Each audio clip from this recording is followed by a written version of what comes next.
You can't say the color black without walking on eggshells.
I say, hold up, got my glizzy, bang, bang.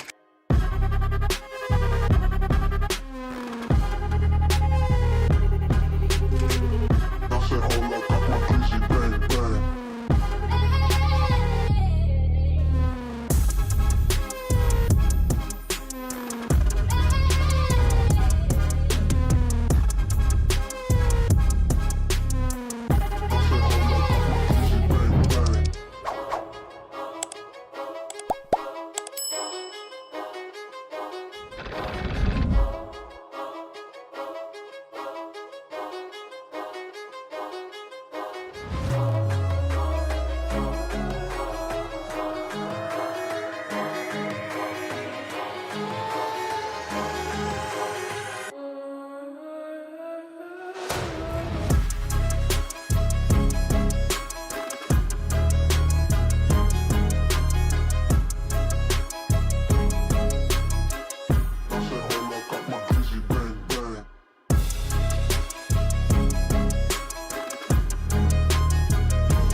You're tuned into Foolery.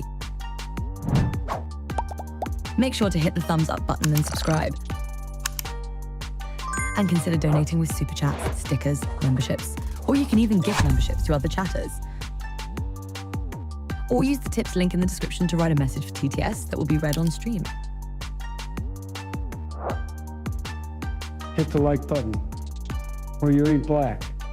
And that's a fact. Jack. Enjoy the show.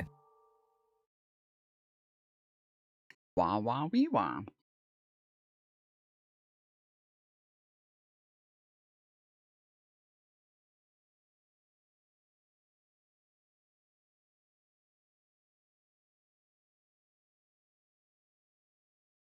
The wind is bullshit.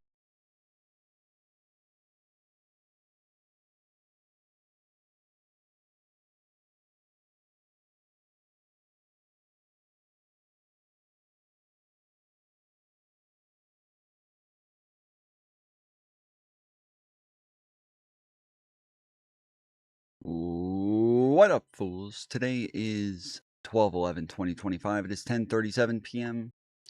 Eastern Time. How y'all doing? I just finished eating. Is the chat not working?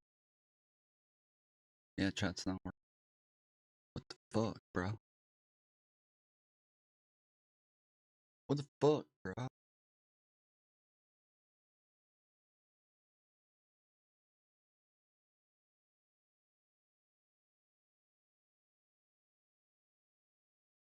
Hmm.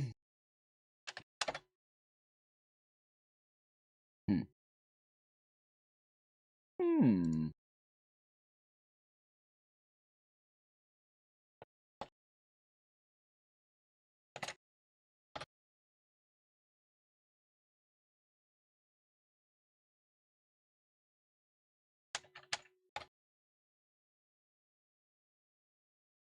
Hey,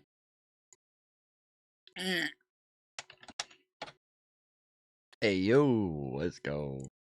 Chat. How y'all doing? Let's fucking go, boy.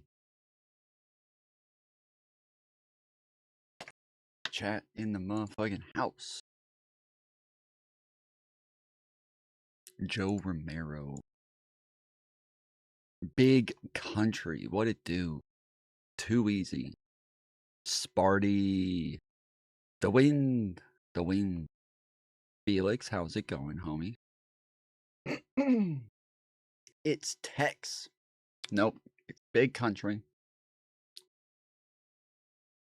Sorry. We don't do this self-ID bullshit, okay?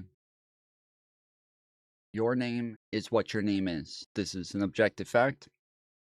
You can't change it. It's who you are. Okay? You don't get to identify as whatever you want. That's postmodernism.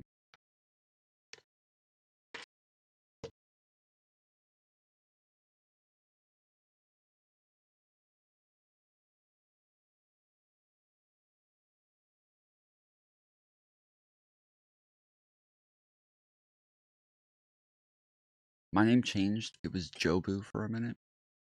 Yeah, I noticed a lot of people who I thought were new chatters. I clicked on their names and saw that they've been around for a long time, so I just don't know who they are. There's a lot of people that are in chat recently that I thought were just new chatters, and nope, I just have no idea who they are. But yeah, I changed it to the handle, and that's gay. Everybody knows YouTube's gay now because it has handles instead of the actual names. Like my chat, initially, everybody else changed the handles. Mine didn't. And I remember I kept like looking every day and I was like, yeah, we still haven't changed to the handles. What the fuck is going on? And then we changed to the handles for like a week. It was like a week. And then it went back for like a month, maybe 2 months. It was something like that. Like it went back for a while. And then now it's back to the handles again. So, okay. But Spartacus and I are both smart enough to make our handles and our names the same thing, so we're good. We Gucci. The majority of people seem to have made their handles and their names the same thing, so.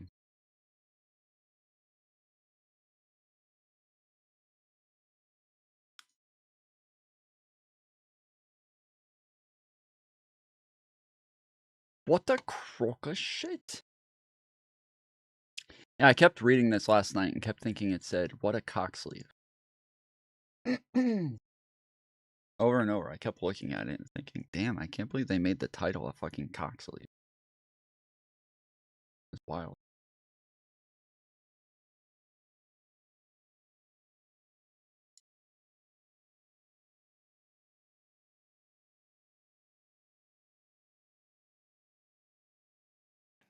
To all of you, welcome to the Deal Book Summit and to the largest journalism panel ever assembled. Thank you for having us. Yes. Yeah. I am going to start. The largest journalism panel ever assembled?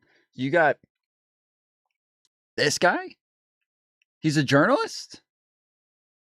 Wow, that's cool. Ben Shapiro? And the black dude too? Wow. Okay. All right. Introducing each of you by Why are they quiet as fuck, bro? You would think if you were a journalist in media, you would know how to get the mics right. asking you the same question. It's a yes, no, maybe kind of question. Amna Nawaz, co-anchor, co-managing editor of PBS NewsHour, host of a brand new PBS podcast. Settle in. What it do? Should people trust the media in 2025? Yes or no? Can I say more than just yes? If it's brief. Thank you. Yes, I think we all understand why people don't trust the media. We all understand why people have Do lost we? trust in a lot of institutions of power, and I'm sure we're going to Do talk we? a lot more about all of that. I don't know that we do. I don't know that we all understand. I think some of us understand that Republicans used and MAGA used COVID as a way to tear down pretty much every institution that we have in the United States that has been necessary for our existence for hundreds of years and has turned our country into the greatest country of all time. Yeah, they used COVID to tear all that shit down. But I understand that. I understand that Donald Trump came into his first presidency whining and crying about the fake news media and all of that shit. Hey, there you go. Jobu. Well done. Jobu too easy. But yeah, I don't know that all of us understand this. That Trump needed everybody to distrust the media in order to push whatever bullshit he wanted to. I don't know that all of us understand. I don't know if it's that obvious to all of us. But I think this group you've assembled here is, over the course of our time together, going to make the case pretty strongly about why there is a lot of good information out there and why there's a lot of different ways you can practice journalism and why there's a lot of ways that people have the means to get in touch with good information that's out there to fight the bad. And I think that kind of stuff helps to build trust over time. We're undeniably at a low point. I'm not going to defend where we are right now. But I think there's a lot of really good reasons for people to say, I have a reason to trust this. I have a reason to believe this person. I have a reason to think this is authentic and credible and something I can hang my hat on. And we need that now more than ever. So I'm going to start with a yes, and we'll talk about it more. Ben Shapiro, co-founder of the Daily Wire, host of the Ben Shapiro Show. Same question. I mean, I'm going to say no, as you might imagine. I didn't know. And well, the reason that I'm going to say no in very brief is that people just don't. And telling them that they should is not going to answer the question. If you say, should people trust a particular report or a particular story, I think the answer That's such a stupid answer. This is such a dumb answer. They don't. Should they? It doesn't matter because they don't. So I'm answering no. Because it doesn't matter if they should or not. So, but that's the question, though. Like, that's the question, though. Is well, I don't want to answer that question. I'm answering a totally different question. Not answering the question that was asked. All right. Goes to whether that report is credible or whether a reporter has done a good job in the past. But saying the media writ large, I think it's too broad. Charlemagne the God, co-host of The Breakfast Club, co-founder of The Black Effect. What say you? Yes, no? Broadly, no, but you should trust the media that earns your trust. Oh, wow. Stephanie Rule, host of MSNBC's The 11th Hour with Stephanie Rule. Yes, no? I would say broadly, yes. You know, unlike times when there were only 3 national newspapers and 3 national television networks. Voldemort went for a rebrand. Let's fucking go. People had very limited information. Now we have more access to information than we ever have. There's more media outlets, exciting media outlets, and while you might not like them all, while you might not trust them all, I think this is an extraordinary time for smart, credible, trustworthy journalism. And while Ben could say no, I would say, isn't it great that Ben has the platform that he has today, whereas 20, 30 years ago, he might not have that opportunity. Speaking of new platforms, John Favreau, co-founder of Crooked Media, former Obama White House speechwriter, host of Pod Save America. Should people trust the media in 2025? I think it depends on the definition of media, right? Because I think we're talking about so many different sources of information, endless sources of information now. And I think that there are obviously some outlets and some journalists and some media figures who are more trustworthy than others.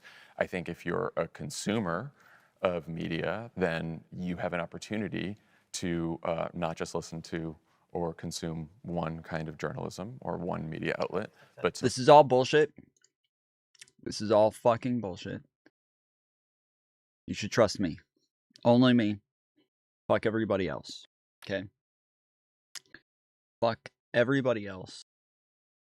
only listen to me, guys.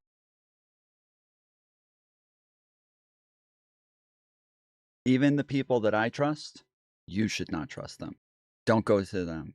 I will go to them for you. Okay?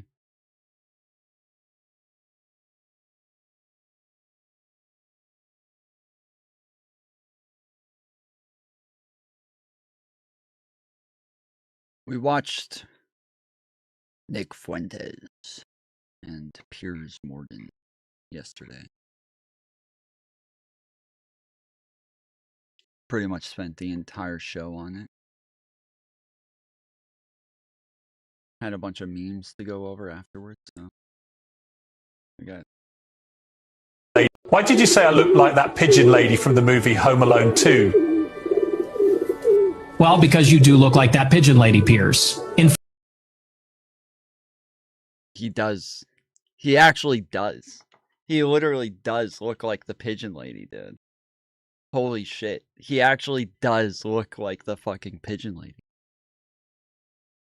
Holy shit, bro. He looks just like the fucking pigeon lady. Are they related?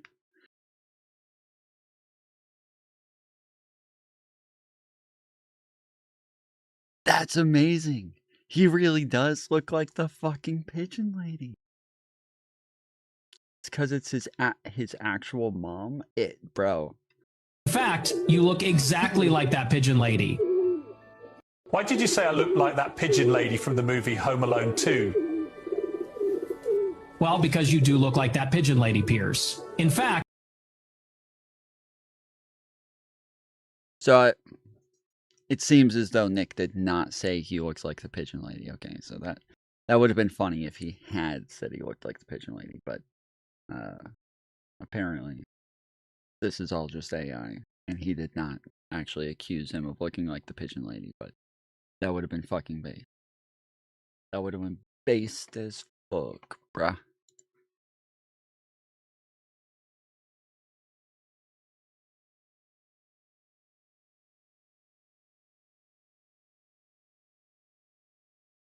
As someone who draws a big audience yourself, Mhm. why do you think it is that Nick Fuentes has a following with the kinds of things that he says continuously about Jews? You know, number one, because so many people have said not to listen to him. And they've said that, you know, he is. True. That's, America is a bunch of just little kids who, if you tell them to do something, they're going to do the opposite because they're going through puberty and they're starting to find themselves and starting to distrust their parents. It's a phase we all went through where eventually we get old enough and we get into our early teenage years, preteen years, where we start to think our parents aren't right about everything. Whoa, our parents could actually be wrong, and other adults can be wrong too. So therefore, if they can be wrong, then they are wrong, and I'm not listening to anything they say anymore. That makes sense. That's pretty much all of MAGA these days. Just if you tell them something, they all have ODD. They all have ODD, and they are all a bunch of spoiled brat kids. The equivalent of the Antichrist. And again, when you point at something, you are directing attention to it.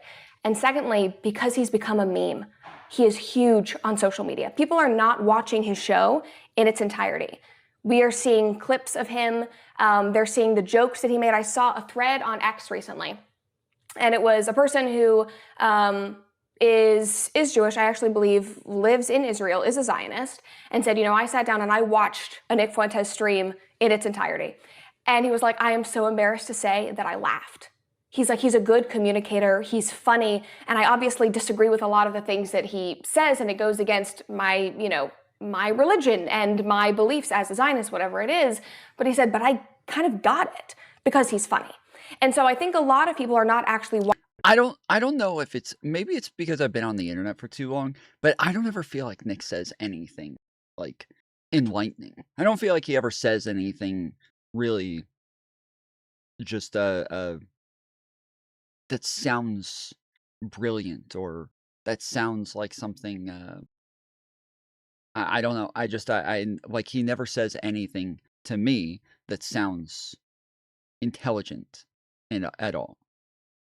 But I don't know. I wonder if it's like, because I've been on the internet for a long time, I've talked to a lot of groypers, I've been around the block a bunch. I wonder if it's that makes it to where I've just kind of gotten used to this sort of dumb bullshit that he pushes. But, well, he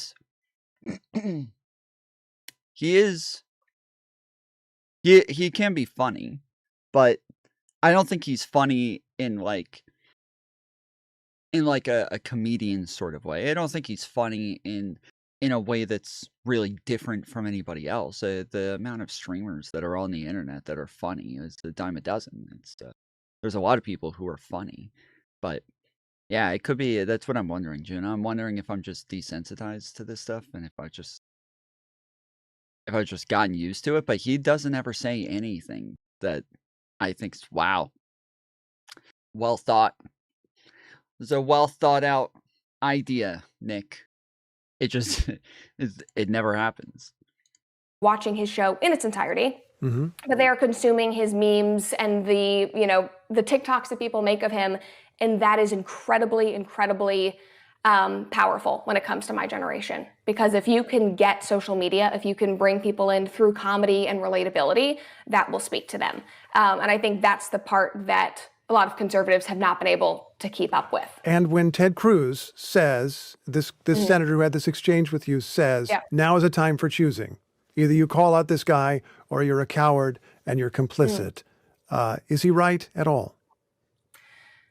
I think that as Americans, you should be allowed to listen to whoever you want to listen to. I don't think that I need to sit here and condemn anyone either way. See, they always like build this false dichotomy where he asks a question about like morality, like, ought we condemn him? Does it make sense that people are demanding that other people condemn him? And then she talks about, well, we're Americans. We should have freedom of speech. We should be allowed to listen to him. Sure, nobody asked if we should be allowed to listen to him. They're talking about the fact that, like, ought we condemn people who do promote him and try to uplift him as somebody who is a great mind within the political sphere? Is this somebody that anybody should be listening to? But to just make it about, like, whether or not she does in one moment, like, we should be allowed to listen to him, and then immediately goes right back to, like, just the moral question afterwards. I think that as Americans, you should be allowed to listen to whoever you want to listen to. I don't think that I need to sit here and condemn anyone either way. There are things that Nick says that I don't agree with. There are things that Ted Cruz says that I don't agree with. I'm not going to sit here and condemn either of them. I don't know. Wow, brave. So brave. She can disagree with people. Wow. That's amazing. She doesn't agree with everything that they say, guys. Wow. I don't know if either of them actually like me. Nick has said that he does not like me at certain times, and then he loves me. I was in a movie with Ted Cruz, and we have had conversations, and then he calls me an angry woman on X. Like, I don't take it personally. I'm not concerned. I'm not going to condemn anyone, and I don't think that we should be sitting here telling people what they need to believe or who they need to condemn. We should be focused on positive solutions, on driving a positive future. She does condemn people, though. Like, she does. She's condemned many people before, so I don't know what this is about, where she's, like, above condemning people. What up, Z King? What up, Ryan? Future for Gen Z. We're about to be the hugest, most significant voting bloc, and you need to get Gen Z and hold on and provide solutions for them to have a better life. So brilliant. We've got great minds, great young minds coming up the pike, guys. It's hard out here. Big competition.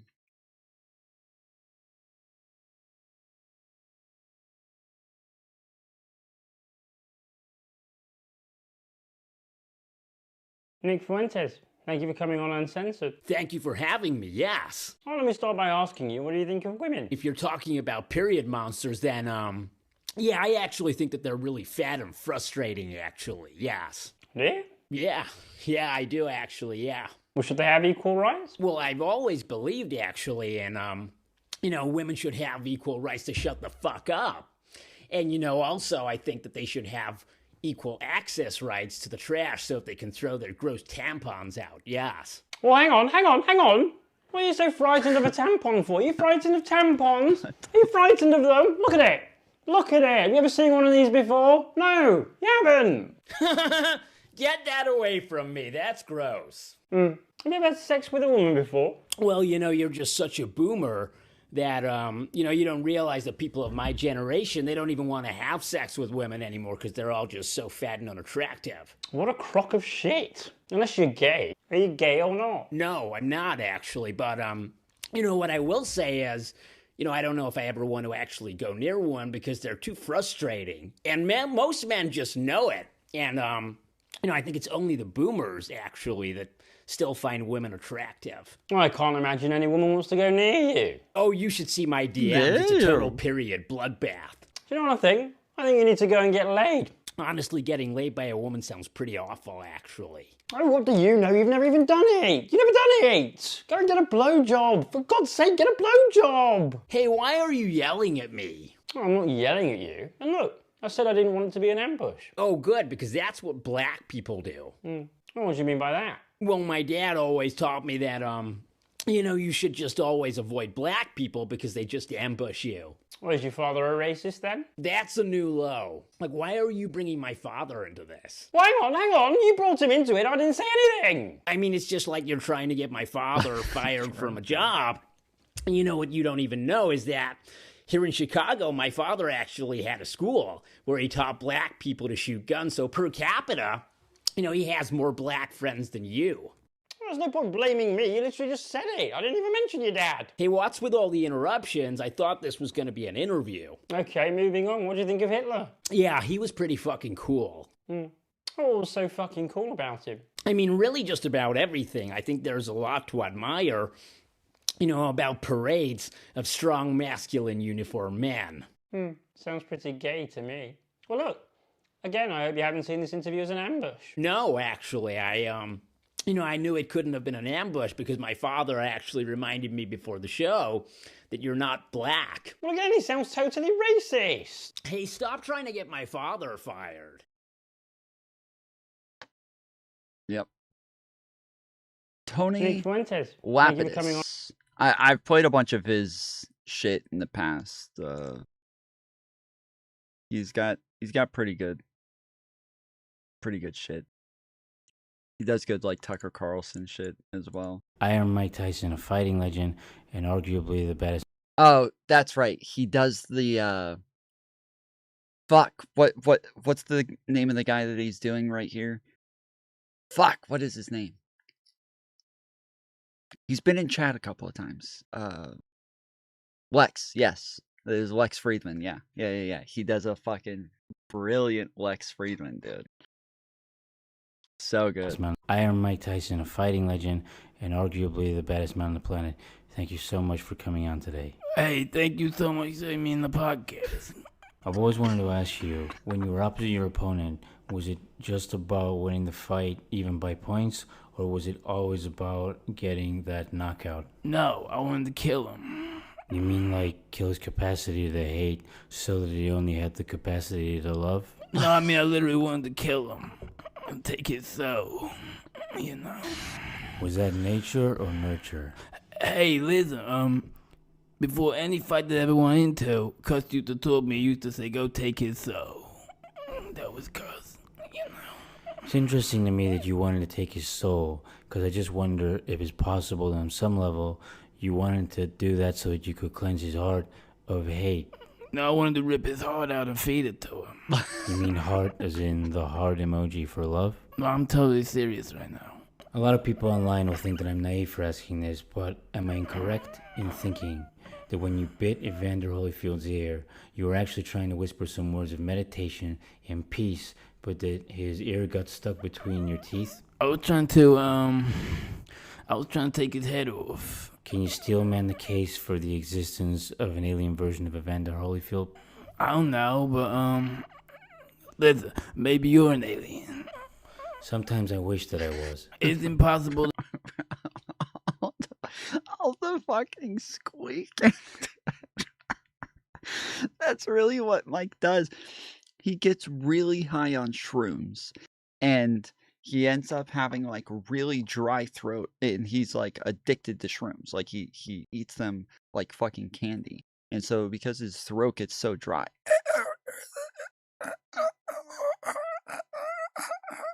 he's like making this fucking sound the whole time.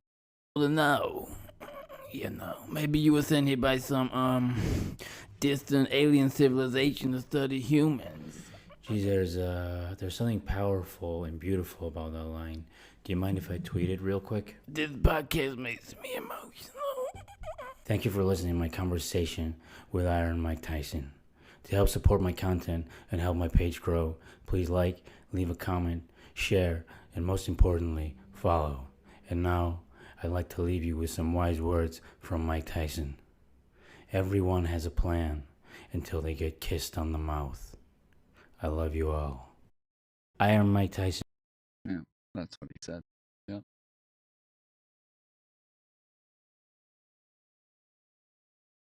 Peter Hitchens, how's the festive period going for you?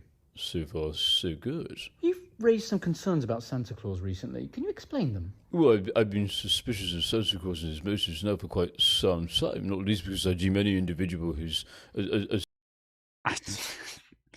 I don't understand a word that he's fucking saying. Nigel Farage. Nigel Farage, what's your response to accusations that you were a bully at high school, particularly against people who were overweight? Well, look, I would have said a lot of things to a lot of people. It was over half a century ago. But I'll tell you what.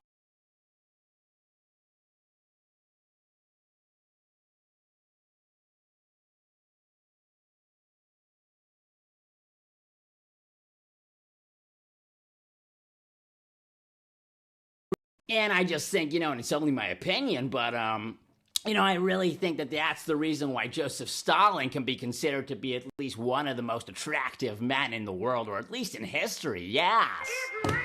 Oh, look, Tucker's calling me. Hey, Tucker, what's going on? Hello, faggot.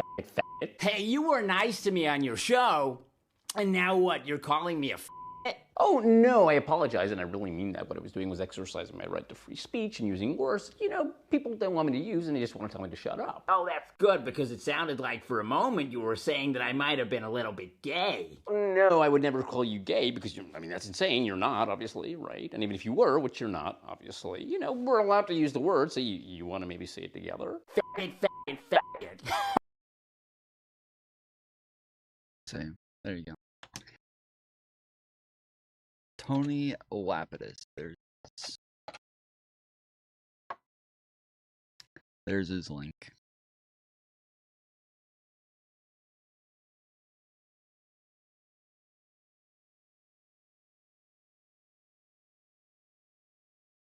Actually, I don't know. It's funny because during the interview and afterward, he seemed like he thought it went his way. But then I think he saw the comments on YouTube and on X, and then he started freaking out on Twitter and replying to everybody. And I don't think it got the reaction that he thought it would. And that's very telling. It ain't 2015 anymore, buddy. Different generation, and it's a different era. It's a new time. This is the year of the Groiper, year of the frog, pal. That's the thing. A lot of these boomers, not only is there a generational divide in how we speak to each other and how we talk about these issues, but it's a different world. It's a different conversation.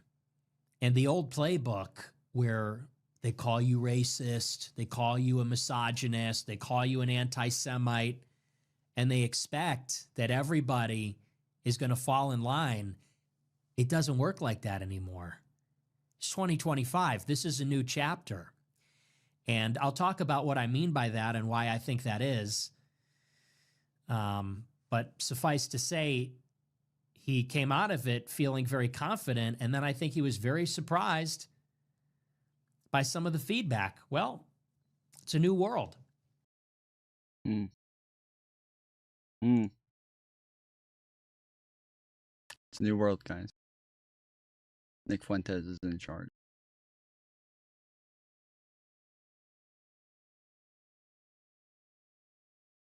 Yeah, we went over a bunch of stuff yesterday before the podcast, going over like all of the splits between MAGA right now and all the different ways that they're fighting and kind of falling apart.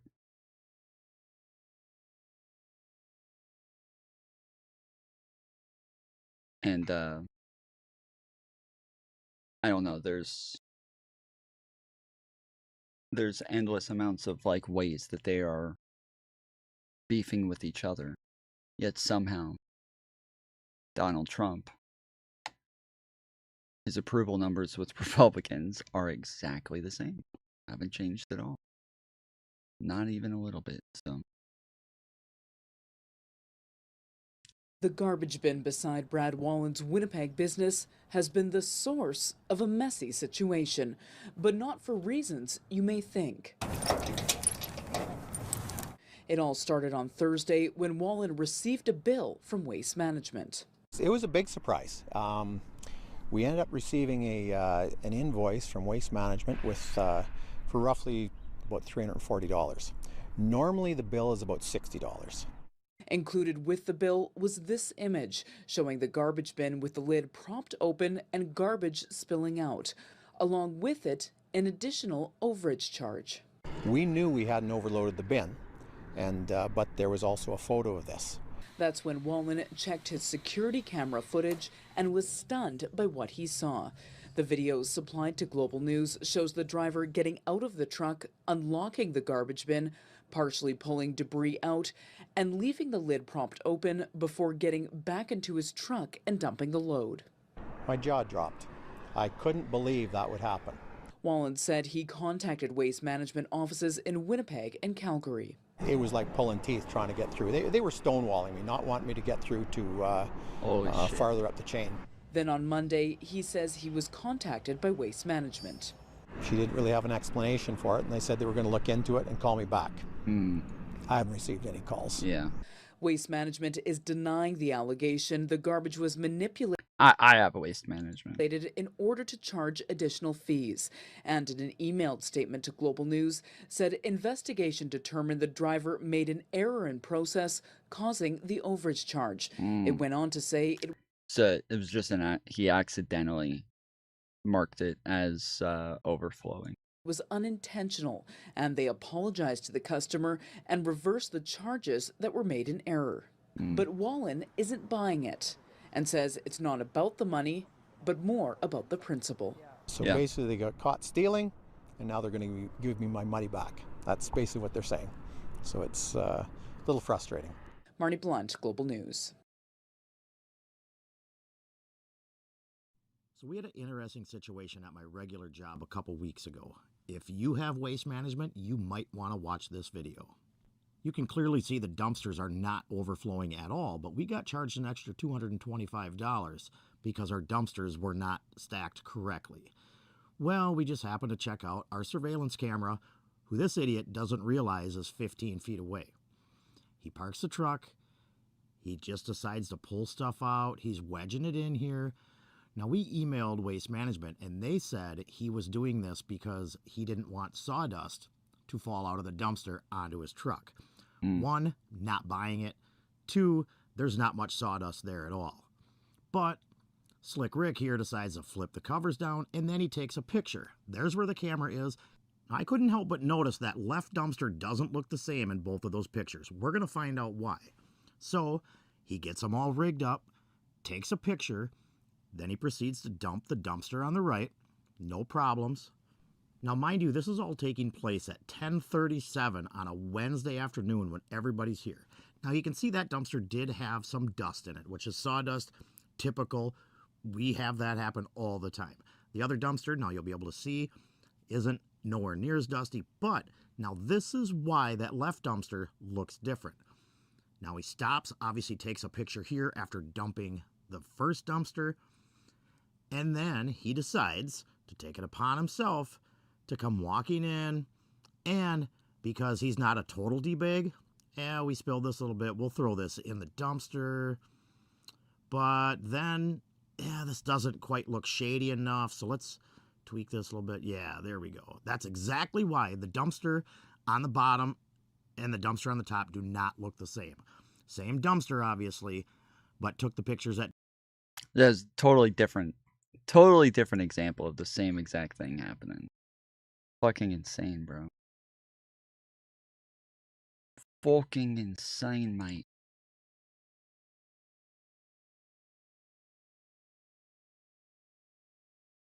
Are you questioning whether or not these were actually narco-terrorists?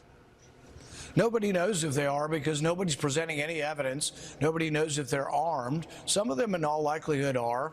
But, you know, when the Coast Guard picks people up, we've been doing this for 30 years. When the Coast Guard picks up boats off of Venezuela, which we have done historically, about 1 in 4 of the boats, maybe 1 in 5, don't have drugs. So we make mistakes. Are we willing to execute people with a 20% error rate?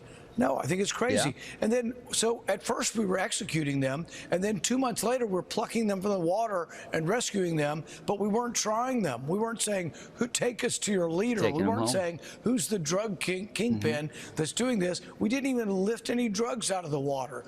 We didn't test them for drugs, and we let them go home. We said, "Okay, well, we killed all your boat mates, but you can go back to," and it wasn't even Venezuela. You go back to Colombia and Ecuador.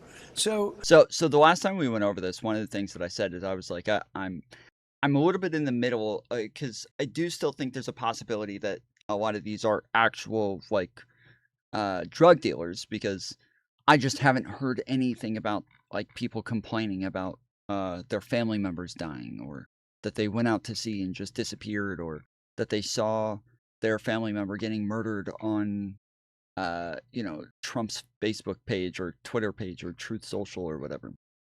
But apparently, no, there are now people coming out who are like claiming that their relatives who were out fishing were killed. That the Trump administration bombed their kids, their cousins, their brothers, their sisters out fishing. Just catching fish, and the Trump administration came in and bombed them. So this is happening now. I went into Grid Motorsports chat, and he decided it was relevant to tell everyone where I live and that I'm Tom Foolery's girlfriend. Nice. Well done.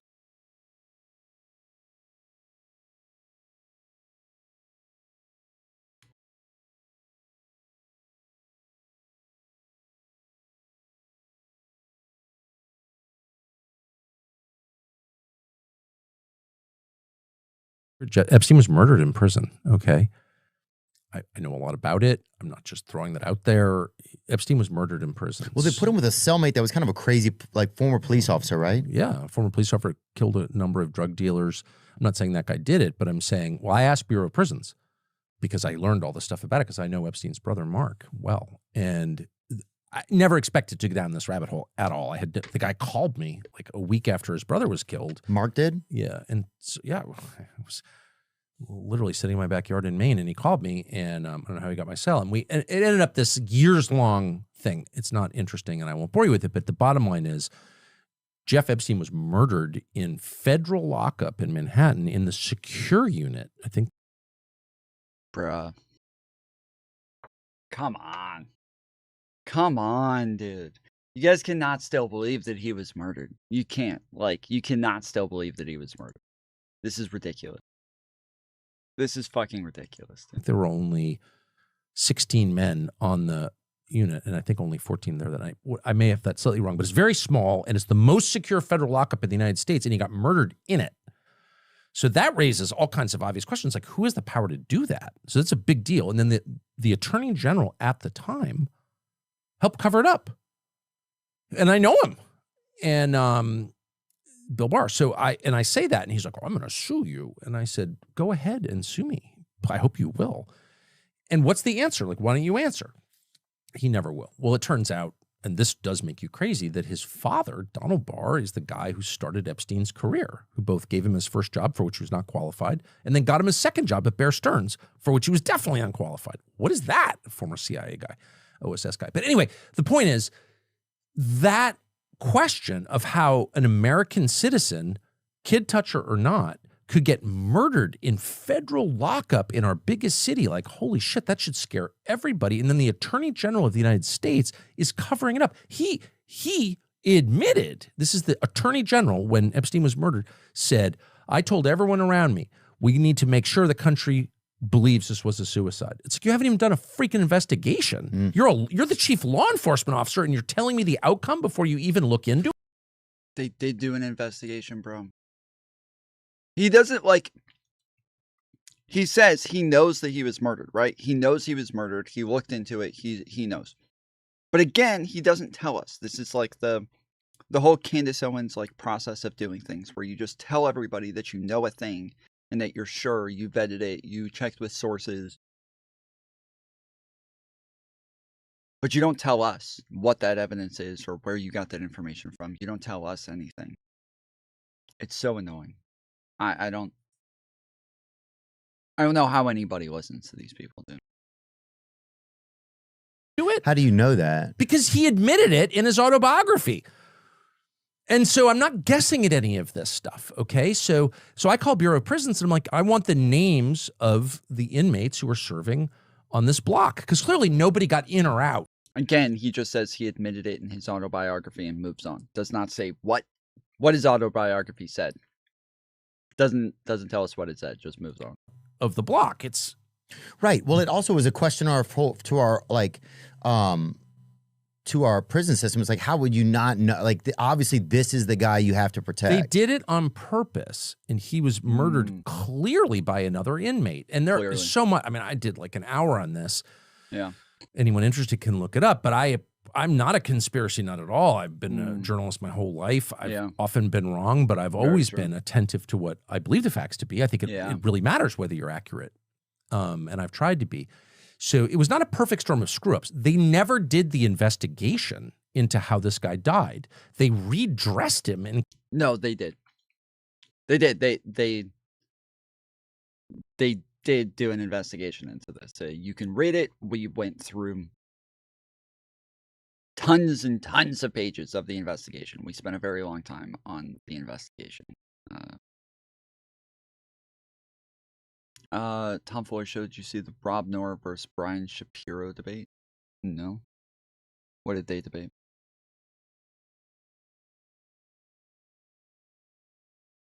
Owing to the fact that he has contributed to our country by raising 3 United States Marines. This is an opportunity to remind everybody that every person that's in this country illegally has an opportunity to voluntarily go home and come back the right way. He raised 3 United States Marines. Facilitate that. He has been living here peacefully, doing his job for 30 years. You have discretion. You are choosing not to use it. Madam Secretary, you promised America that you would go after the worst of the worst. But these people are not the worst of the worst. A Purple Heart recipient, a military spouse, the father of 3 Marines. And it's not just veterans and military families. You are locking up and deporting children with cancer, mothers with babies in the NICU, United States citizens. There are many problems with your leadership, but the biggest problem is this. You don't seem to know how to tell the difference between the good guys and the bad guys. Go after the bad guys. Go after the terrorists. Do not go after veterans, Marines, children, Gentleman's United time's States expired. citizens. I yield back. Time's expired. I now recognize the gentlelady from Georgia, Ms. Green, for 5 minutes of questions. Thank you. The previously Democrat-controlled administration allowed over 13 million border crossers from over 170 countries and territories to break our laws, invade our country, rape our women and children, and murder our own people. They set all-time records for the highest number of illegal aliens ever encountered in a single day at 14,500, in a single month at 370,000, and in a single year at 3 million, not including the known gotaways. Thanks to Secretary Noem and the hard work of Tom Homan and all the brave men and women at DHS, our new Republican-controlled admin has produced the safest and most secure border our country has ever seen. Thank you very much for that. For the 7th consecutive month, U.S. Border Patrol released 0 illegal aliens into the United States. Daily average apprehensions at the southern border are 95% lower than the daily average under the last administration. 10 months under Trump has seen less apprehensions than 1 month under Biden. Since January 21 through the end of November, there have been 117,100. Wow, isn't it crazy that nobody wants to come to our country anymore? Isn't that weird? Isn't that odd? What could it be, guys? What do you think? What do you think it could be? Why doesn't anybody want to come here anymore? Why doesn't anybody... I thought we always had like the most popular country in the world. Everybody wants to come here. I thought people would kill to get into our country. What happened? What happened? It was, oh, the weather. Bad weather. Yeah. Been bad weather at the border lately. Yeah. For the whole year. 105 total enforcement encounters along the southwest border. It was the wind. The wind is bullshit. Too much wind. Probably what it is. Which is nearly 40% less than the monthly average during the Biden administration. Meanwhile, there has been an 8,000 increase in death threats against ICE law enforcement. Secretary Noem, back in July, the department put out a press release titled Worst of the Worst. Criminal proceedings begin in a case of transgender illegal alien accused of rape, child rape, not just rape, child rape of a 14-year-old boy in a sanctuary New York City bathroom. I wanted to highlight this case because it encapsulates so many different violent policies of Democrats. This is an increase in trans violence with their embrace of gender ideology, an egregious catch and release policy implemented under the last 4 years, and sanctuary cities that harbor criminal, illegal alien monsters that have raped and murdered many Americans. Can you discuss further what you're facing in these sanctuary cities and the illegal alien monsters that have been released into American communities under the Biden administration? Yeah, unfortunately, Congresswoman, we arrest individuals like that every day because they're so prevalent on our streets because of what happened under the Biden administration. Every day we're able to go out and encounter and bring to justice individuals who are raping our children, murdering our mothers, our grandmothers, our families are devastated by them. And I'm shocked at the Democrats' constant defense of these individual criminals over the American citizen that is out there just trying to live their lives, put food on the table, and live the... Literally, the last guy was just talking to her about a veteran who was in America, who fought for America, got shot numerous times, has raised numerous kids who were in the military as well, and that they deported him. And now she's saying, "Oh, we're getting out all the criminals." That guy didn't commit any crimes, not anything like dangerous. I think he had like a couple small time crimes from like 10, 15 years ago, but nothing major. The guy, again, the fucking veteran and was shot. I think he had like Purple Heart awards and shit. The American dream. And what we do at the Department of Homeland Security by making sure that we're out enforcing the law every day is making sure that those families get a chance to do that. So I'm so grateful for them. The 8,000% increase in death threats is real. These ICE agents and CBP officers that are out on our streets doing God's work live in these communities. They live there. These are their families and their neighbors that they're protecting, and they get up every day and do that job because they believe in their mission. They take an oath, and they are honorable men and women who are serving with greatness during a challenging time when activists and radicals attack them and put their lives in danger. I think it's shameful to see the defense of individuals who break our laws. We are a nation of laws. If we are not a nation of laws, we're no nation at all. And that is what we are doing every day, is following those. If you guys don't like the law, go change it. That's your job. You don't complain. I was raised by a dad who said we don't complain about things. We fix them. Well, go fix them. If you don't like the law, quit belly aching, quit hitting and attacking our ICE officers, quit going out and protesting and screaming vile things at them, quit calling them names. We wouldn't let our children do that. Go do something that actually matters by having an honest debate and changing the law. That's your jobs. You all should be fired, in my viewpoint. I agree. Thank you so Well, that was Aaron. That was the last guy that we were just watching who was talking about that. much for that, Secretary Noem. Back in 2021, I was one of only 16 members who voted against the Allies Act of 2021, which increased the number of special immigrant visas for Afghan nationals and loosened vetting requirements for eligibility. This brought in over 76,000 Afghans. Director Kent, what actions are being taken to identify and remove any of the 100,000 Afghan nationals admitted under the Biden admin who may have ties to terrorism, like the one who shot 2 National Guard members, tragically killing Sarah Beckstrom here in Washington, D.C.? I'm sorry, gentlelady's time has expired, but Can he just answer? no, we're quickly? keeping everything quick to the 5 minutes. I'm sorry, but gentleman from New York is now recognized, Mr. Goldman, for 5 minutes. Secretary Noem, let's. Well, all right. All right, I now recognize the gentleman from Rhode Island, Mr. Magaziner, for 5 minutes of questions. Madam Secretary, how many United States military veterans have you deported? Sir, we have not deported U.S. citizens or military veterans.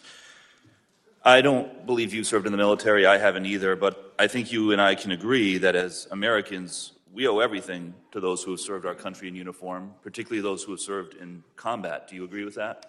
Sir, I believe that people that are in this United States that are citizens have legal status here. Madam Secretary, we are joined on Zoom by a gentleman named Sejun Park. He is a United States Army combat veteran who was shot twice while serving our country in Panama in 1989.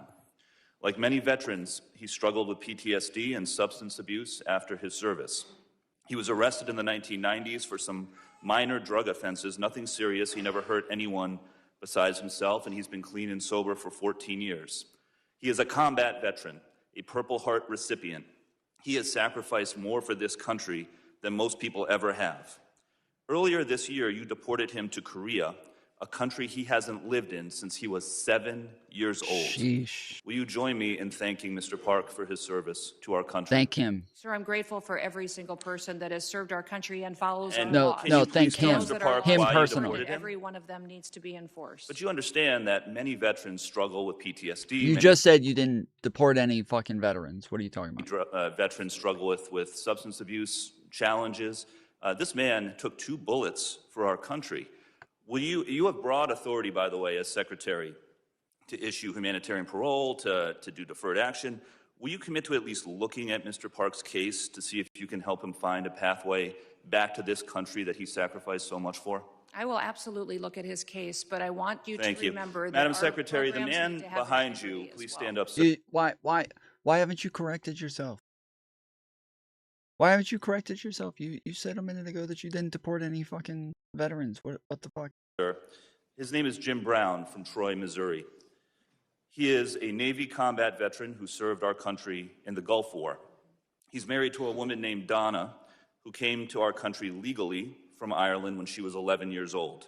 She has lived here for 48 years. Because of you, Jim's wife Donna has been in prison for the last 4 months. She did not come here illegally, and she has never committed any crime other than writing 2 bad checks totaling $80 10 years ago. She is currently in prison and facing deportation. Ms. Noem, will you thank Mr. Brown for his service to our country? Thank you, Mr. Brown, for your service to our country. Now, what possible explanation can there be for locking up his wife for 4 months when she has committed no crime other than writing a couple of bad checks for $80? Sir, it is not my prerogative, my latitude, or my job to pick and choose which laws in this country get enforced. You have and broad which ones discretion don't. as the Secretary. We need to follow You can issue the law parole, you and can do all enforce kinds the of things, laws. but you're choosing not to. Will you commit, again, to just reviewing Donna's case and reuniting this combat veteran with his beloved wife, who also loves this country? I will review the case. Now, Madam Secretary, you've already heard the story of Lance Corporal Alejandro Barranco, the United States Marine veteran who is behind you, who also has 2 brothers who are United States Marines. Will you thank Lance Corporal Barranco for his service? Thank you for your service. His father, Narcisco Barranco, is a landscaper in California who has lived peacefully in our country for 30 years and has no criminal record. Last spring, while he was mowing the lawn at an IHOP, ICE agents tackled him in the street and imprisoned him for weeks. A peaceful, hard-working man who raised 3 sons to be United States Marines. We need men of that character in this country. Again, as Secretary, you have broad discretion. Will you consider Lance Corporal Barranco's father for parole in place to stay in our country, owing to the fact that he has contributed to our country by raising 3 United States Marines? This is an opportunity to remind everybody that every person that's in this country illegally has an opportunity to voluntarily go home and come back the right way. He raised 3 United States we will Marines. Facilitate that. He has been living here peacefully, doing his... Okay, we just watched this part. For 5 minutes. Secretary Noem, let's talk about the law.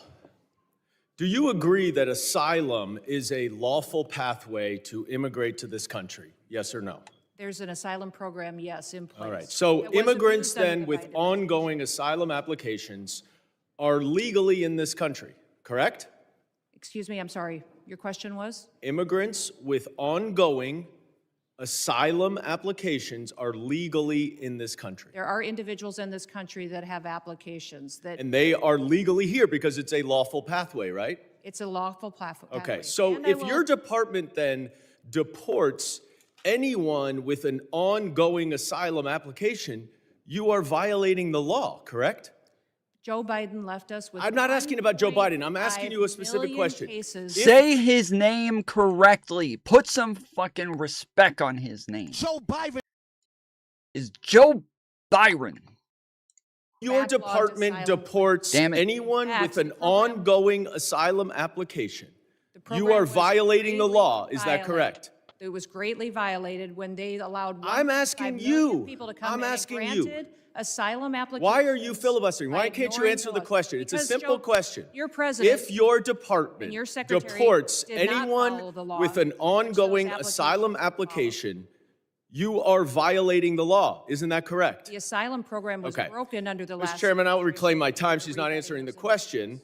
But the obvious answer is that, yes, if you follow a lawful pathway, asylum is a lawful pathway. If you have an open asylum case, you are here lawfully. But the problem that we are seeing around the country is that you are not following the law. Don't tell us to change the law. If you don't like the asylum system, you change the asylum law. Bring it to us. We'll work with you. I think it needs to be changed. But you can't just decide that you're not going to follow the law, and asylum is a law, and deport people who have ongoing applications. Unfortunately, that is exactly what's happening. It's happening across the street from my office right in New York City. Numerous, thousands of people who have come to court appearances, have left them with open asylum applications, have been arrested. And then they've been shipped off and many deported. In September, one applicant was ripped away from his wife and small children after such a court appearance. And then this happened to his wife. Please play the video. No, it's not. It's not this one. All right, it's not this video. Here it is. I'm yours. Oh, come on, man. Let's get to some Now, developing news after now. this incident, your department issued a statement that said the officer's conduct in this video is unacceptable and beneath the men and women of ICE. Our ICE law enforcement... I missed it. Where was the... Did they show it? No? I'm yours. Oh, come on, man. Oh, I saw this video. Okay. Now, after this incident, your department issued a statement that said the officer's conduct in this video is unacceptable and beneath the men and women of ICE. Our ICE law enforcement are held to the highest professional standards, and this officer is being relieved of current duties as we conduct a full investigation. 3 days later, you reinstated that officer and you put him back on duty. I sent you a letter and asked you what investigation was done and why was he reinstated. You did not answer that letter. So I'm going to give you an opportunity right here to explain to me that if that officer's conduct was, quote, beneath the men and women of ICE, unquote, why did you reinstate him? Sir, that investigation was completed. I can give you that investigation and the information that you would like. This is Well, I wrote you 2 months ago. Why haven't you given it to me yet? I'm actually surprised that you haven't gotten it. I'm going to ask my staff about that. Well, you shouldn't be surprised because generally speaking, you hundreds do and not hundreds, if respond not to thousands us. of your letters. Now, the other problem that we are Mayorkas, when he had seeing this all job, over didn't the respond to country letters for years. is that your officers are wearing masks, are dressed in plain clothes. Did she just say the last administration didn't respond to letters for years? Is that what she just said? For years. Is that now the other problem? I'm surprised because generally speaking, hundreds you do and not. that you haven't gotten it. I'm going to ask my staff about that. Well, you shouldn't be because I have surprised responded because generally to speaking, you hundreds do and not hundreds, if respond not to thousands us. of. Oh, she said she has responded to hundreds of thousands of letters for years. Okay. Your letters. Now, the other problem that we are Mayorkas, when he had seeing this all job, over didn't the respond to country letters for years. is that your Yeah, I think she did. She said the last person who held this job didn't respond to letters for years. officers are wearing masks, are dressed in plain clothes, often going around without identification. All of our officers are And identified. I'm not asking a question. I introduced the No Secret Police Act to stop this. And we now have 113 co-sponsors so that they will not be masked and that they will identify themselves. Now, you say all of them are identifying themselves. That is not the case because last month in New York City again, the NYPD officers were injured by your masked, plainclothes ICE officers after they were called from 911 as residents witnessed your officers pulling individuals out of their vehicles and chasing them down the street. I also asked you what happened there. How were the NYPD officers injured by your officers? And you didn't respond. What's the answer? Sir, our individual officers Gentlemen's time are is identified. time has expired. I yield back. I recognize gentleman from Texas, Mr. Gonzalez. Recognize these nuts. How about that?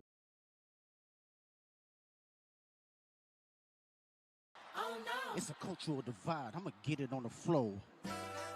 You really about to do it? 40 acres in the mule. This is bigger than the music. You really about to do it? Yeah, they tried to rig the game, but you can't fake influence. They get on it like that. Hey, I'm tripping, I'm sliding, I'm riding through the back like fuck.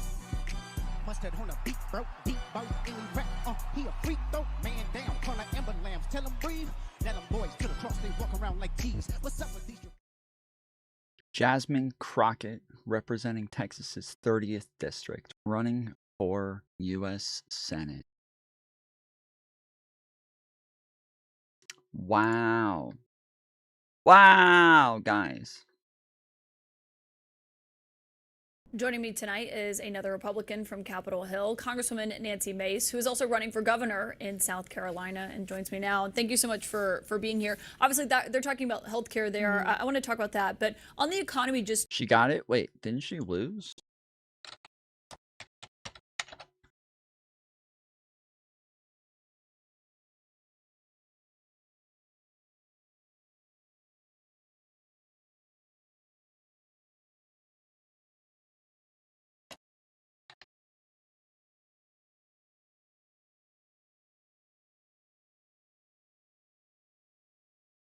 Texas Republicans are getting very, very nervous about what is shaping up to be a brutal and strange primary. She lost a House seat, and now she's running for the Senate, right?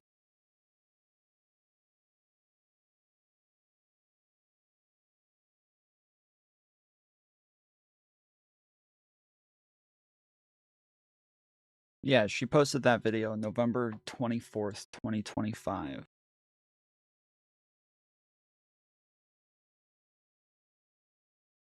Yeah, I'm pretty sure she lost a house seat and is running for Senate now, right? For being here. Obviously, that they're talking about healthcare there. I want to talk about that. But on the economy, just overall, the president today said he gives it an A++++, 5 pluses. Do you think that's what voters in South Carolina think right now? Well, certainly when you're looking at the growth of the economy and GDP, we've had multiple quarters this year have 4% GDP growth, and we'll see real GDP growth at 3% at the end of this year. So that is enormous for the economy. Wages went up about 1% actually over the course of this year, but the cost of living in a state like South Carolina, we're one of the top fastest growing states in the country by population growth, the cost of living has skyrocketed, which is why any plan to cut taxes, we saw the president implement, no taxes on tips, no taxes on Social Security, et cetera. She's gotten very gray.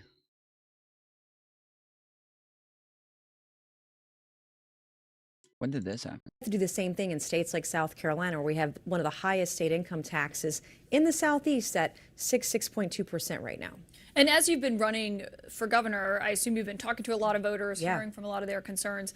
Would they say, though, that affordability is a con job? Number one issue. So not a con job. It is the number one issue in South Carolina. That and illegal immigration, we have Tren de Agua, Sinaloa cartel, MS-13 in South Carolina. But Trump said that affordability is a Democrat hoax. There's no way. It's impossible, guys.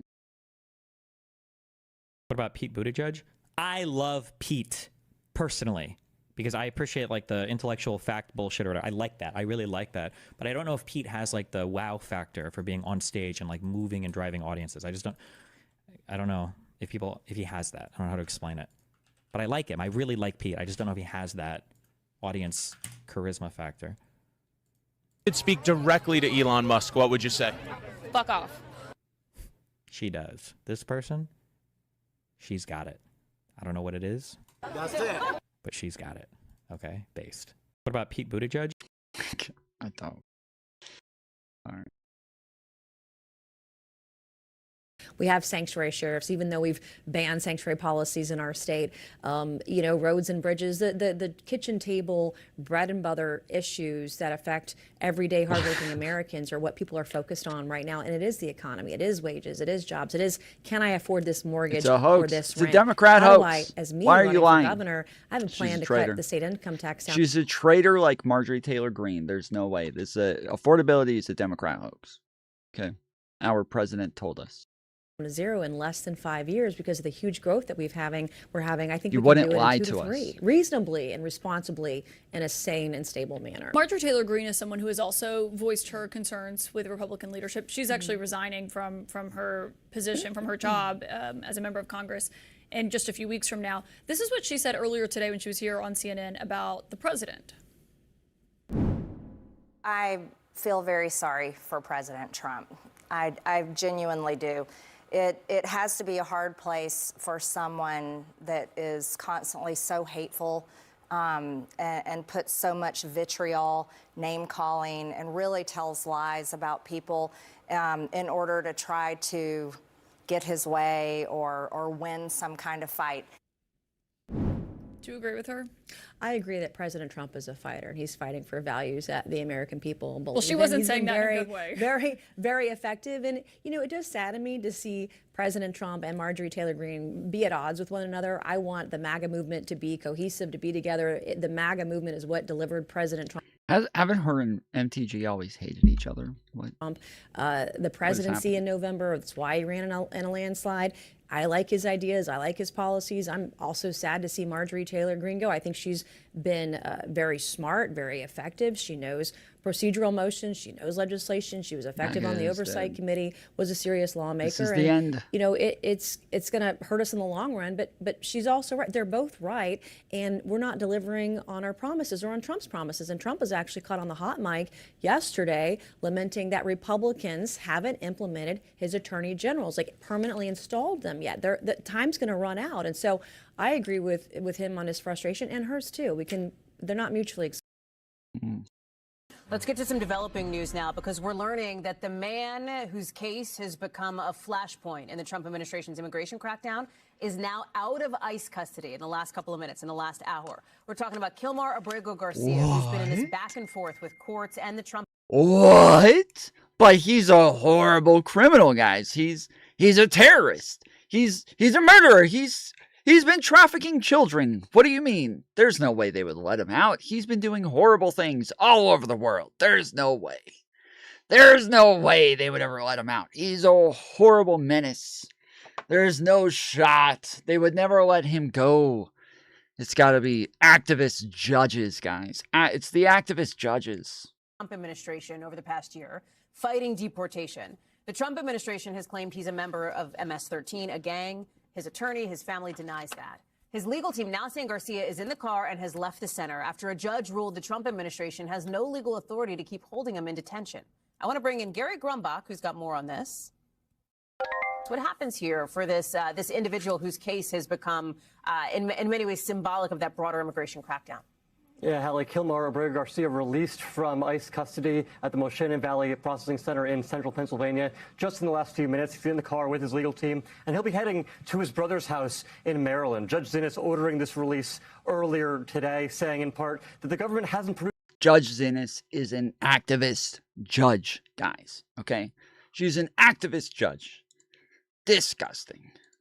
What's called a final order of removal, meaning that none of the countries that the government says they're going to send him to actually want him, and the government doesn't actually seem like they're actually going to be sending him then anytime soon. And ICE custody is not supposed to be meant as something. You remember that chatter who said this story would die in a week in March, and I told them they were coping? No, I don't remember that, but I totally believe it. Totes believe it. Who was that chatter? Was it Katmere? Is that who it was? The yeah, this I have no idea what the fuck is going on in this case. I haven't looked into it in a while, so I'm a bit behind on what's been going on or why he was released, but it seems as though they don't have very much evidence here. That is punitive and long-term. It's supposed to be a short-term place that's a holding facility before someone is deported. So Judge Zinnes says it's time for Abrego Garcia to be released while he's pending trial in Tennessee. His legal team saying in part, quote, this ruling is a powerful affirmation that the rule of law still matters. The White House has a different take. Here's what Caroline Leavitt said earlier today. Absolutely. The White House, the administration opposed this activism from a judge who is really acting as a judicial activist. Now, Abrego still does face a trial in January in Tennessee on human smuggling charges. Hallie? We thank you for watching, and remember, stay updated on breaking. Upholding the rule of law? That's activism, guys. That's activism. Thanks, Caroline. A federal judge today ordered the immediate release of Kilmar Abrego Garcia from ICE detention.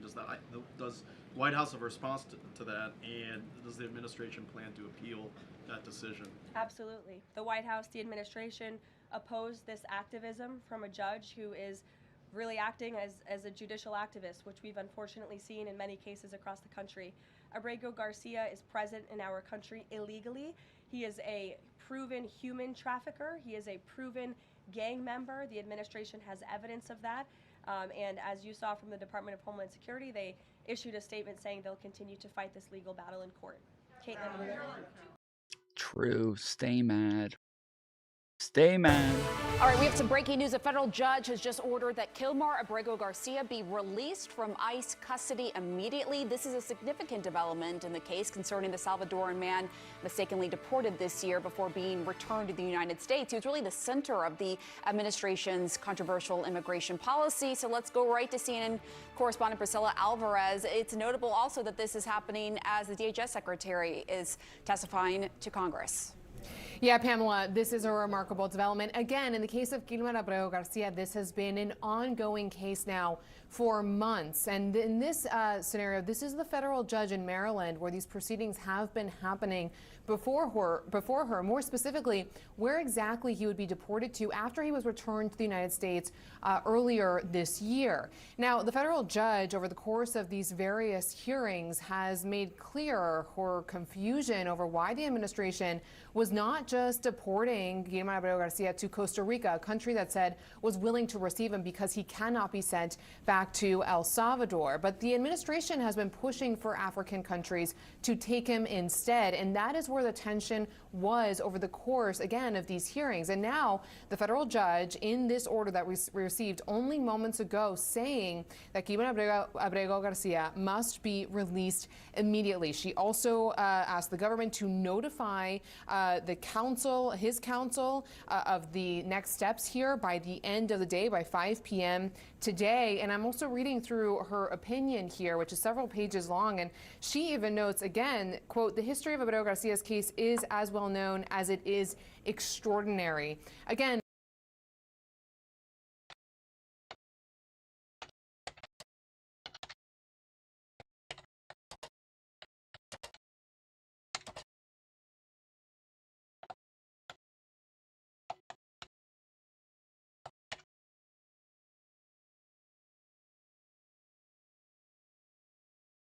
hours ago.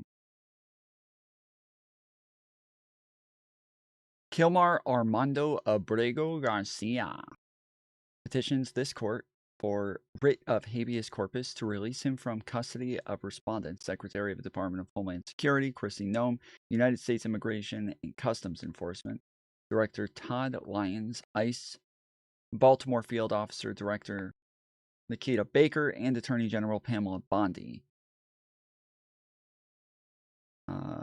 Since Abrego Garcia's return from wrongful detention in El Salvador, he has been redetained again without lawful authority. For this reason, the court will grant Abrego's petition for immediate release from ICE custody. The history of Abrego's case is well known as it is extraordinary. The court will not recite all of it here, but only those events necessary to explain why Abrego Garcia is entitled to immediate release. Abrego Garcia is a national of El Salvador. At 16 years old in 2012, he came to the United States as a non-citizen to avoid prosecution by the notorious gang Barrio 18. For many years thereafter, he lived and worked in Maryland. But in 2019, after a brief encounter with Prince George's County Police, ICE took custody of Abrego Garcia and commenced removal proceedings to El Salvador.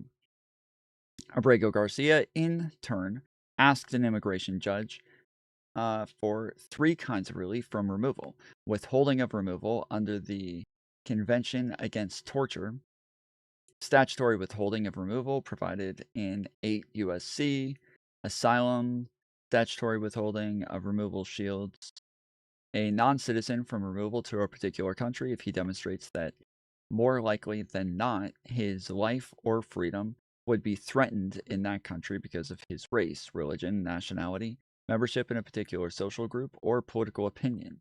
Like statutory withholding, CAT withholding shields a non-citizen from being removed from a country if the non-citizen demonstrates that it is more likely than not that he or she would be tortured if removal to the proposed country of removal. Asylum is a legal protection granted to non-citizens who is outside of the country of person's nationality, who is unable or unwilling to return to and is unable or unwilling to avail himself of the protection of that country because of persecution or, well-founded fear of persecution on account of membership in a particular social group. After an evidentiary hearing at which Abrego Garcia testified and was found credible, the IJ granted him statutory withholding of removal and denied the remaining request. At 15, the IJ memorialized this detention this determination in written memorandum of a decision and order dated October 10th, 2019. Let's skip over some of this shit.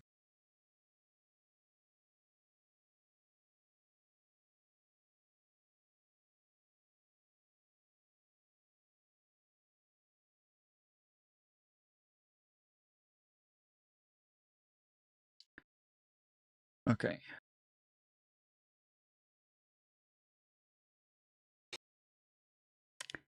Three days later, respondents forcibly expelled him along with 252 Venezuelan Salvadoran nationals to El Salvador, where they were detained in the Terrorism Confinement Center, CCOT. Nicholas Riccardi and Regina Garcia Cano. Trump administration deports hundreds of immigrants as judge sees their orders. While at CCOT, the men, including Abrego Garcia, were systematically beaten and tortured. In response, on March 24th, 2025, Abrego Garcia filed suit in this court and separately moved for an injunction directing respondents to secure his immediate release from CCOT and his return to the United States. The court granted such relief, ordering respondents to facilitate and effectuate his return to the United States. Appeals to the Fourth Circuit and Supreme Court affirmed the order as modified to command facilitation of Abrego Garcia's return to ensure that his case is handled as it would have been had he not been improperly sent to El Salvador. In the ensuing weeks, respondents refused to facilitate Abrego's release or his return. However, on June 6, 2025, respondents paroled Abrego Garcia to the United States after securing a federal indictment in the Middle District of Tennessee, a matter that itself under scrutiny for vindictive and selective prosecution. Once in criminal custody, and after several hearings, Abrego Garcia was released on stringent conditions of supervision. But respondents found this result intolerable and complained bitterly. Respondents also warned Abrego Garcia that upon his release, ICE would take him into custody to effectuate his removal to a country other than El Salvador. Abrego Garcia, in response, urged the court to order his return to Maryland under the ICE supervision terms that were in effect prior to his wrongful removal. The court agreed and ordered Abrego Garcia's release and return to ICE supervision out of the Baltimore field office. The court also ordered that in the event respondents initiated third country removal proceedings, they give Abrego Garcia 72 hours notice of the intended third country. Meanwhile, during plea negotiations in criminal case, Costa Rica offered to grant Abrego Garcia's residency as a refugee. Official correspondence dated August 21st, 2025 from Costa Rica's Minister of Public Security, Mario E. Zamora Cordero, confirmed. The government of Costa Rica intends to provide refugee status to Mr. Abrego Garcia. The next day, on August 22nd, 2025, as Abrego Garcia left the detention center in Tennessee, respondents served him with a notice to appear in the Baltimore ICE field office the following Monday. Respondents separately notified his counsel that they intended to remove Abrego Garcia to Uganda. Abrego Garcia immediately responded with written notice to respondents of his fear that if sent to Uganda, he would face persecution, torture, and ultimate refoulement to El Salvador.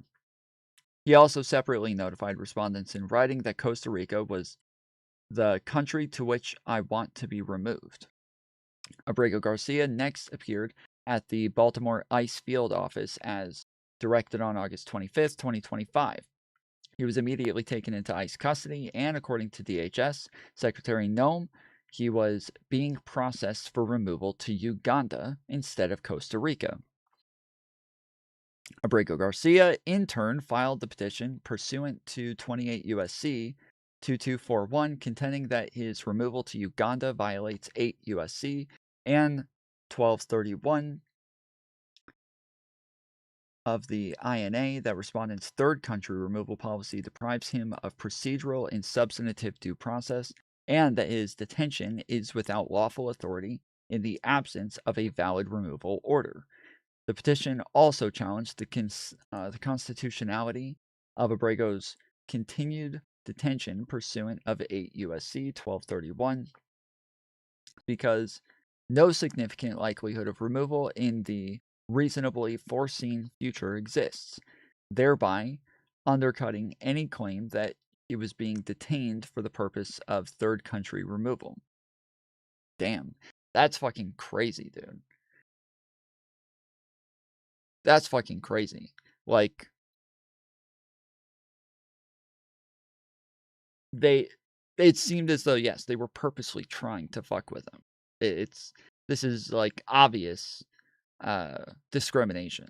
This is blatant discrimination. There's no fucking way that they can try to make this seem like it's legitimate. In the days that followed, respondents took no steps to process Abrego Garcia for removal to Uganda, ostensibly because of his claimed fear of persecution and torture in that country. Instead, on September 5th, 2025, respondents notified Abrego Garcia's counsel that they now would remove him to the South African country of Eswatini. Abrego Garcia immediately asserted fear of removal to Eswatini on similar grounds. Within days, Eswatini learned of respondents' notice to Abrego Garcia, and it bit back. On September 11th, 2025, Eswatini spokesperson Thabil Mduli announced that the government of Eswatini had not received any communication regarding this person and did not have any agreement with the United States to receive Abrego Garcia.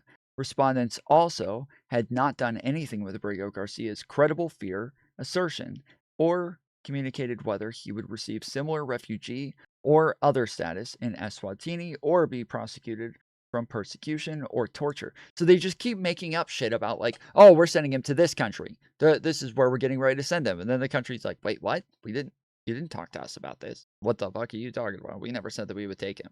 I don't know why. I don't know what y'all are talking about.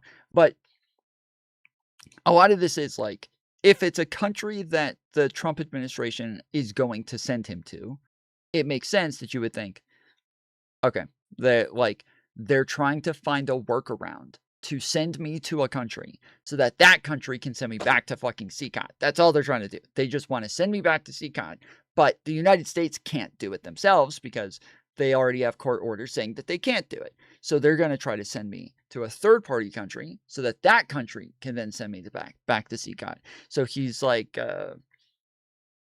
he's trying to find like a specific country that will not, that the Trump administration is not working with, so that if he gets sent there, he'll likely get refugee status instead of getting sent back to CCOT.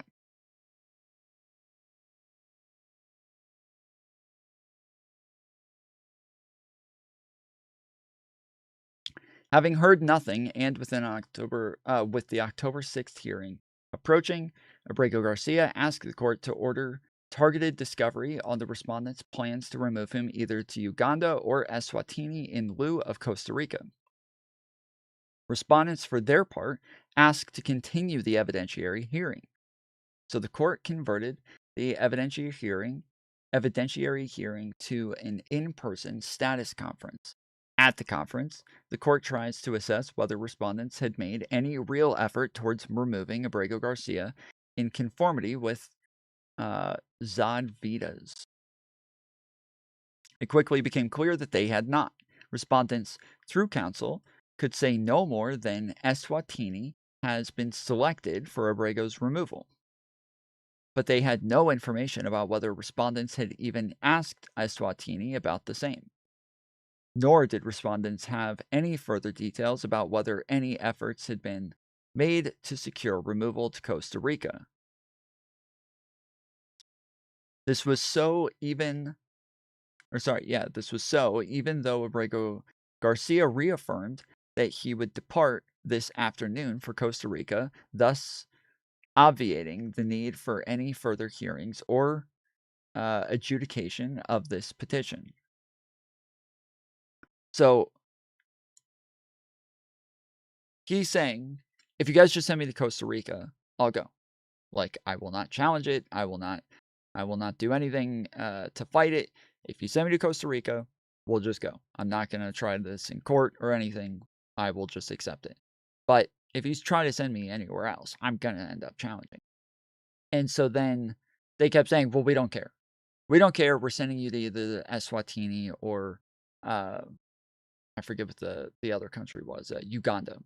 They're like, we're sending you to one of these two countries. But then months later, they're still holding him. They're still holding him. They have not sent him to Eswatini. They haven't sent him to Uganda. They haven't sent him to Costa Rica. And they don't tell him what the fuck they're doing. So eventually he tells the court and says, hey, like, I still don't know what the fuck's going on. So they hold a hearing for updates. And it turns out they have no updates. There's no updates. They don't have any information either. They have not had any communication with Eswatini. They haven't had any communication with Uganda. They haven't had any communication with Costa Rica. They have not done anything to further his removal. They're just holding him in a prison for nothing. Like, the whole reason that they're holding him is for deportation. That's it. They're only holding him for deportation. He's not being tried anymore for human trafficking. They completely dropped this when it turned out that they didn't have any evidence, and the judge ordered his release. So they decided to just drop that case and go back to trying to deport him. And so they arrest him again and put him in prison again for him to be deported. And now they're not even doing anything to deport him. They're just holding him in prison for months. So, yeah, the court hearing that they go to, the last one, they're realizing that they have absolutely no updates and no plans right now. If the government's goal is to effectuate the removal, he would be in Costa Rica right now as we speak. Yeah, so it's like, that's what I was thinking. Like, if their actual plan was to get him out of the country, they would have just removed him. They would have just sent him to Costa Rica. That's fine. Yeah, just, if you're so concerned with this guy, he's such a horrible terrorist, right? You would just send him to Costa Rica. You would just get him the fuck out. But they didn't. They're not getting him out. They're not even trying to get him out. They're not doing anything to remove him. Because respondent had done nothing other than send emails to Abrego Garcia's lawyer about the removal to Uganda and Eswatini, Abrego Garcia asked that the court rule expeditiously on the Zadvidas claim. Respondents, in turn, asked for an evidentiary hearing to demonstrate the sincerity of their third country removal efforts. The court granted their request and specifically ordered respondents to produce a witness or witnesses to testify about what steps, if any, respondents have taken to remove petitioner to Eswatini or any other country, including but not limited to Costa Rica, and what additional steps, if any, respondents will take in the future, or reasonably foreseen future, to remove petitioner to Eswatini or any other country, including but not limited to Costa Rica. The court held an evidentiary hearing 4 days later on October 10th, 2025. Respondents produced one witness, Deputy Assistant Director of ICE Enforcement and Removal Operations, John Schultz.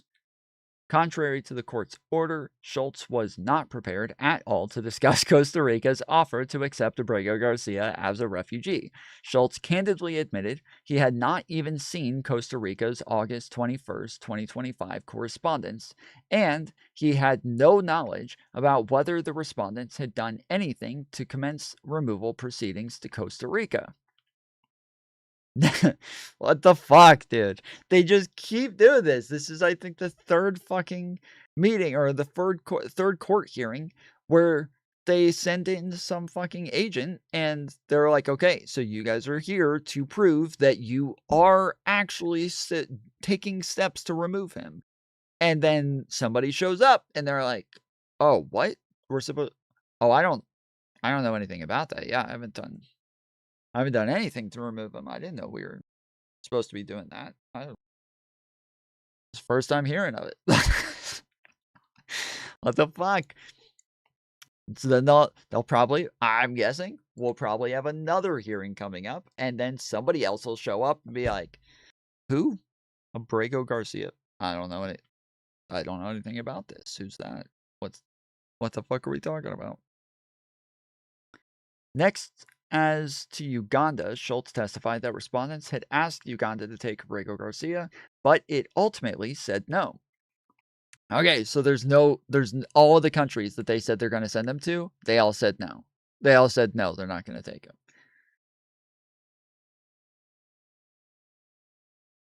As to Eswatini, Schultz testified that respondents had not formally asked Eswatini to accept Abrego until Wednesday, the night before the Friday evidentiary hearing. So the United States had not asked Eswatini to accept Mr. Abrego Garcia until the past Wednesday. Schultz, Your Honor, I don't know what occurred in, say, September.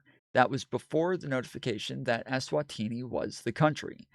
I just know that the request was made Wednesday evening to Eswatini. Question. But you have no other information of prior requests? Schultz. No, Your Honor. Schultz also reported that even though Eswatini said no, the conversations weren't over. Schultz further confirmed that the night before the hearing, respondents notified Abrego Garcia's counsel that he would now be removed to yet a third African country, Ghana. But once this purported designation to Ghana became public, Ghanaian Foreign Minister Sam Okedzsoto immediately announced that Ghana was not accepting Abrego Garcia. What the fuck, dude? Why do they keep doing this, dude?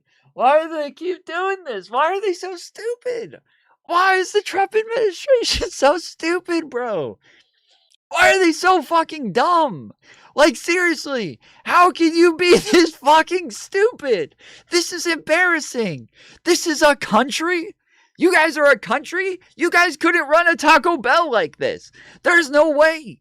There's no way you could not run a fucking Taco Bell with this amount of bullshit happening. Nobody doing their jobs. Nobody even trying to do their jobs.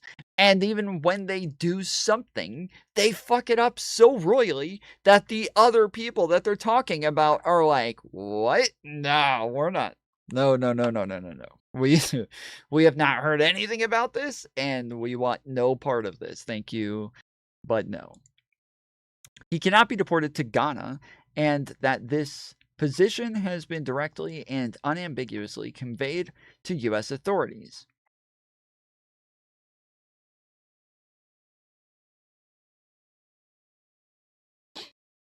Schultz ultimately confirmed that he knew of no impediment to remove Abrego Garcia to Costa Rica, including no statement from respondents that effectuating such removal would run contrary to U.S. interests. Schultz further attested that he had been told nothing about why respondents had not yet processed Abrego Garcia's removal to Costa Rica. Counsel for Abrego Garcia, in return, emphasized that his client's continued detention must be for purposes other than facilitating removal, because if respondents want to remove him to Costa Rica, you will hear no objection from us. They can put him on the next plane to Costa Rica.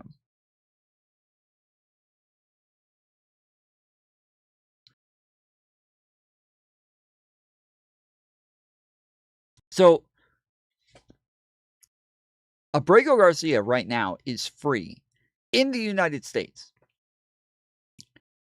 They could have removed him if they wanted to.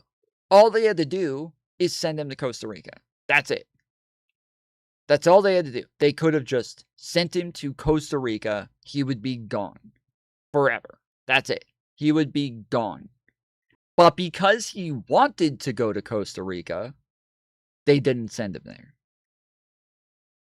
It seems pretty obvious they were trying to use a third-party country to send him back to CCOT. It seems fairly obvious they were trying to use a third-party country to fuck with him. This is obvious persecution.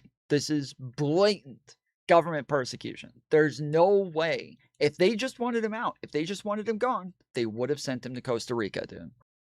Especially after months, dude. Especially after months of the runaround. But they didn't, and now he's free in the United States again.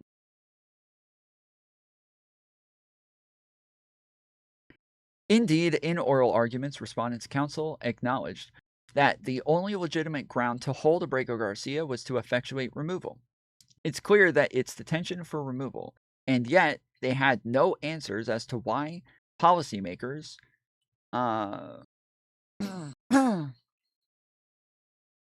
eschewed Costa Rica. The best they could do was stipulate that Costa Rica is on the table if Estuani falls through. The court concluded the hearing by announcing it would reach the Zandvidas. I'm assuming that's what I'm saying. I'm guessing this is some sort of evidentiary hearing.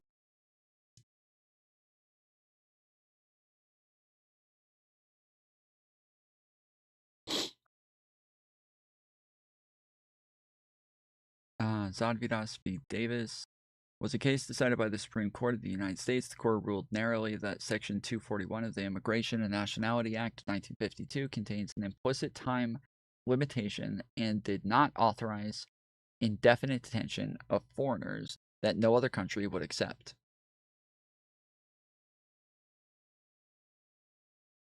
Damn, okay.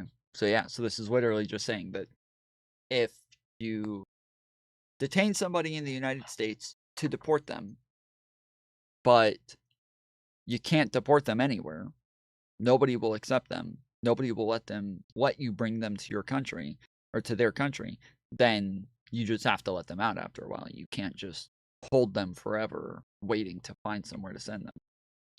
But guys, they're not US citizens. They don't have rights. They're not even citizens. They don't have rights, guys.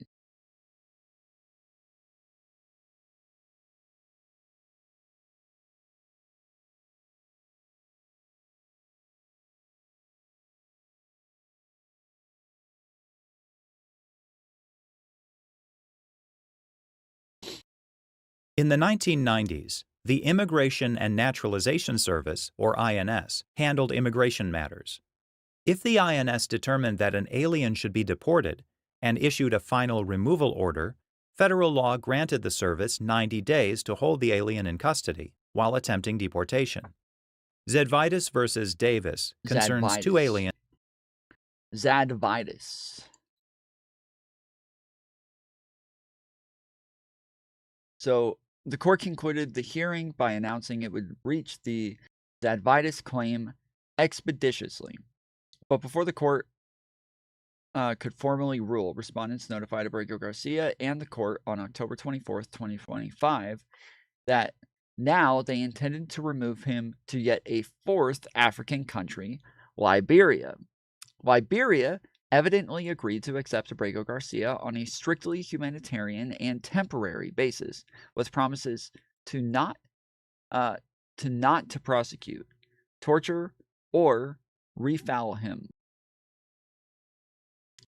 The court convened a status conference after the Liberian notice, during which Abrego Garcia's requested one final hearing to address the remaining counts of his petition. Respondents posed no objection and indicated they would separately move for his court to dissolve its temporary prohibition on reviewing Abrego Garcia from the continental United States. The court allowed supplemental briefing and set a hearing for the following month. In their subsequent filing, respondents justified removing Abrego Garcia to Liberia because it was the only state willing to accept him. That's not true. Costa Rica was willing to accept him. Costa Rica, like, without being asked. No one even asked Costa Rica to accept him. Costa Rica just came out and said, hey, we see what's going on with Abrego Garcia. We will accept him. If you guys are having trouble getting him somewhere, we will take him and we will give him full refugee status in our country. You will have all the protections that we can give him.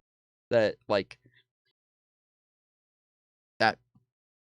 seems like a pretty obvious option here, but again, they don't want to give him to somebody who wants him there. They're trying to make sure they choose a place that is not actually willing to accept him.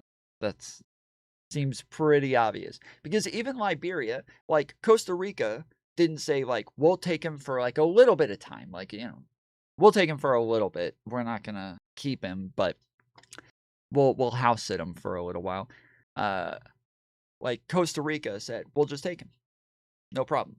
But Liberia says, we'll take him. He'll be safe, but we're not keeping him. Like, this is not permanent, okay? This is temporary. We'll have him for a little bit, but we're not keeping this motherfucker.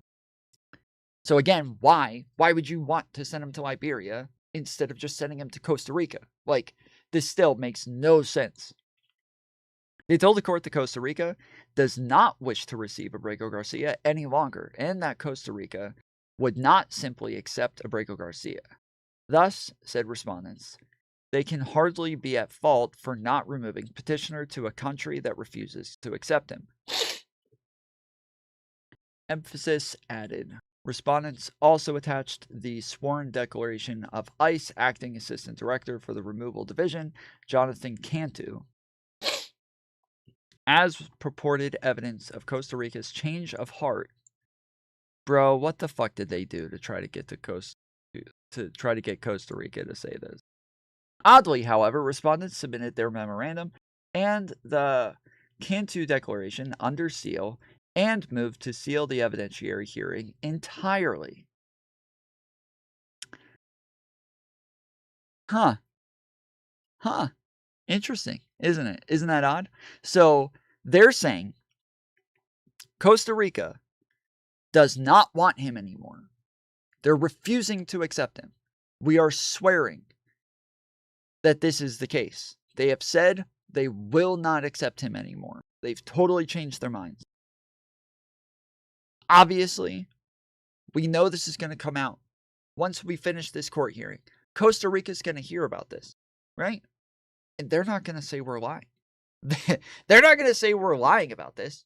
Obviously, they're going to know that this was said in court, and they're not going to turn around and be like, they're a bunch of fucking liars. So we're well aware that they'll find out and that they will not say that we're lying.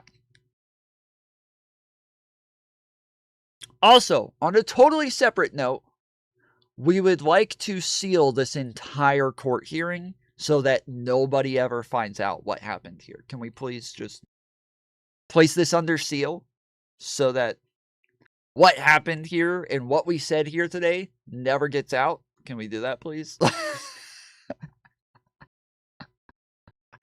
Ah, shit, bro. Yeah, oddly, however, respondents submitted their memorandum and the Cantu declaration under seal and moved to seal the evidentiary hearing entirely. This represented a sharp departure from their prior practice to seal only that which is necessary to protect diplomatic communications, as typically memorialized in a diplomatic note or memorandum of understanding. Respondents also did not attach any communication from Costa Rica reflecting any rescission or modification of its prior offer to receive Abrego Garcia as a refugee. So that we pinky promise, guys. We pinky promise this is the case. We promise. Costa Rica totally does not want him anymore. We swear they totally said they don't want him. We can't show you any evidence of them saying that. But it's real. It's very, very real, guys. It's very real. So Abrego Garcia quickly asked the court to make the Cantu available for testimony. The court granted that motion over the respondent's vigorous objection. The court also unsealed the relevant filings and ordered the respondents and their lawyers to prepare the witness in good faith to answer questions about Costa Rica's willingness to accept Abrego Garcia. At the hearing on November 20th, it became evident that once again respondents defied this court's orders. They simply refused to prepare and produce a witness with knowledge to testify in any meaningful way. Cantu candidly admitted, for example, that he had no prior involvement in Abrego Garcia's case and spent approximately 5 minutes preparing to testify. So this is again, they're supposed to come and prove some shit, and somebody shows up and is like, oh, what? Oh, I don't know anything about this shit. They just told me to show up here. I don't know anything about this case. I am totally unaware. I don't know. You guys are asking the wrong person. Holy shit, dude. This is child's play, bro. These are a bunch of fucking children. Cantu candidly admitted that, for example, that he had no prior involvement in Abrego Garcia's case and spent approximately 5 minutes preparing to testify. Cantu also shared that none of the respondents' attorneys had discussed this court order with him or showed him its contents. Nor did Cantu understand the purpose of his testimony. He doesn't even know why he's there. That he literally does not even know why he's there. He doesn't know what he's there for. He's totally fucking lost, bro. Then at the hearing, respondents showcased Cantu's ignorance about the content of his declaration pertaining to Costa Rica. As the pointed questions of respondents, counsel made clear Cantu's lack of knowledge was planned and purposeful. What? So, paragraph 4, final sentence, the Cantu Declaration. Do you see where it says the words certain understandings? Cantu, I found it. Yes, I do. I see it. Counsel, what are the certain understandings referenced in the last sentence? Cantu, I don't know.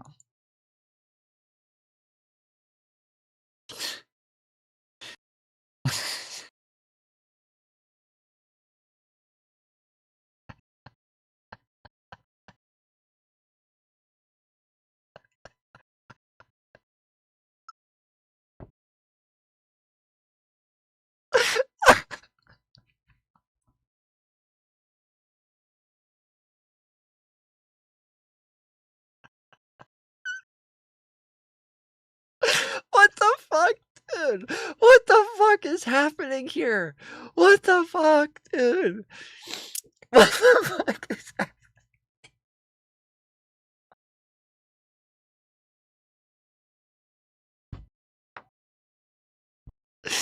This is ridiculous, dude. This is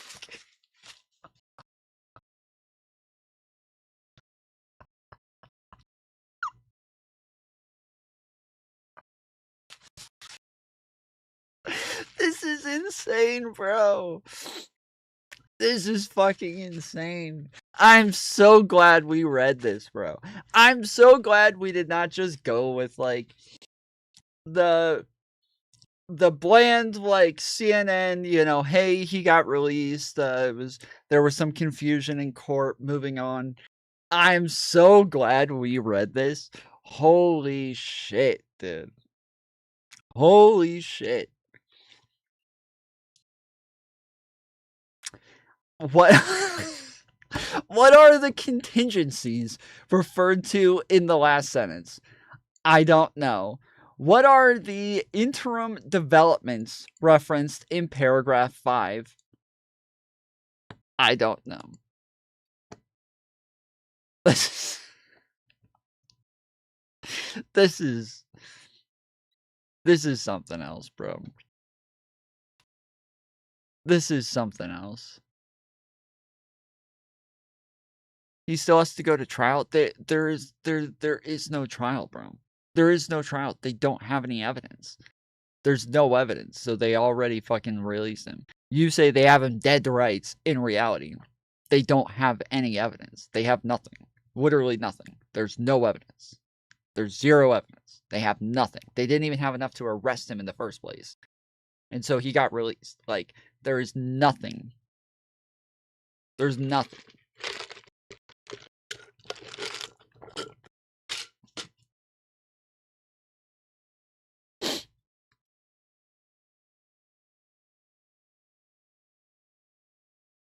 Literally released tonight. Well, no. The human trafficking case, he got released on that a couple months ago.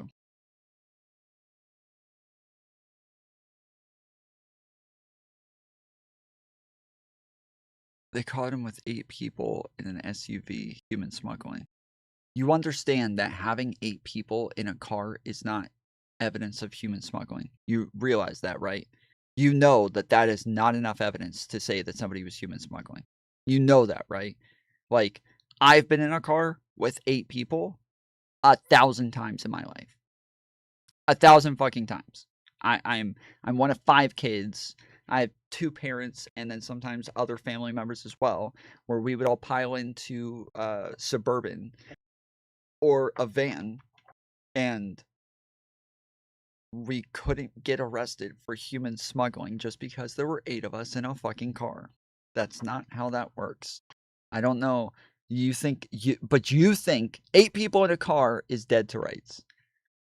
When the jury sees the body cam, they'll probably think it is human. Bro, that's not how the law works.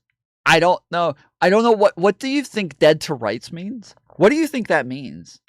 You have no idea how the law works? Like, you think they're just going to show them the body cam and they'll be like, well, our vibes feel like it's human trafficking. No, there's a fucking law with, like, actual things that they have to cover and, like, points of the law that, like, for each for each count or for each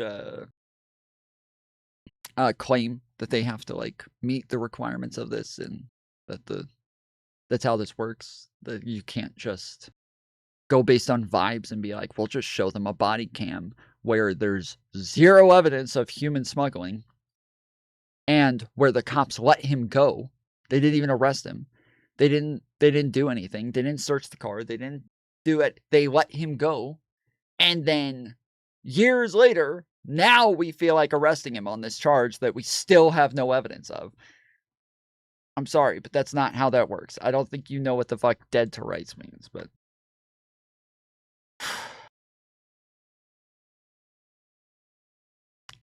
Tom's just biased because his dad was a people smuggler. Yep. There's this thing called evidence. MAGA does not believe in evidence. Everything is based on their fifis. All right. Counsel for respondents, Jonathan Guyan or Goin, questioning Cantum. Goin at sidebar with court stating, I'll just say I told you this was exactly what was going to happen regarding the witness. Ignorance on Costa Rica as a viable country of removal. So remember in the last hearing, they had a person who came in, right? No evidence, and Kamala Harris was going to win the election. I said that Trump was going to win.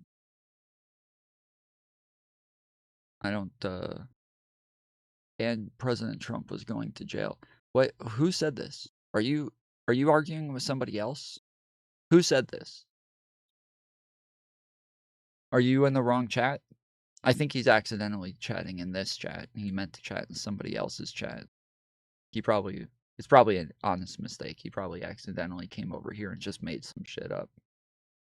It's probably not a pattern of behavior where he just made some shit up about the Abrego Garcia case and now he's making up some shit about something else that somebody else said. Probably not that.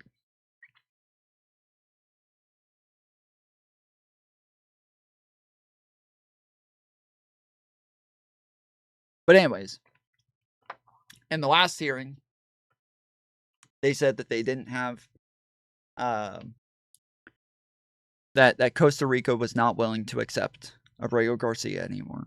And then they sealed the entire hearing.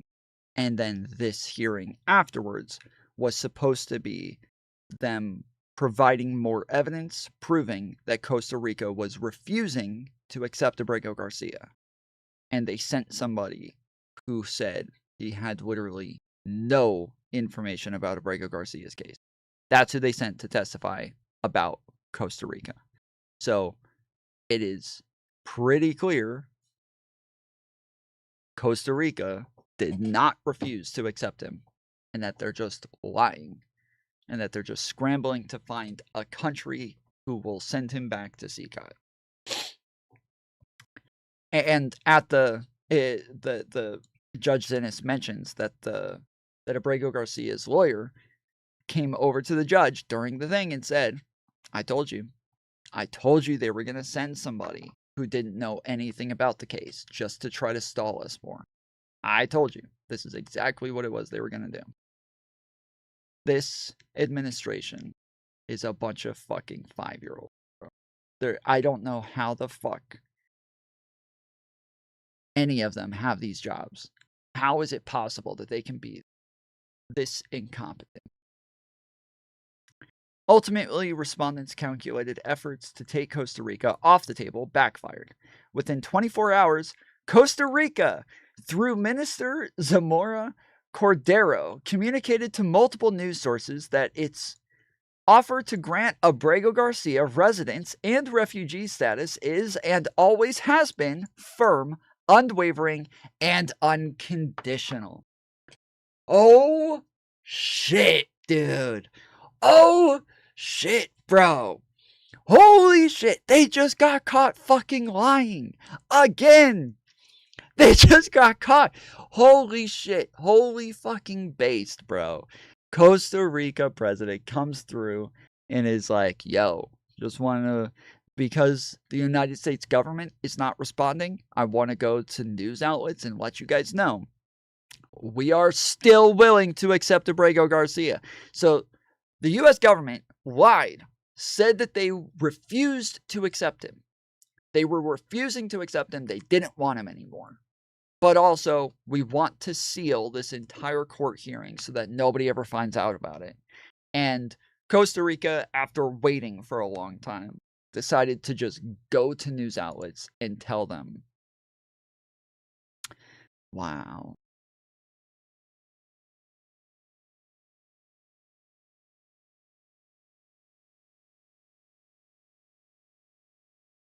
Wow.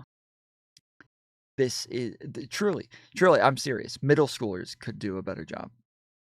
Middle schoolers could do a better job at this. We have the most incompetent government of all time. They cannot even be good at prosecuting people unjustly. They're not even good at fucking corruption. Like, this is the most blatant example of corruption. And they're not even good at it. They fucking suck at corruption. Like, they cannot even be corrupt the right way. This is embarrassing.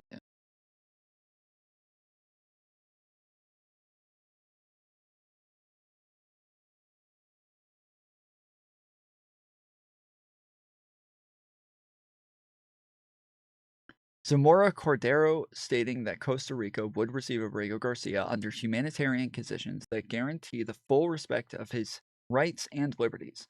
That position that we have expressed in the past remains valid and unchanged to this day.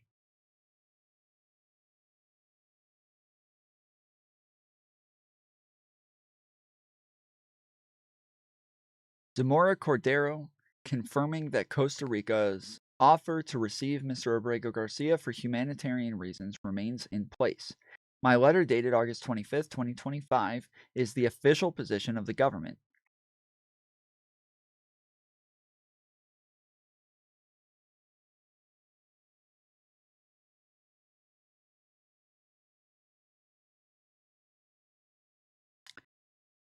Abrego Garcia's requested release.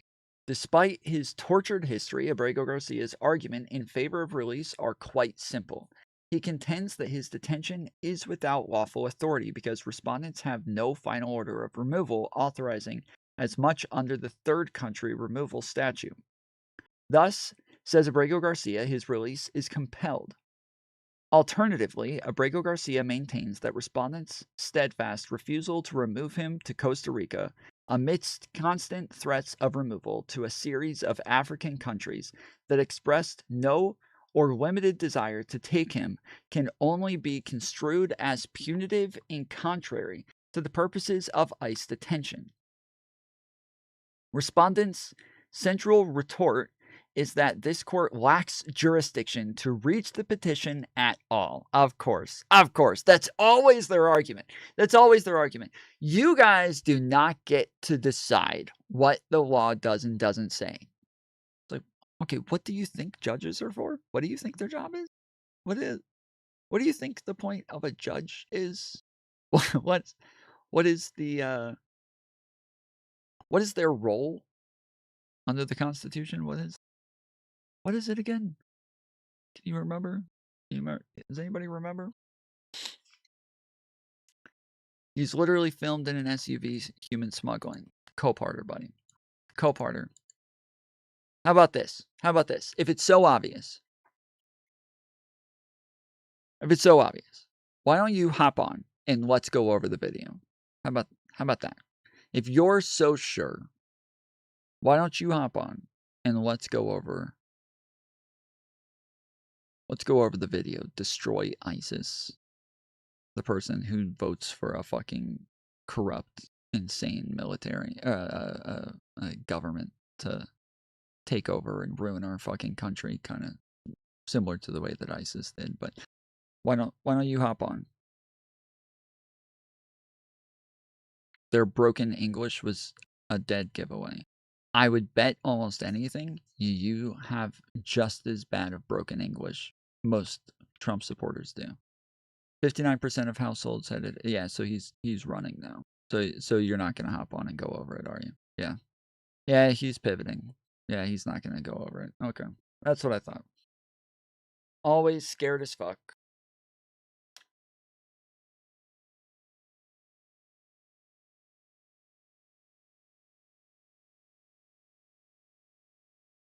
First, as to U.S. 8 U.S.C. 1252. This provision bars this court from hearing 3 discrete kinds of claims arising from an action of the Attorney General to commence proceedings, adjudicate cases, or execute removal orders against any non-citizen under this chapter. Abrego Garcia's petition does not challenge the commencement of proceedings or adjudication of any case. Accordingly, the only conceivable argument for which 1252 strips the court of jurisdiction is that the petition challenges the execution of removal order.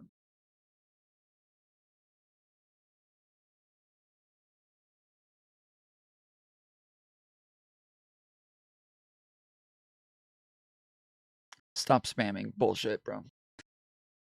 Nobody asked you anything about whether or not illegal aliens were a fiscal drain or anything like that. Literally nobody asked.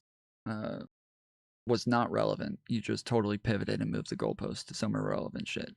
If you would like to talk about Abrego Garcia and your initial claims before you pissed your pants and ran away from them, you're welcome to still jump on. There's a link to the Discord in the description. You can jump on. Get in the waiting room. We'll go over it right now. We'll go over the video that you think is so damning. We'll go over it, okay?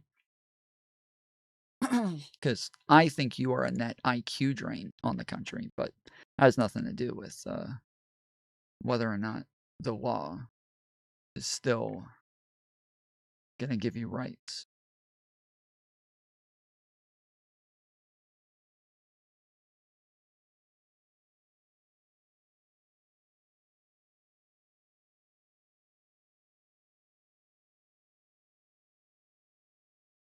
The only conceivable argument for which strips the court's jurisdiction that petition challenges is the execution of removal order. But Abrego Garcia does not challenge the execution of removal order.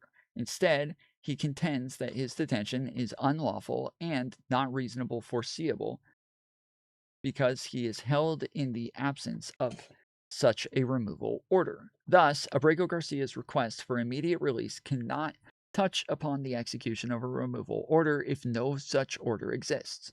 So there is no removal order. There's no removal order for Abrego Garcia. It does not exist. They have no removal order. So when they arrested him, they said that they had a removal order. They were wrong.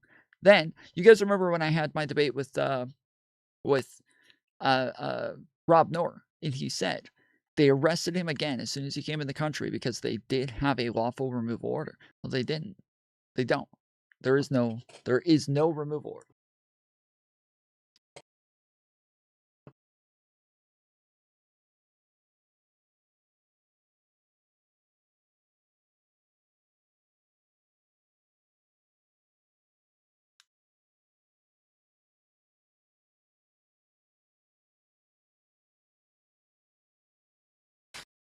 Thus, Abrego Garcia's request for immediate release cannot touch upon the execution of removal order if no such order exists. Habeas petition challenging the detention based on lack of removal order and finding that the challenge distinct from the challenge in the execution of a removal order as barred under 1252. Holding district court remains jurisdiction. Petitioner challenges the detention absent removal order.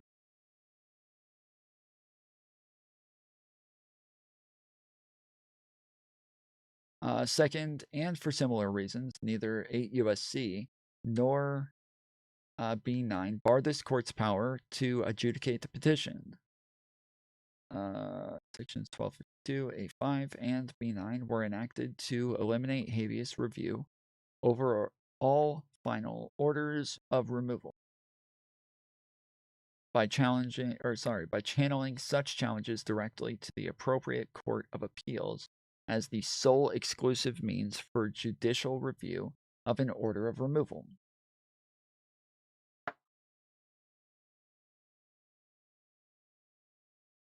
Channeling judicial review of all questions of law and fact, including the interpretation of application of constitutional and statutory provisions arising from any action taken or proceeding brought to remove a non-citizen from the United States and under this subchapter as available only in judicial review, a final order under this section. But again, Abrego Garcia is not challenging a final order of removal. He argues that instead, his detention lacks lawful authority because there is no such order.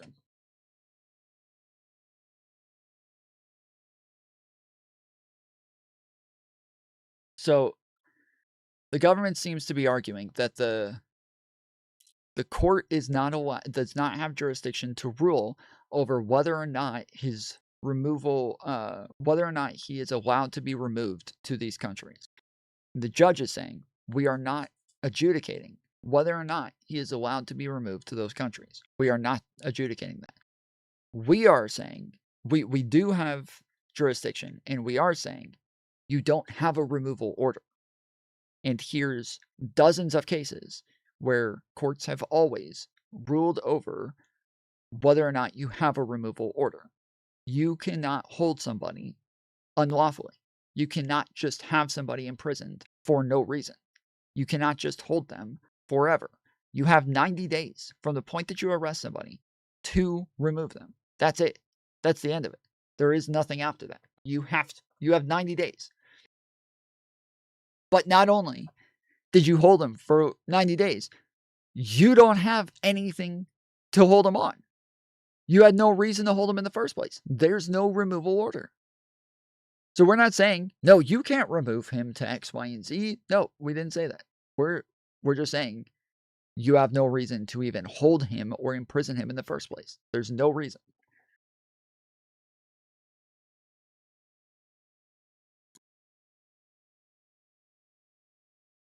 Throughout, Abrego Garcia has maintained that no order of removal exists for him. Although the proceeding until now have not subsequently depended on adjudicating this most basic fact, the time has come To understand why, the court first explains what a removal order is and is not, as a matter of law, and next, why the court finds no such order exists for Abrego Garcia. Last, the court discusses why the absence of such order compels his release. An order of removal is the vehicle by which the executive branch retains the power conferred by Congress under the INA to remove a non-citizen from the United States against his will. Such power is tantamount to an order of deportation defined as an order concluding that the non-citizen is deportable or ordering deportation. Riley v. Bondi. See also Nostrala v. Barr, holding that under the INA, in the deportation context, a final order of deportation is now defined as a final order concluding that the non-citizen is deportable or ordering deportation. An order of removal must be explicit in its directive that a non-citizen is to be removed to an identified country or countries.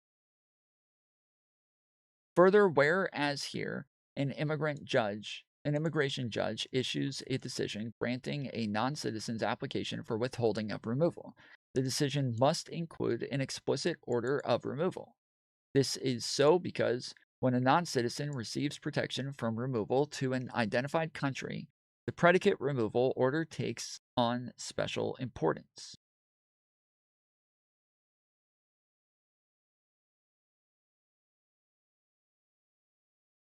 All right, well, I think we get the gist of it.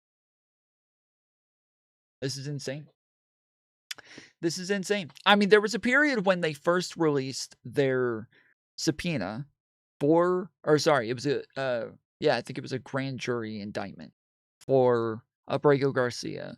When we went over it, there was a period where I was wondering, is this actually going to go through? Like, is this does look bad. Like, if a lot of this is true, this is going to look bad for the human trafficking case.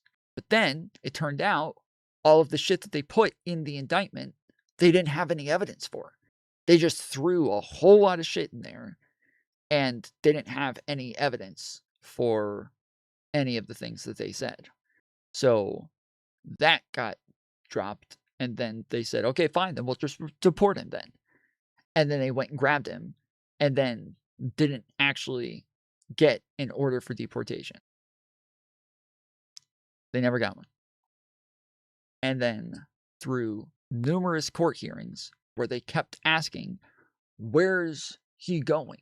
Where are you sending him? You have to deport him to a place. You can't just hold him forever. You got to deport him somewhere. They kept sending people who would get to court and be like, oh, I don't know anything about this. They just told me I have to come here like 5 minutes before the hearing. I have nothing to do with this case. I don't know why they sent me here. There seems to be some confusion. And they would do this over and over and over until one day they sent somebody who did know what he was doing. And he went there specifically just to lie over and over and over. And then tried to seal the whole hearing so that nobody would find out that he lied. And then even though they sealed the hearing, it still was found out that he fucking lied.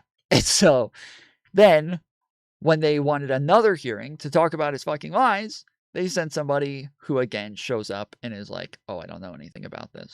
I don't know anything about this case. Sorry. They just told me 5 minutes ago that I have to come here. I don't know what I'm doing. So that's our government, guys. That is the United States government right now. That is what we're dealing with. All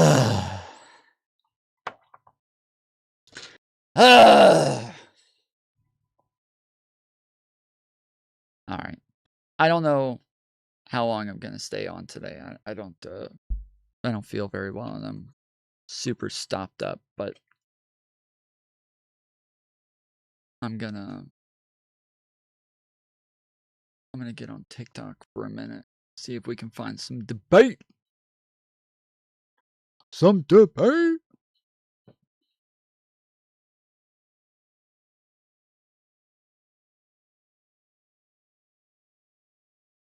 The fuck?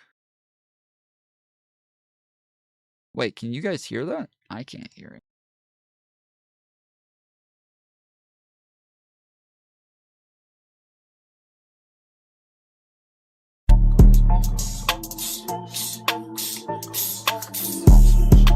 Fuck, I can't.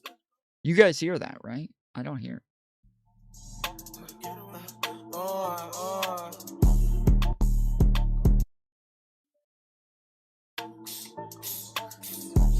Okay, there are obvious topics where you could be like, no, regardless of what this.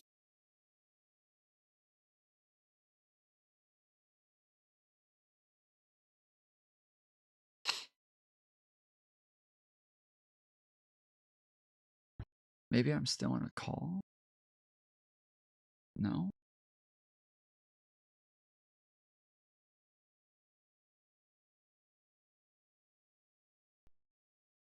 Why can't I hear this shit?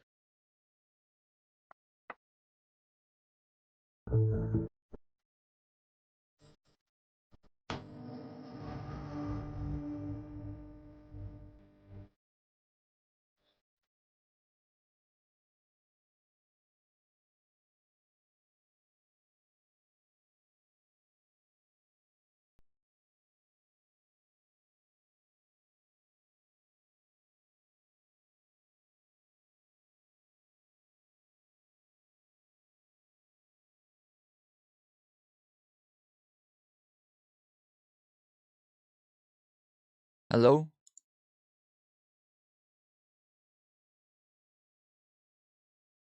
Huh.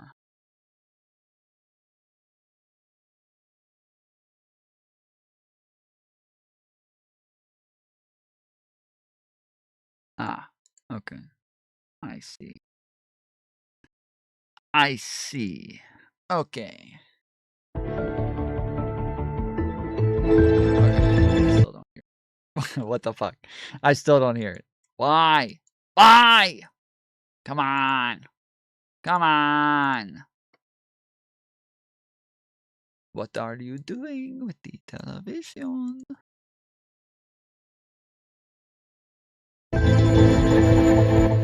Okay, now I hear it. Let's go. Ideal system. I'm sure if we did more research, I would come to a different conclusion. Maybe my opinion would.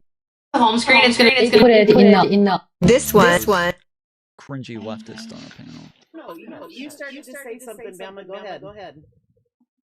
So I wanted to hear from you because you had a specific question. Not Bama. Bama was the chick that came onto the panel the other day who just came on. She's like, you don't say shit. I've been listening to you for half an hour and you don't say shit. You say a lot of words and you don't say shit. There's an echo? And if I'm wrong, somebody call me out. But when Obama took office, everything. There's an echo?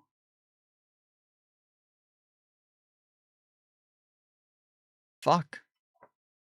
I don't. Every time it does this, I don't know.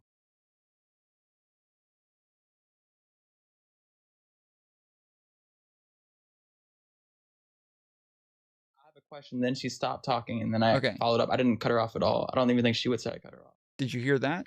No echo?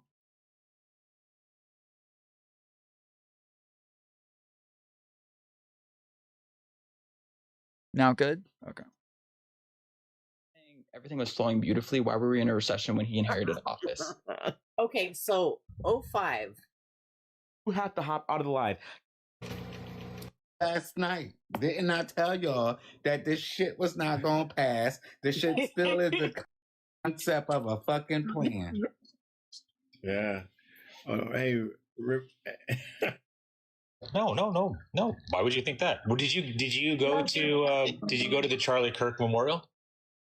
No. When any other administration did this, because every administration. We weren't. Correct. He's You're just right. being more vocal about it and being more, I guess you could say, racist. A lot of people are saying immature. Racist. Can you explain how he's being racist about it? Because he's racially. Okay. I gotta go to the bathroom, so I'm gonna put some news. Oh fuck no! I just X'd out. Shit.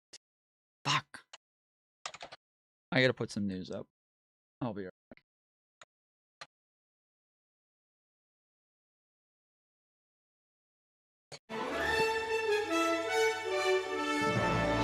Tonight, frozen. Millions of Americans this weekend feeling a new rush of Arctic air. Heavy snow, punishing winds, and dangerous cold sweeping from the Rockies into the Midwest. I'm meteorologist Andrew Kozak tracking the chilly wintry weather and a new threat for the Pacific Northwest. Also tonight, immigration crackdown, fear and frustration in New Orleans after masked agents chase a U.S. citizen. In Minnesota, shackled detainees flown out of state. We'll have the latest. I'm Allie Bauman in New York, where advocates are demanding to know the whereabouts of this 6-year-old boy who was separated from his father after being detained by ICE. Massive attack. Russia hits Ukraine with hundreds of drones and missiles. I'm Holly Williams in Lviv. The White House is trying to broker a peace deal, but many Ukrainians are skeptical that Vladimir Putin really wants to end the war. In Bethlehem, a Christmas tradition returns after 2 years of war. All that, plus artificial or natural, Americans make their choice for real. I'm Andres Gutierrez in Los Angeles with what's driving the demand for real Christmas trees this year.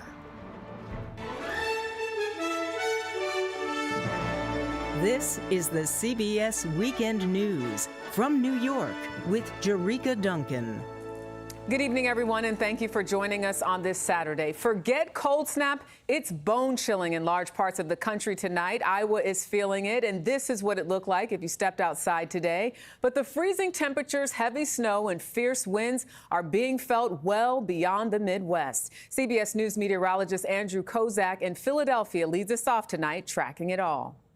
Yeah, good evening, Jerika. Tonight we begin across the midsection of the country where millions of Americans will continue to see snow and cold. Reduced visibilities down to near zero across Iowa over toward Chicago. We could have an additional 4 to 8 inches of snow before the weekend is up. And we expand that view out. It's the Rockies, the Pacific Northwest, and even the Great Lakes in New England that will get another shot of snow as we begin the week ahead. And the cold temperatures, they're going to keep that snow on the ground, especially across the northern tier. Could feel like 3 below zero tomorrow up toward Bismarck, North Dakota. And while it looks like it thaws out just a little bit by Tuesday, Wednesday brings us yet another shot of cold air across the north. Now let's pivot to the Pacific Northwest, where we have excessive rainfall that will once again begin along the atmospheric river, moving into areas like Seattle and Portland. We could be looking at storm system after storm system slamming across the upper northwest areas and flooding, especially river flooding, urban flooding, and small street flooding, going to be a big issue for the week ahead. Sunday, that atmospheric river begins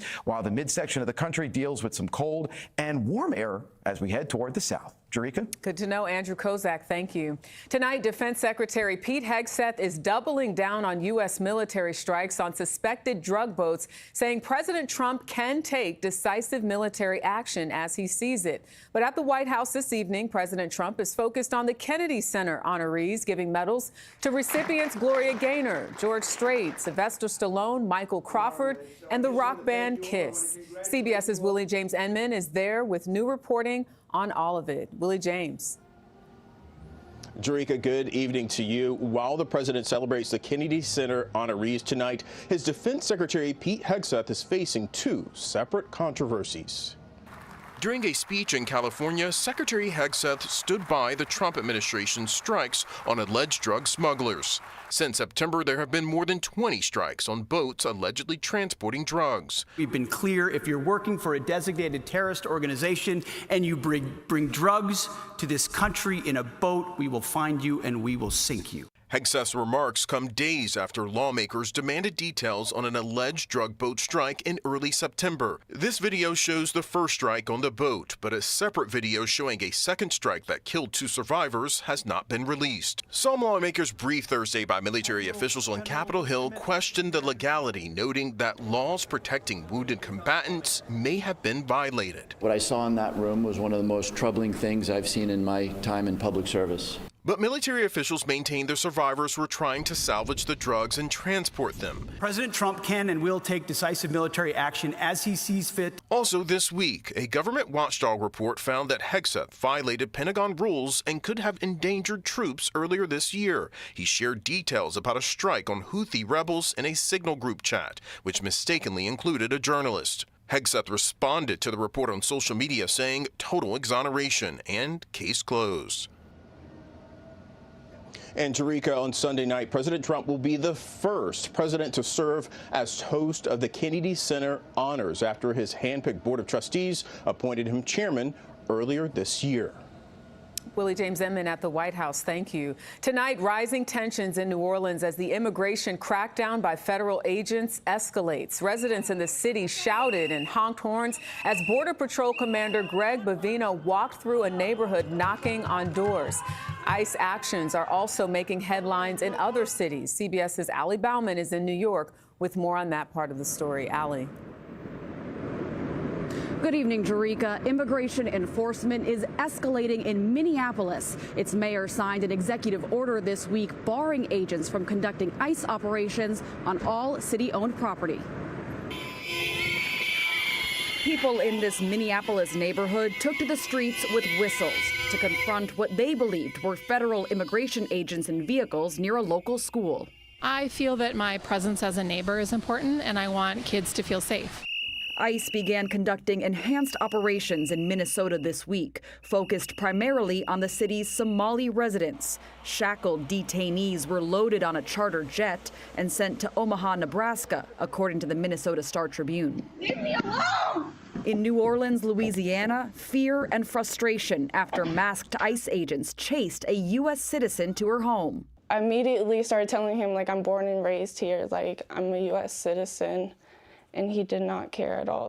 And there are mounting questions tonight in New York City about the whereabouts of first grader Yaoshin Zhang. He was separated from his migrant father last week when they reported to a scheduled immigration hearing. Mayor-elect Zohran Mamdani. A 6-year-old boy who was enrolled at PS 166Q was since detained and separated from his father, and we still don't know his location. A Homeland Security spokesperson tells CBS News the father was acting so disruptive and aggressive that he endangered the child's well-being. And the Department of Homeland Security says that family was given an order of removal and that 6-year-old is now with the Office of Refugee Resettlement, but did not disclose exactly where. Jerika? Allie Bauman in New York, thank you. Tonight, it appears that Ukraine is set to enter its 4th winter of war, even as the Trump administration pushes for peace terms with Russia. Negotiators met again in Miami today, even as Russia appears to maintain its hardline demands and its attacks. CBS's Holly Williams in Lviv, Ukraine, has the very latest. Good evening. There were Russian strikes across Ukraine overnight, again targeting this country's energy infrastructure. That means another winter with power outages for Ukrainians as Vladimir Putin tries to crush their resolve. Russia hit a railway hub near Kyiv overnight, as well as the village of Novi Petrivtsi, around 400 miles from the front line. We don't know why the Russians targeted a small warehouse and a home. Some local residents do know what they think of President Trump's peace plan. Mr. Trump needs to hear us that he is being deceived, said Olena Komik. You can't bargain with Russia, but President Trump's negotiators are trying. His special envoy, Steve Witkoff, and son-in-law, Jared Kushner, went to Moscow this past week. So pleased to see you. Despite a 5-hour meeting with Vladimir Putin, they left without an agreement. Putin doesn't look or sound like a man who wants to make peace. His troops are slowly gaining ground on the battlefield, and he's tied his political legacy to this war. Despite Russian casualties thought... Everything's all right. I did poop. So, this is the second time this year. We've set a record for the last 10 years. I got 2 in 1 year. 2 poops in 1 year, so we're doing well. We're doing well. We're doing good. We're on a fucking roll. All right.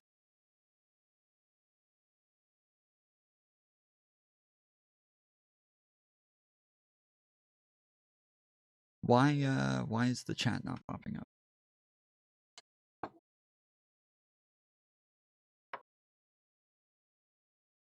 Oh, because I X'd out of all of this shit. That's right. That's right.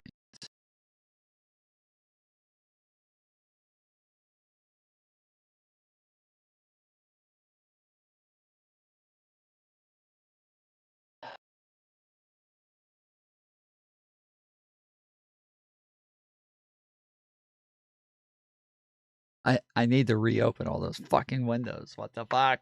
Bring it back. Give it back to me.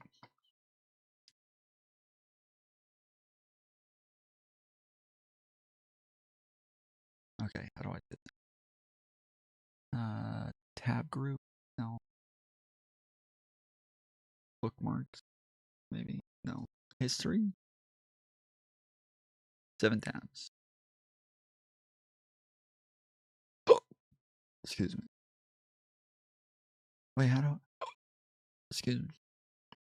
How do I just open them back up? Oh, wait. Yes, restore window. Yes. Wait, where did you go? What the fuck? Where did you go? Restore window. Yeah. Yeah, now we're cooking. What's up, fuckers? What's up, you motherfuckers? You motherfucker. Okay, motherfucker. You guys remember that video? You guys remember that video where there was some woman inside of like a, I think it was like a Barnes and Noble or some shit like that. She go, okay, motherfucker. Okay, motherfucker. Yeah, I'll get you, motherfucker. Yeah, you hear me, motherfucker. Do you guys remember this video?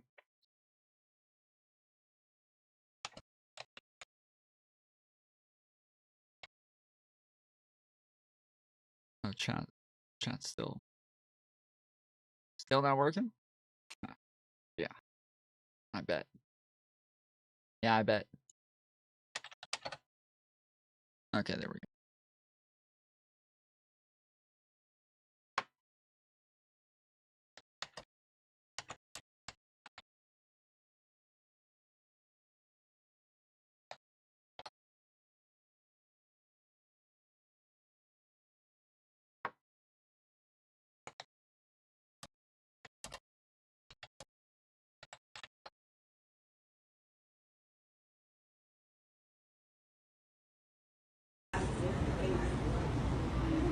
Right there on my got right fucking out. Right? Excuse me. Nigger. Give me my fucking drink, bitch. I'm going for these. This is her. That's her. Paul Sheldon? Yeah. I'm not familiar with that author. Well, he wrote the Misery books. Misery books? Let me see if I can find it in our system. Yeah, you better. All right, give me one second. Let me find the computer over here. Okay. Sheldon. Paul is the first name.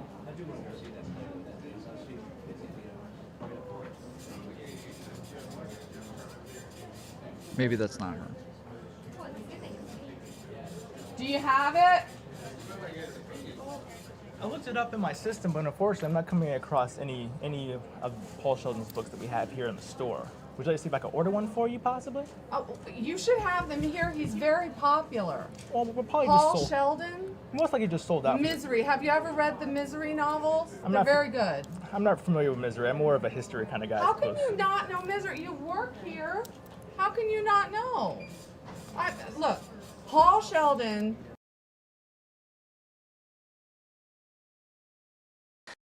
Shit. Yeah, I don't know.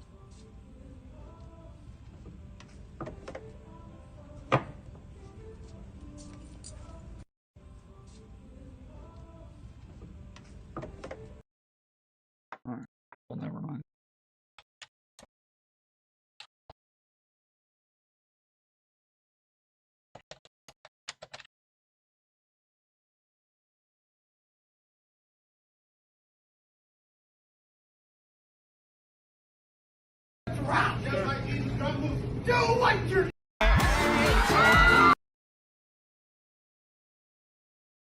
Hi, are you getting that book? Oh, this one? Yeah. Well, I was gonna get that book.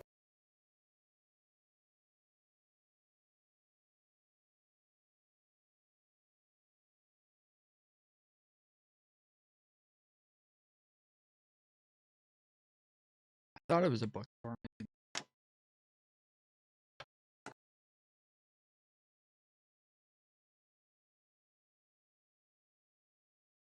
I hate my life. I hate my life. Alright, whatever. I'll kill myself. I'll just kill myself. That's fine. Fucking loser. I'll kill myself. I'll do it.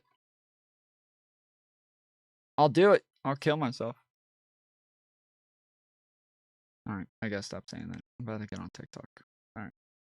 I feel like even when I'm not on TikTok, TikTok will hear me and ban me anyway. No.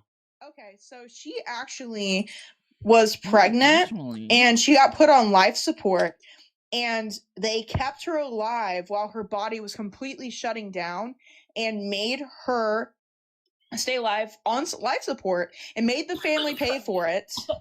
And then she literally like she was dead, by the way. Schmed or whatever. Schmed. She was schmed, I was by the coming way. to tell you, dude, he's a fucking Klansman, but he's brown. I don't get it. Yeah, he's stupid. What, that it was those... All of the debate channels, all of them say, "Why do you support Trump?" I feel like I should just switch sides at this point. If I want to debate, I have to switch sides. I got to go to the fucking MAGA side. Genocide. Yeah, I really hate that my memories. Why are we looking for a niche Vine meme? Because I want the motherfucker. I'm giving out free lap dances. Nice. That was Mantis's. Hey, so Republicans just released support for Cuban independence. The U.S. military swiftly Yes, but guys, if you guys aren't following, go ahead and click that follow button because click splice to retreat to y'all can come here. Seen videos where these girls are yelling at their guy, because the guy se justifica en eso, como les digo, se justifica en eso. I'd have to have like some money. I'd have to have some crazy family members. Some road race shit out here. I feel like I should go on to one of the Spanish panels and just get on there and just speak English the whole time. He's getting his life together. He finally made a change. And then criminal situations, somebody took his life. And he ain't do nothing, he wasn't even fucking with him like that. I think what she's saying though is she wants to hear you talk about the positive stuff more. Negative stuff less. I'm just. Is that what you're saying, 92? Yeah, I mean, there's so much positive out here about Black people. There's neighborhoods. There's neighborhoods where everybody cut their grass. Their kids go to piano lessons.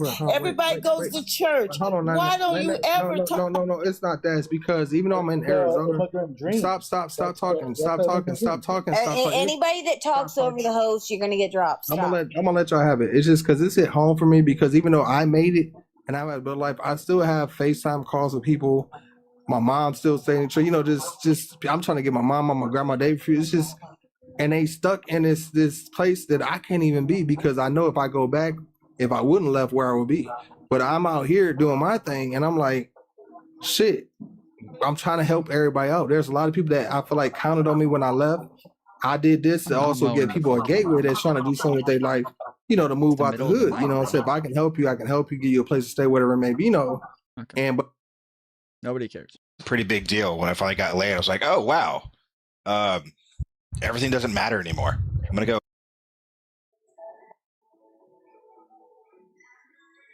I'm gonna see what's going on in the news right now. Kelly Schmorable. I'm trying to say your name. Oh, I guess it would just be horrible. God damn. That bullshit. Stop sitting up here bringing up the shit that rarely happens. Majority of the time, or while a lot of these. That's Papa Yaw. Papa Yaw. How dangerous syphilis is, like untreated syphilis. No. These women.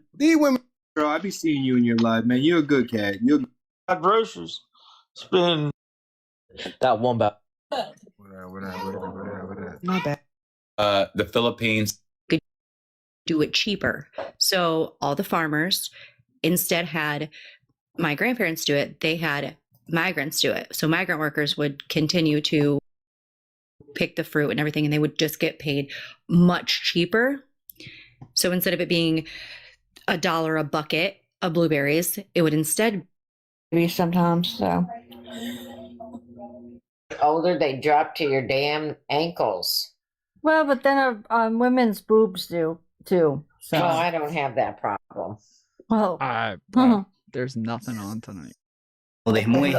Es lo único que hay, pero What is ahorita en happening? Venezuela no. De la It's Friday oposición night. no- Why are people out on a fucking Friday night? You should be on the internet. You should be on the fucking internet, sitting at home, watching content on a Friday night. What is happening with this fucking country? Dude? This is Trump's. This is Trump's America. And I had look at that girl. The good things about it. I'm currently reading a different. Not as much actually during COVID when edicts were done. Off and on, and Have to hire more people. That, but then I thought obstacles they may experience or may not, and helping them. At what age do you start teaching them that they're oppressed in America? You don't. Did you not just hear what I just said? Well, no. Well, you can't just because you don't do it, Q. We can't act like most Democrats not going to teach their kids that they're oppressed just from them hearing their parents. Like, if pregnant your age and who you voted for, please. Who was gonna vote for Harris? I'm sorry. Oh, this is Icy Was gonna Man's vote for panel. Harris? Fuck, I hate Icy Man. He's the one who always his mods always mute. They'll always argue with you and then mute you while you're arguing with them. up blue. All right. Well, when I was introducing in '99. Well, we need to get back on topic because we. Okay, I'm about to. You're already in trouble. Come on, warm it up, Chris. I'm about to get even more in trouble. I see, because I'm about to start a fire on your panel. Oh shit. So I have a question for the people that voted for Harris or that are Democratic. Why, in the year of 2023, did the U.S. government spend $66 billion on illegal immigrants, but only $3 billion on veterans? And why are illegal immigrants getting benefits? Like, can someone please answer that question? Because, and don't you dare say they're not, because I have so much evidence saying that they fucking are. I love her. Oh, but they'll never answer. Oh yeah, of course. Why are illegals getting housing, but our veterans are out on the street in cold ass weather? And then we're supporting like LGBTQ in like random countries and all of that stuff. Well, we can't have the argument with 92 because she showed you her viewpoints about how she feel about that. Oh yeah, 92. She's good. Yeah, but Billy and 99, we can have that argument. Well, 99, we know how he feels about it, so yeah. But we don't know how Billy feels about it. I'm trying to talk. I would just say I don't know what you're talking about. Like, just what is it? Of course he doesn't. Point me where. What do you mean? If I don't know something, I don't know. Just point me to what it is. I'll look at it. I don't know. I don't know anything about that. Okay, so do some quick research really quickly. It's a quick, easy research if you cannot, and others that have done, and it is a very, very, I'm talking about it has been to Congress, Senate. I mean, it is a very well-known thing that has been proven. This isn't like a hearsay thing. This has been something that actually was part of when the government was shut down, when people did not receive food stamps, why the Democrats kept voting not to. So that was their like playing card, because they wanted to fund all of these things overseas to millions and billions of dollars to everyone but the American people. So why is that? Why is that we're supporting that? You just said a bunch of different. I'm just asking you what is. Did I say anything wrong, IC? Or I didn't say you didn't say anything wrong. You said you said a bunch of random stuff. Did I quote it pretty on point? I'm pretty sure I did. Listen, you just said a bunch of random stuff. I'm asking. Oh, no. Okay, well, if I said it randomly, sobriety, you take it away. So Hold on, we gotta introduce somebody first. I got you, Billy. Billy, let's introduce somebody, then we're gonna clarify it. So introduce the person, please. Tom Foolery, can we get your age and who you voted for, please? Yeah, sorry, I'm trying to set up my mic still, but I voted for Kamala. I'm 37. You said age, state was the last one? No, you don't have to do state. Oh, okay. You don't have to do state, just your age and who you voted for. Thank you. Welcome to the panel. Welcome, Go ahead, welcome. Billy. So we need clarification for Billy. So either I'm gonna fuck it up every time. She's quoting the fair It report. was your question. So if he's confused, This person knows who I'm talking to because we had a conversation about their name, and the only name that I know for them is stuck in my head right now. Bubble wrap. No, I'm just playing. So Billy. Gracie, hold on, it's Gracie. Gracie, can you clarify the question and make it as simple as possible? Yo, listen, nobody has to, you have to be condescending in any way. yes, bro. I can make it very. I can do it in 10. I'm not being condescending. I want her to make it, a little bit more clear. I can make it really clear. I'll be like a few words. Would you rather American people get government funding or pardon? Gracie, you guys are acting very slow. About it. It's just tell me he doesn't know Is about it a bill? Whatever. She's talking about the fair report. She's talking about the fair report. I didn't say. Stop over talking. Everybody stop. I am overstimulated. Can I do my this point? Stop. I got you, Spray. Hold on, because Princess and he was like, oh, she talking about this. She said a lot of points at one time. So I wanted to clarify just one point for him. It's not that I don't think you know about it, but the way he responded and others on the panel, it wasn't clear to the panel. So I'm asking that's what I was saying to clarify it for all, and it's like a short summary, and simple. But the thing is, I don't need a summary. Just tell me what it is you're talking. It's the fair report. She's talking about the fair report. FAIR. It's called the fair report. It's from a conservative institution. No, I'm not actually. With the 66 billion for immigration, that's where it comes from. It's from the fair report. So what is it then, Gracie? No, there's actually other things out there too, but okay. So that was one claim, but Billy, what claim are you talking about the most?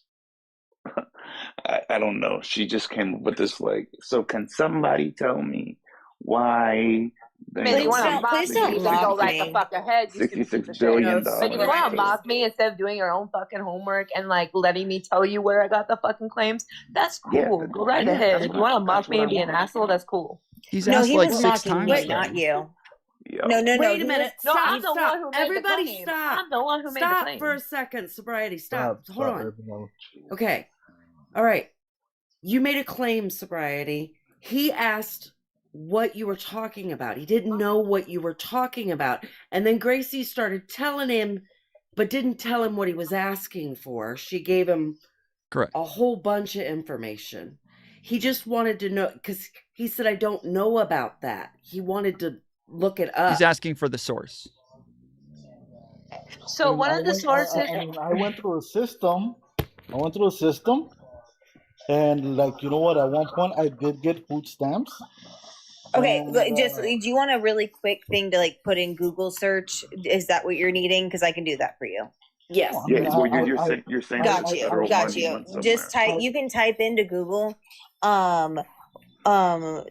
what Democrats used for leverage during the shutdown, and it'll pop right up. Is that what we're talking about? What happened to me when I went to Wait. Hold on now. So that's what we're looking for. Y'all should have said that. I have the whole PDF already. That's the facts I was giving I have you. the actual original document PDF of this. Yeah. Me too. Billy, if you want it, I'm confused because I didn't think that's what Sobriety said. Yeah. No, y'all got me jumping around different topics. You guys are not making any sense. Okay, so I literally said, why in the year of 2023 that the government spent 66 billion on illegals and only 3 or 30 billion on veterans, and why are illegal immigrants getting benefits but our veterans are out on the streets not able to get housing or anything. Yeah, and he was And the asking VA this sucks, for by the the way. source for that. Okay, cool. Well, he's And I asked can like give you my 6 source times. right now. Okay. Yeah, no, I'm sorry, but with everyone over talking and like someone like I couldn't really comprehend that. I'm sorry. Yeah. But I was get also it. repeating for Lana. Okay, fair enough. But 'Cause, okay, yeah, so my understanding is if that you it does just come do from the Fair if Report. you just do a quick Google search, Billy, and I forgot what the name of the website is, right off the top of my head, I don't have my computer charged right now, but off the top of my head, I can't give you the actual website, but if you just Google what states allow illegals to get health insurance, California is one of them. You can literally hold on, honey. Well, yeah, I know that states. It is federal. It is federal. Hold up, because Medi-Cal, which is the state of California, Lana, help me out if I'm incorrect. Yeah, it's Medi-Cal. Medi-Cal is what it's called in California. It's Medicare and Medi-Cal. And Medi-Cal actually has on their website that they allow illegals to apply for, and it's not just emergency Medi-Cal. You can get Medi-Cal, and if you end up having, say, somebody in your household ends up being like an anchor baby or something, they end up with a social security number. That whole family ends up with SNAP benefits and can be in Section 8 and they get benefits, and they go to the ER for treatment. Doesn't have to be considered a stroke or heart attack or emergency surgery. They just use it as like a regular PCP, still gets billed under emergency care, gets billed out like that, and gets federal reimbursement. There are also 19 states that give undocumented aliens driver's license. That is California. Yeah, so that just before we move Colorado. to Hold the on, other I'm stuff, almost done. No. I'm not done. we were trying to stay Thank on you. one topic before moving I'm to the not next done, one. sir. No, that's benefits. That's benefits. Sir. Someone that is an illegal alien in these states can get a driver's license. A driver's license is a key, like the golden ticket to keep going and getting all of these other benefits. So I'm not done. So you're going to hold on a second. So this is California, Colorado, Connecticut, Delaware, Hawaii, Illinois, Maryland, Massachusetts, Minnesota, Nevada, New Jersey, New Mexico, New York, Oregon, Rhode Island, Utah, Vermont, Virginia, Washington, and the District of Columbia, D.C. And all blue states. Literally all blue states. Okay, can we go back to the first what are we topic getting at here? first before Like, we go to the second this one? is Yeah, the amount that was Yeah, paid out. So the 66 billion. This comes from the Fair Report. It's like quoted in a bunch of like congressional speeches and things like that. They're not completely wrong, but they do include things like border security in that 66 billion. So some of it is towards like welfare, some of it's towards border security, and obviously I think Doesn't we're all matter. They spent more on illegals than they did veterans, and that's a problem with me. well. That doesn't mean much. Just saying that like they spent more on illegals than It veterans. means a lot. It means a lot. So if we put more money into I mean, I'm securing sorry. the Would you border rather spend with money the on people that want to hurt our country or people that are protecting our country? yeah, I'd rather spend that's money on people that's that what are I'm protecting talking. our country. That's what I'm getting at is that like just saying that you spent more on illegals when some of that includes border security. You're paying people to protect the border. You're paying for Bitch, people Biden to deport these completely people. failed at. And well, And hold his on. quote Hold unquote on. borders are Hold on, I literally have been waiting like failed. 10 minutes for just the topic to get I know, across honey. so I I'm can sorry. I'm finally. sorry. I'll let you go. I know, sweetie. I'll let you go. I'm sorry. But yeah, He didn't wait 10 minutes. He cut you off 10 times. I had to mute him. So don't believe his BS. He Wait, did I not never wait 10 got muted. minutes. Go ahead. Oh, but now I'm cutting him off, so I'm going to stop because he is right. I am cutting him off, so I'm going to let him finish. It might have been somebody else. I haven't gotten muted, but but yeah, the they put a lot of money into protecting the border, which is something that I agree with and that I'm happy with. Like, if veterans aren't getting enough money, I would agree that they need to get more money. What it seems as though the last couple of votes that went through Congress for veterans to get more money, it was the Democrats who voted for it and the Republicans who didn't vote for it. So if the issue is who gets more money, veterans or the border security, I would agree that veterans should have more social programs and be getting more funding. Right. And I mean, if Biden actually did a successful job at the border, I wouldn't be so, furious about it. Not like furious. Furious isn't the right word, but upset. I wouldn't be so, actually, no, furious is the right word. I wouldn't be so furious about it. Well, wait a minute. The veterans haven't been taken care of for the last 30 years. So all of a sudden, I'm furious. I mean, all of a sudden, everybody's so excited and so caring about the veterans. Where have you guys been? Because they have been 30 years ago, they were sleeping on the street. Not even 30 years old. I am. I'm twice. And for 30 years ago, they were sleeping on the streets. I know. There's been a growth of mine ever since I was able to vote. There has been a fluctuation in it. I am 30 years plus as well, so I can speak on this, but there has definitely been a fluctuation.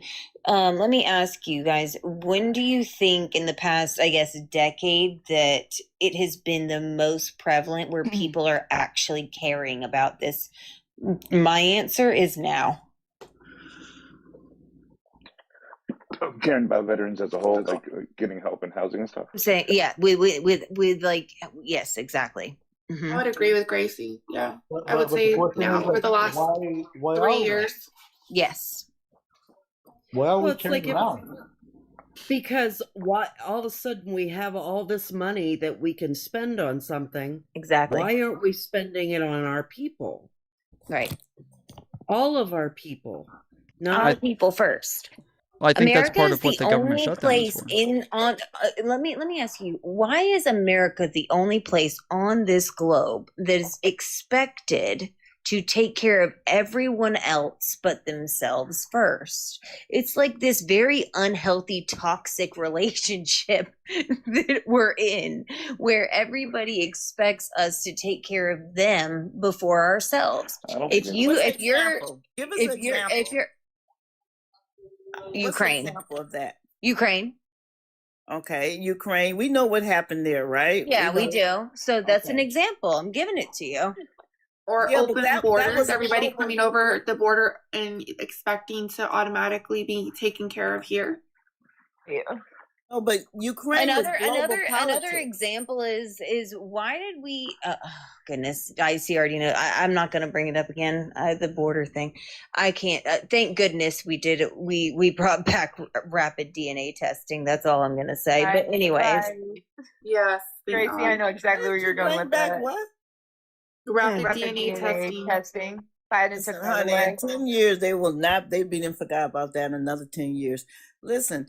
So you don't care about children? Wonderful, great. You promote it. You promote trafficking. Wonderful. No, I'm not. I don't know nothing about that. I'm talking. Well, then about don't speak on it if you don't know, darling. I was talking about the global. We were talking about the money and why is money going to all these different countries. That's what I was talking about.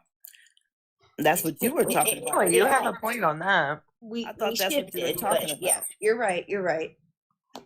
So I mean, you're not in the military and I'm not in the military, so we don't know everything that's going on. But there's such a thing as soft power too. So controlling other countries is not just through military, BOOM. There's other ways, diplomatic ways of controlling other countries, soft power includes those different things. Now, I'm not an expert. Nobody on here is a military expert, but we have to remember that we don't know everything. So there you go again, one more time, assuming I said this at the very beginning within the first few minutes that I met you and you assumed something. I assumed that we don't know everything. That's what I said. You just said, okay, I'm just going to let you go. You can't assume that people up here do not know. Well, nobody on here knows everything. That's what I said. How do you know I'm not in the military? No, I said we don't know everything. Okay. No, I mean, you said you're not in the military, and you said nobody up here is in the military. So. Yes, she did, and that's what I'm trying to teach her. She keeps saying these really I thought I said bold unless statements. somebody's in the military can speak on it. Even if you're in the military, you still don't know everything. That's the point I was trying to make. Then say it. Nobody knows everything, because you said no one up here is in the military. Is Okay, what you said. Yes, and no one knows everything. You don't know if other people. There's too many women on that panel. I'm gonna be serious. There's too many fucking women on that panel. All right, that's what it is. That's what it is. I don't give a fuck. I'm saying it. There's too many fucking women on that panel. Okay. They got 2 men on the whole fucking panel. There's too many women. The 90% of that fucking panel was just bickering about what they were talking about or how they said something. That's it. That's all they fucking talked about. It's just bickering about how something was said or what we were going to talk about or not going to talk about. That's it. That's all that was talked about the whole fucking time. Holy shit. Why can't we just talk about the fucking topics? Why can't we actually just stick to a topic instead? The one girl, she was like, oh, sweetie, I had to mute him so many times, so don't listen to him. I never got muted. Nobody ever muted me. I'm positive. I was never muted. She just made that shit up. That panel, I fucking hate that panel. That's Icy's panel. And Icy is the one. I talk about this all the fucking time. Every time I go on there, I end up debating his mods. His mods are the only ones who will argue with me. But then they start arguing with me and then start muting me every time I respond to them. And while I'm trying to respond to them, they're fucking muting me so that I can't talk. Tom, I open your stream and the first thing I hear is you complaining.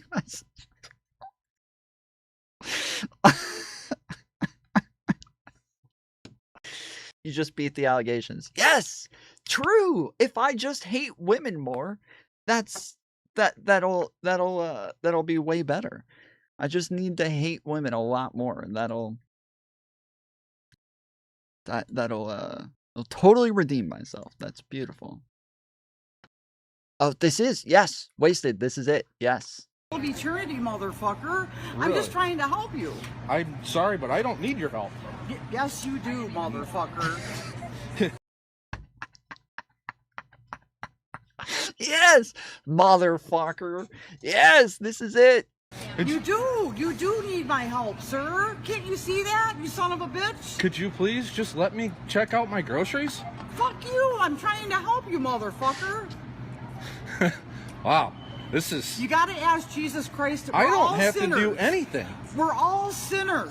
Okay. He's not gonna force you to do it. You're sinning right now. No, I'm not, motherfucker. You fucking accuser. Get the fuck out of here, you fucking accuser. You motherfucking accuser.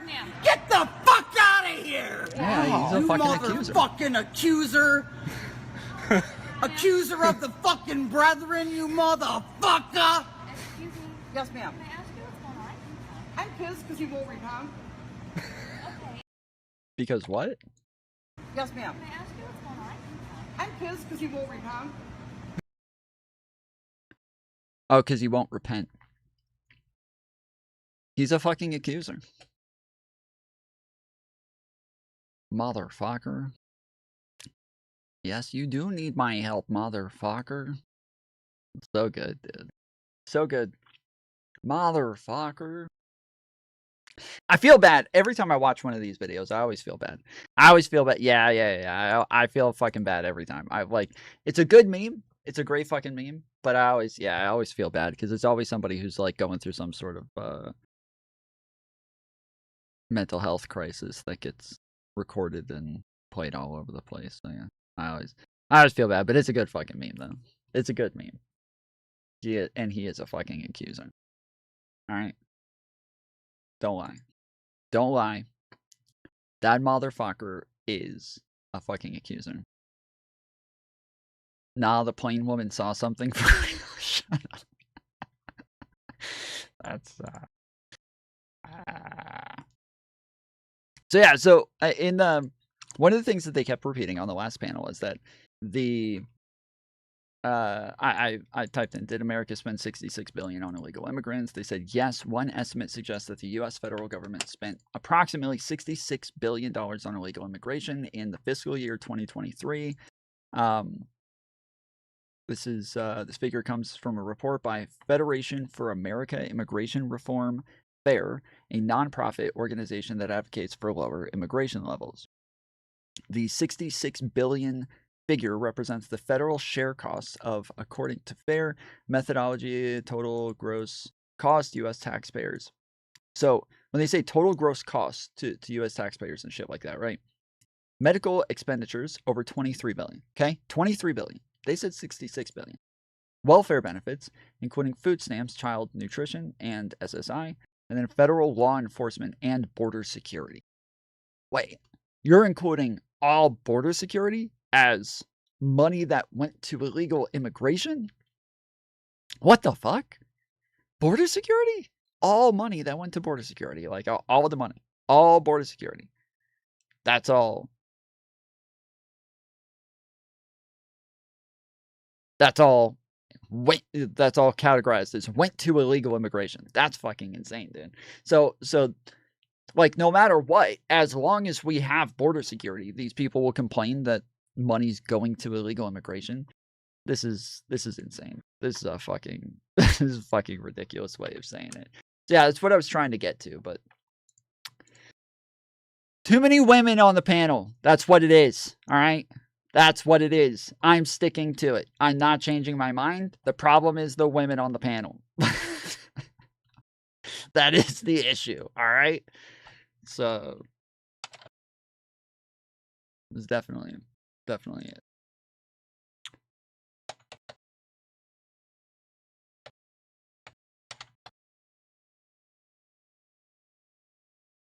You that the liberty was.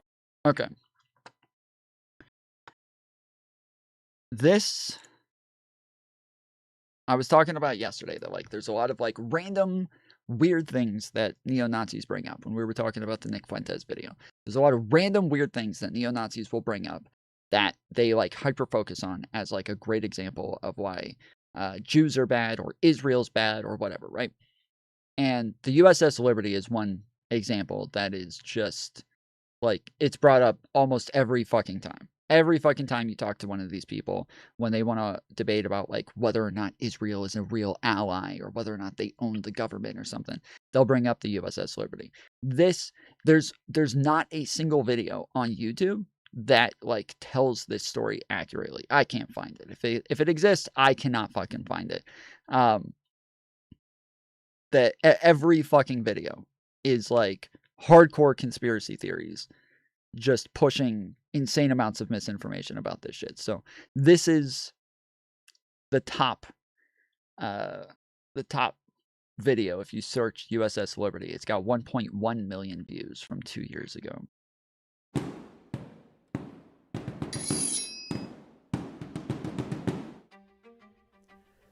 On June 6, 1967, Israeli Air Force fighters attacked Egyptian air bases, destroying 80% of their air assets.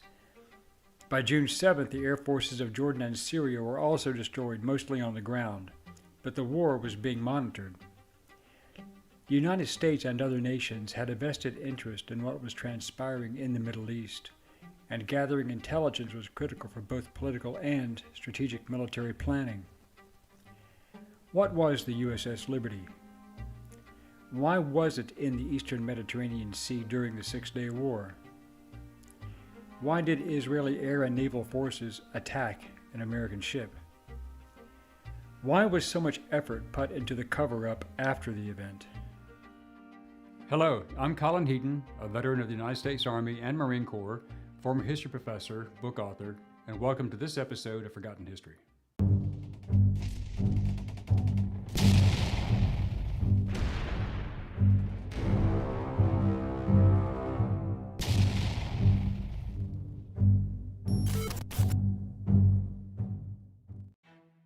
USS Liberty was a floating CIA intelligence gathering platform monitoring all transmissions from all sources involved. It was NSA.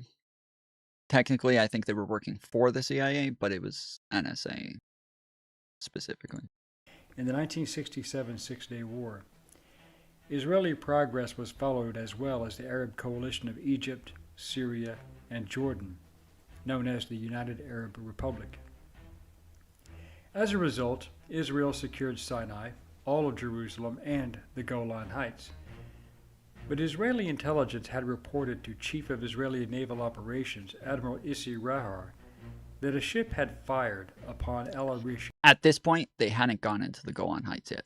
At the point that the USS Liberty had been attacked, Israel had not gone to the Golan Heights yet.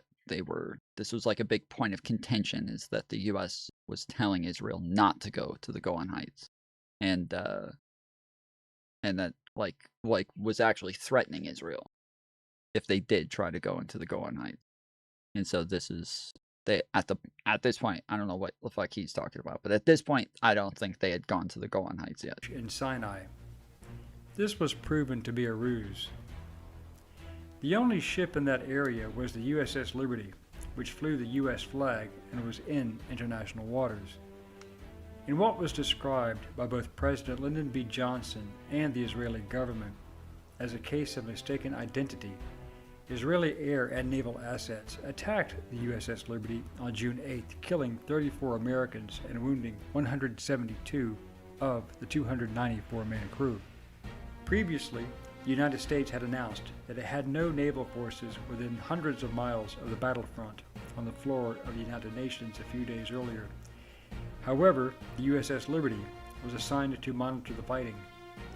As a result of a series of United States communication failures, whereby messages directing the ship not to approach within 100 miles were not received by the Liberty, the ship sailed to within 14 miles off the Sinai coast. Yeah, so this is true. So there's a lot of weird shit about this. I'll tell you up front. There's a lot of weird shit about this. There does seem to be somewhat of a cover up. There does seem to be some like shit that they're keeping from us. But there's also like there's a lot of conflicting reports from the people who were involved in the entire thing, and the conspiracy theorists always go with what the minority of people are saying, not the majority. They don't go with what the majority says. They go with what the minority is saying. And one of the things is that there were five directives given to the USS Liberty not to go within 100 nautical miles of the border, because there was currently an active war between Israel and Egypt. They didn't get all 5 of them. All 5 did not go through. And there's reason for all 5. They were given through 5 different channels, 5 different ways, and all 5 failed to send it to the right place. Some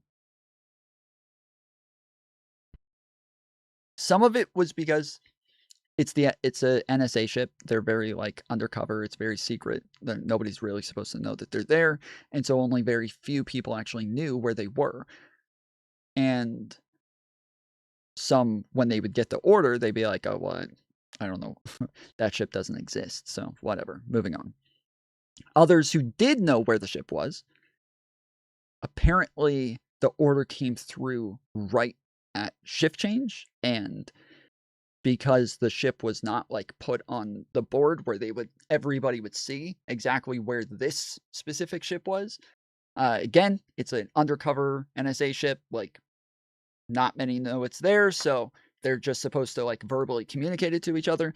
And through shift change, at a number of spots, nobody communicated that the ship was there, and so again, lots of people just didn't know. Others had actual communication errors where they did try to send it, but it just didn't go through. And so, yes, it just 5 different times, 5 different ways, 5 different channels, did not go through. That's insane. That's fucking insane. 5 different times they tried to tell the ship not to go within 100 miles. And not only did none of those 5 go through, but the ship went within 15 miles of the border. So it's kind of ridiculous. Also notified of the supposed attack upon El Arish, were Colonel Shmuel Kislev, head of Israeli Air Force operations, and General Yeshayahu Benket, the head of Israeli Air Force intelligence. Kislev told his pilots that, quote, if they could confirm that it was a military ship, they could hit it, end quote. The naval contingent was also on the alert. Beneket wanted to have positive identification of the ship that may have been involved. Israeli Dassault Mirage fighters passed by and gave their report. The flight leader confirmed that it was an American ship. More Israeli fighters attacked at 14:05 hours for 20 minutes. Yeah, so I it's not coming across in like the way that he's explaining it to me, but maybe you guys get it. They saw that there was a ship somewhere out in the waters, and so they sent some jets out there just to see who it is and what the fuck is out there. And so a couple jets went out there to see what this was, and apparently later reported back that it was an Egyptian ship. Firing cannons, machine guns, and rockets, and one report from the first pilot who hit the ship stated that oil was leaking. During that time, on board Liberty, radioman Terry Halbardier and Glenn Oliphant followed the captain's order and broadcast in the clear that they were under attack by unknown forces and needed assistance, but their communications antennae were then damaged. They performed a manual repair and began transmitting in the open as their secure channel was being jammed. The 6th Fleet received the SOS and informed the commander of the carrier task force on board the USS Saratoga, Captain Joseph Tully, who called and launched 12 F-4 Phantom fighters to assist Liberty. And the hotline between Washington, D.C. and Moscow was activated. Moscow was informed that American aircraft were being launched only to surmise the situation regarding the Liberty, not to get involved in the war. But as the Phantoms were en route just minutes away from saving the Liberty, it was reported that Secretary of Defense Robert Strange McNamara This is a lie. mysteriously had them recalled. This is a lie. What he just said there is a complete fucking lie. Total fucking lie. So he just said that they sent the ships out, that they sent 2 jets out off of ship carriers. They sent 2 jets out from 2 separate carriers to go and check and see what was going on. They already knew what was going on, but they were sending them out there to kind of protect the ship. But after they took off, they got a call from Israel saying, yo, we fucked up. We accidentally mistaked your ship for an Egyptian ship, and we've been bombing the fucking shit out of it for like 2 hours. Totally fucked up. That's our bad. We have already told our submarines, our ships, everybody out there to go and help everybody left on the ship. All the survivors. That is when he called the fucking planes back. He called the jets. There's not. What are the jets gonna fucking do? The jets go out there. They're not. What are they gonna do? They're gonna start fucking shooting at the boats that are trying. The Israeli boats that are trying to help the U.S. sailors. Like, there's not. What are they? What are the fucking jets gonna land on the water and pick up sailors that are? No, the jets can't do anything. So he told the jets to go back. There was nothing they could do. Israel was already helping the fucking U.S. sailors. There's no reason. There was no reason. Like, the fighting had already stopped. There's no reason to send the fucking jets out there. But everybody finds out that what was his name again? Robert Strange McNamara. McNamara. Yes, that McNamara told the jets to come back. They say that he knew that the USS Liberty was getting bombed and getting fucked up by Israel, and he decided not to help them. He said, why would we risk a war with Israel over a couple sailors' lives? Like, that's what they say. Like, it's bullshit. Mysteriously had them recalled. The only way a SecDef could do that was by presidential authority. Johnson knew the truth, and he was part of the problem. The next wave of Israeli aircraft arrived after the Phantoms returned to the Saratoga, and these were Dassault Super Mysteers with napalm and canister bombs. One pilot called out the ship's identification as Charlie Tango Romeo 5, and that there is no flag on her. This was a strange report, as the previous recon flight clearly stated that there was an American flag, and the ship was identified as such. It is believed that this call was made. That's also not true. It was not a recon flight that said that there was an American flag. It was a helicopter after the fighting had already started, in the middle of the fighting, said there's an American flag. They took a while to verify this, and they probably should have stopped immediately fighting, but they didn't. They continued for a while. But it was a helicopter pilot who said that there was an American flag. It was not the initial planes that came out just to look at the ship and see what was going on. It was not them. They did not say there was an American flag. It was a helicopter after the fighting had already commenced. Made as a ruse to cover the Israelis should these attacks be recorded by third parties. When that transmission was made, Colonel Kislev ordered all aircraft to stop the attack, as he believed that the ship was, in fact, American from the call sign. But the Israeli commander of the torpedo boat squadron, Moshe Oren, stated that he was not informed that there was a recall from an attack, and was informed, in fact, that it was the Egyptian freighter, the El Qasir. Therefore, he launched 3 motor torpedo boats. The order to halt all attacks, which followed the second... So, we have, record that a helicopter pilot did tell them that there was an American flag on the boat.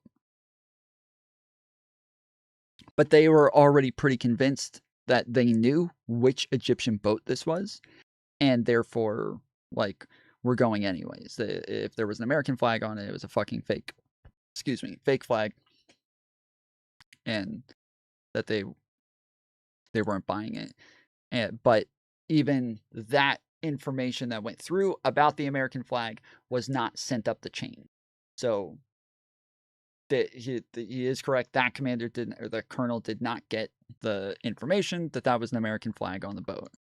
The second wave of fighters was supposedly not received by the naval assets, whose 3 torpedo boats launched 6 torpedoes at the Liberty, with 5 failing to hit target.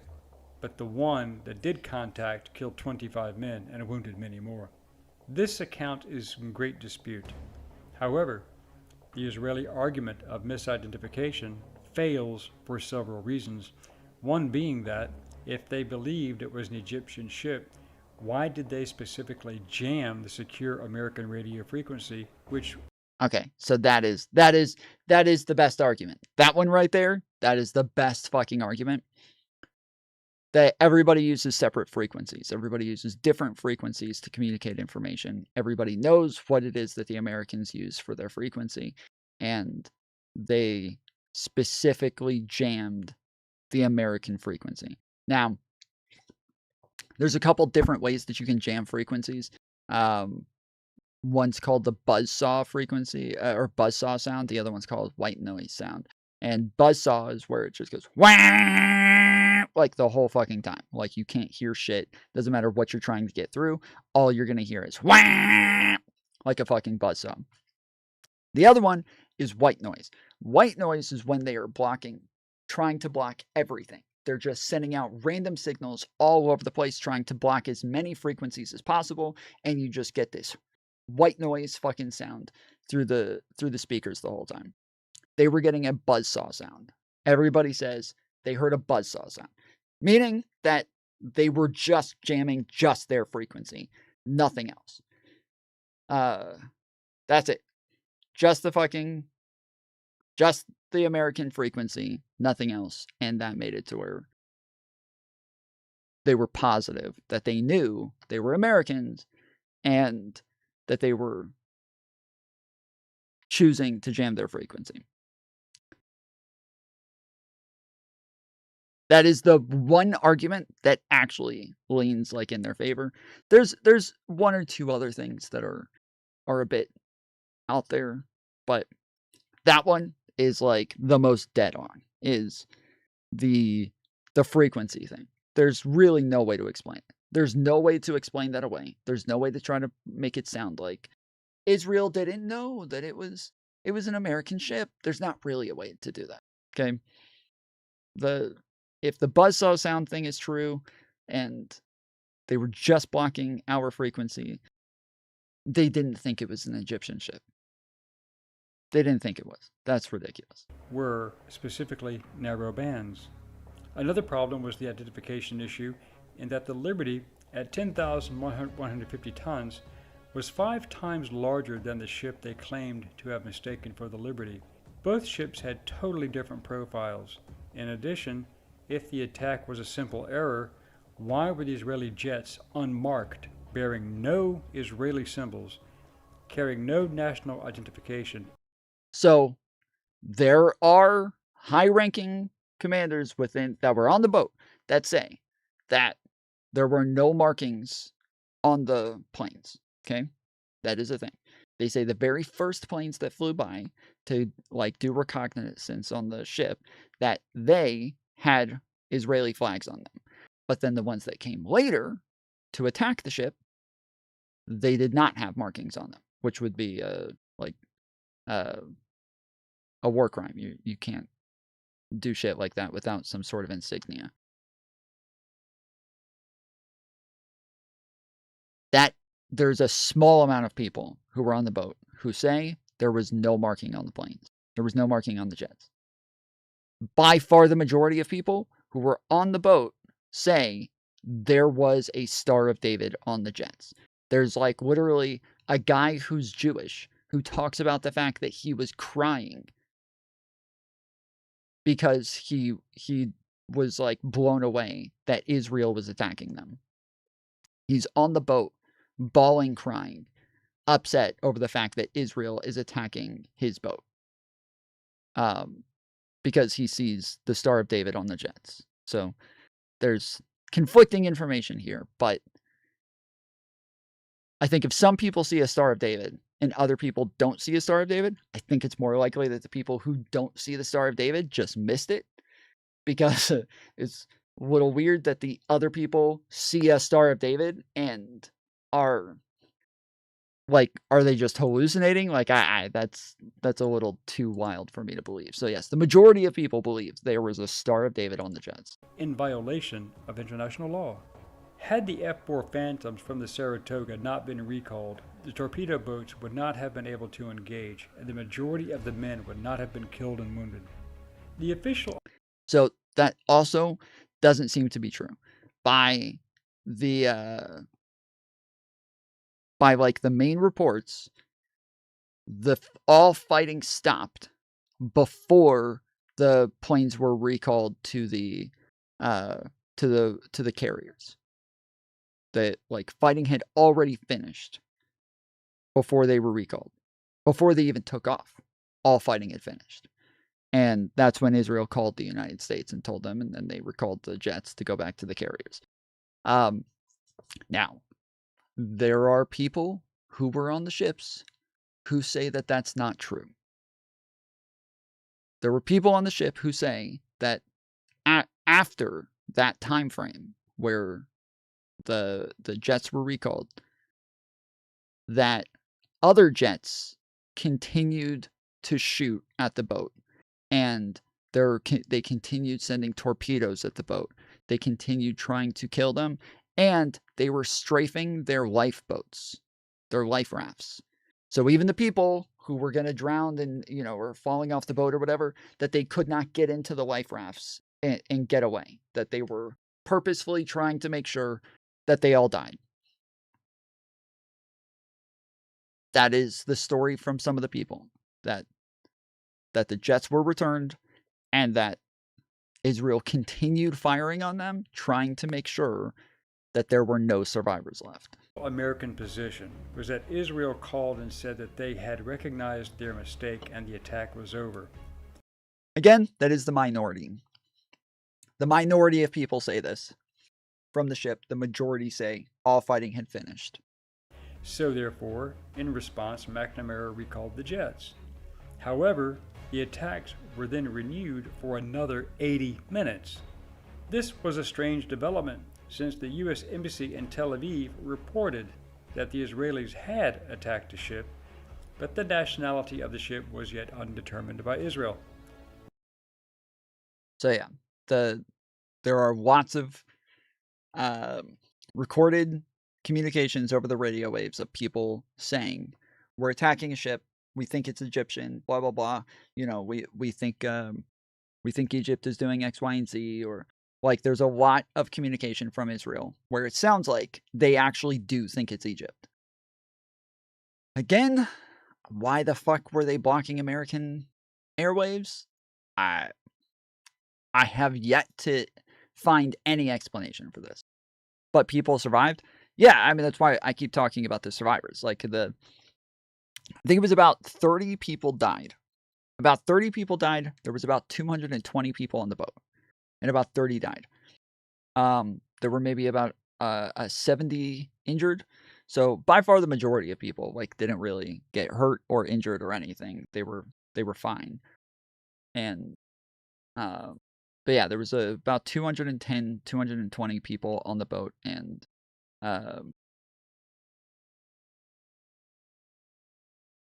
what threat can a single ship pose? We'll get to that.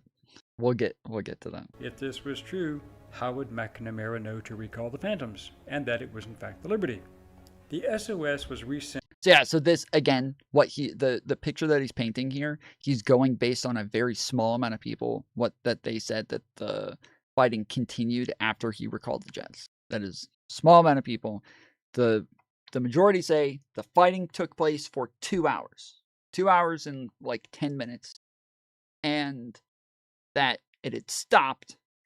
But the reason that they were able to attack for 2 hours is because they were jamming the signal. There was no way to get a signal out to let them know that they had been attacked. Now, apparently, they still kept trying to send signals out anyways.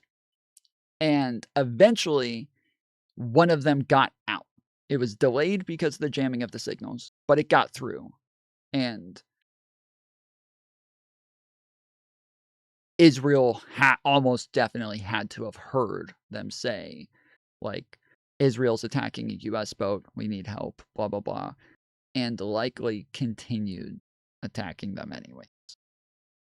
This is another part that is odd about this whole thing. That is another part that is odd. But that also seems to be when Israel starts to kind of wind down a bit, and then they stop completely, call the United States, tell them we fucked up and we're trying to help all survivors.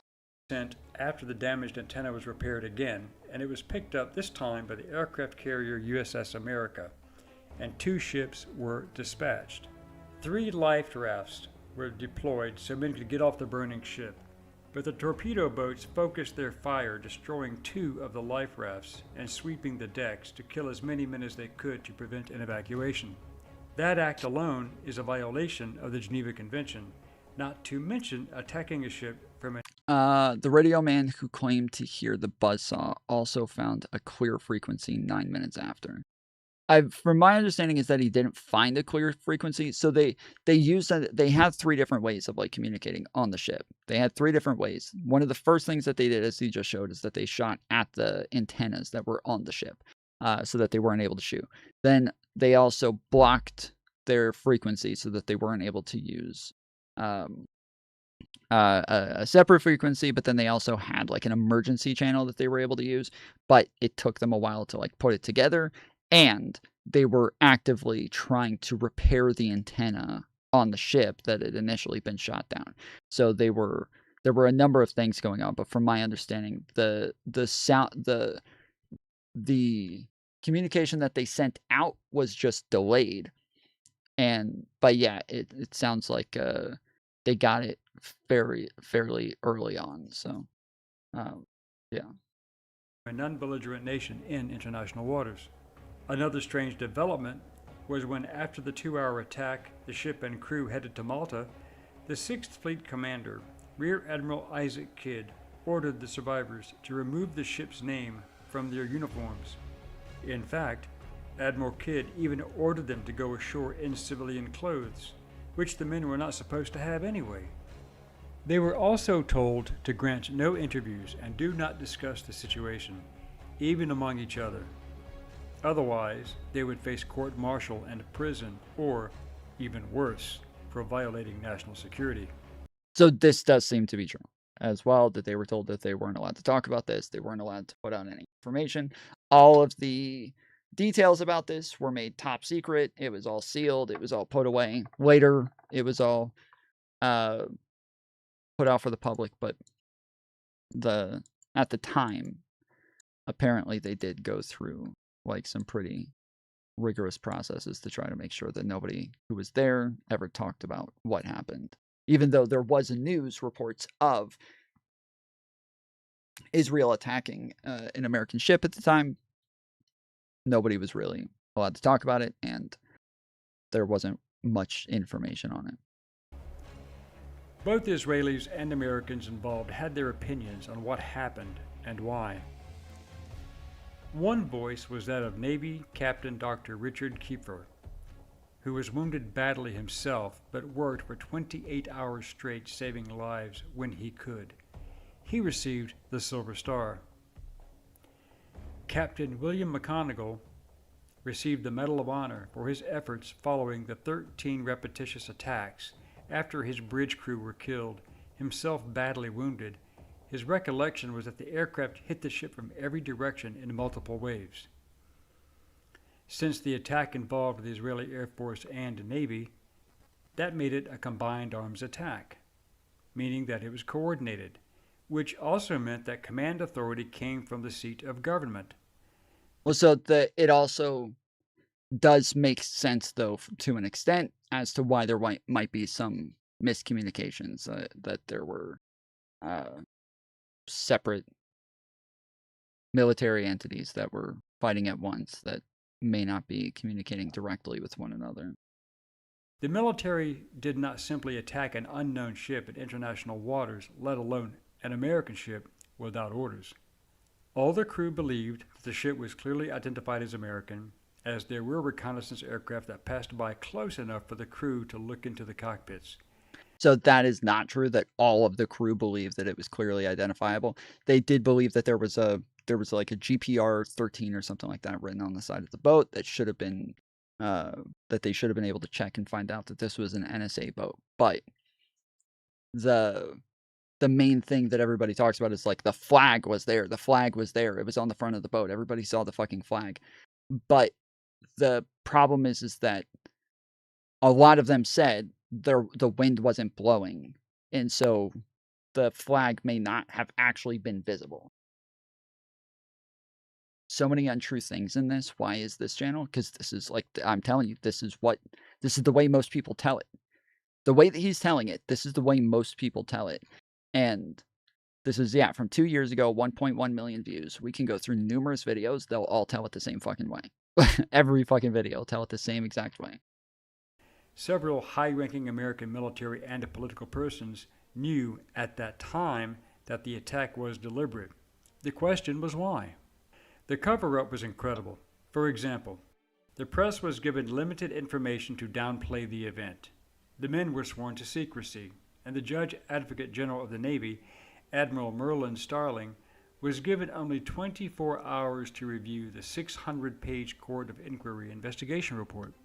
He had great reservations about the veracity of the report. In fact, the Navy inquiry did not allow any testimony or evidence regarding the unmarked Israeli aircraft. No information. So that's not true. When he says this, that is not true at all. They didn't allow people to give their opinion on who they thought did it, like, or why they thought they did it, or anything like that. They were not looking for them. That was the point of the inquiry, is to come to their own conclusion. They didn't want to hear everybody else speculating on what it is, why they thought that they did it. They were asking them what happened, though, what you saw, what you didn't see, shit like that, and the fact that they didn't see, some of them didn't see insignia on the plane, that is in the reports. It just is. Like, he's just wrong here. That is in the fucking reports. Was included about the life rafts that were shot up, or the electronics transmission jamming, or even McNamara's recall of the American fighters. I don't think any of that's true. I could be wrong, but I don't think any of that is true. This was the first and only time in U.S. history that a board of inquiry refused to accept testimony from American service members who survived an attack and only accepted the statements of the forces that had attacked them. This is untrue. This is completely untrue.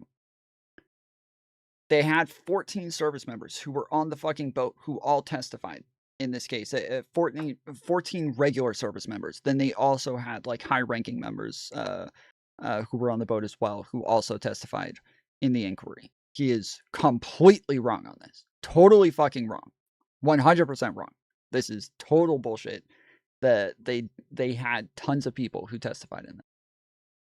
Bill LeMay, a crewman, was given the name tag Smith, removed from a hospital ward with a dozen. What would be the benefits of attacking an allied ship? So we'll get to that. We'll get to like the reasons why and shit like that in a minute, but I'm gonna let him go through it. Other patients and placed into a single room. A naval officer soon entered and told him that his name was now Smith, that he was never on the Liberty, and he was never to discuss the matter. This is a lie. This is completely made up. 100% made up. Like, completely made up, okay? That we know each and every single person who was on that ship. 2 of them had the last name Smith. 1 of them died. The other one, by all records, his name was Smith before he was ever on the fucking ship. Everything, every record, his whole fucking life, it was all there before he was ever on the ship. Everybody who ever knew this motherfucker knew him as Smith. His parents were Smith. Like, everybody was Smith. This is totally made up. This is completely made up. The theory, because this is a story that some people have told who were on the fucking ship. This is a story that some of them told, is that a guy who was in the hospital, the guards, like high-ranking officials, came in and told him, you have a new name, your name is now Smith, and you were never on that ship, and you are never allowed to talk about what happened here. The theory is that this was a metaphor that was made up to convey the types of like stringent secrecy that the government engaged in to stop anybody from talking about what happened that day. That this was just like a story that they use to where like they're not directly talking about what happened to them or what was said to them, so that they're not getting in trouble for revealing information that they were told they're not allowed to reveal. And instead, they made up this other thing to convey pretty much the same thing, but it's like a hyperbolized version of it. In another completely absurd and totally insane turn of events, the Senate records, as well as the Medal of Honor Society, recorded that Captain McGonagall's Medal of Honor was earned in Vietnam, not off the Sinai Peninsula. His Medal of Honor citation mentions no specific geographic location and does not mention who the enemy was. Also, this ship's log was also altered to fit the Israeli timeline, supporting that only after 20 minutes of engagement, the ship was attacked. I don't know anything about that, whether his Medal of Honor was changed or not. Also, this ship's location and does not mention who the enemy was. Captain William E. McGonagall. Okay, let's see.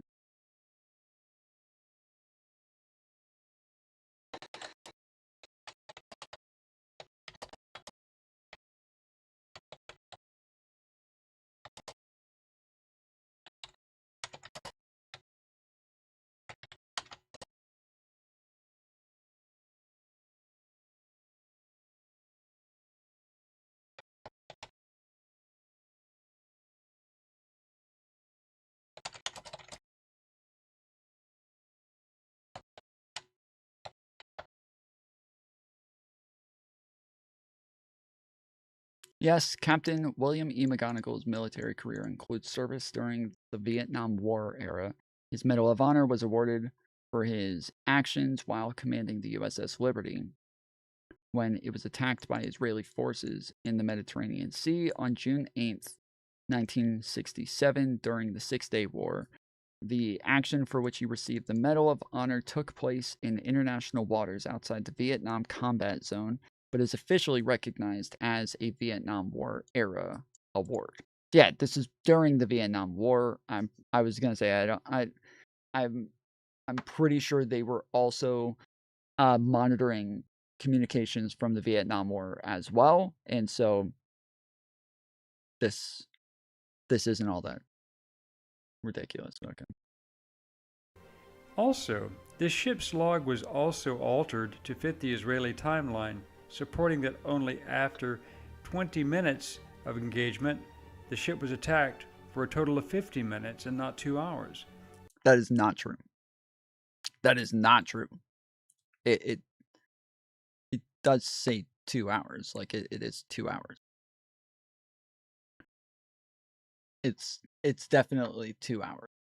Breaking off contact after they realized their error. This was obviously not true. But why the cover-up? Why the attack?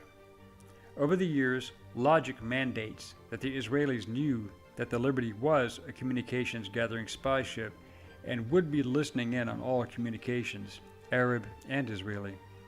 Their push into the Golan Heights, as well as their attack in the Sinai, would have been recorded in real time by the Liberty.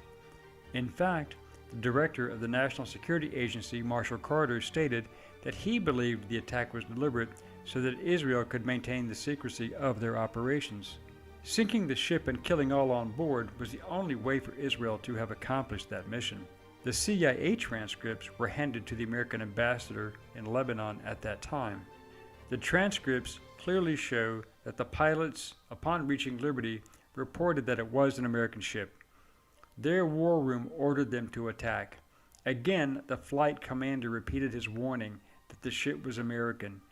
Again, he keeps acting like it was a jet pilot who did this. It was a helicopter pilot who said that it was an American ship. This was after the fighting had already started, and this was one pilot. He keeps saying pilots had said this. It was one pilot who said that it was an American ship and that he saw the flag, but it seemed as though they wanted more verification, and it seems as though this was not actually communicated well and sent up the chain. So again, he was told, "You have your orders," and the attack started. These reports were also supported by an EC-121 airborne surveillance aircraft operated by the National Security Agency, which also recorded these transmissions, confirming that Israel knew the ship was American. They even stated in their own radio transmissions that they saw the flag. And this was true for both the air and naval assets involved in the attack, contradicting their official statements. What came to light later was the justification for sinking the Liberty and killing the crew. Moshe Dayan, the commander-in-chief of Israeli forces, had ordered the attack. This was due to the fact that Israeli commanders in the field were authorized to execute Egyptian prisoners of war rather than lose time transporting and securing them. Okay. So yes, this did happen.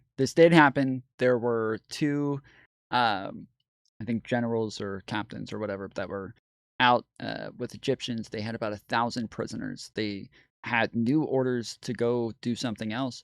They were not supposed to have a bunch of prisoners, and now that they had them, they didn't know what to do with them because they had other shit that they had to do. So they just killed all of them. They had them dig their own fucking graves and then lined them all up, shot them, and then buried them and left them there.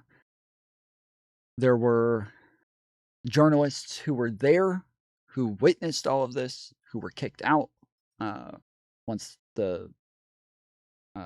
some of the higher-ranking officers realized that there were journalists there who were seeing shit that they were not supposed to see, and they've even found the bodies. This is all very real.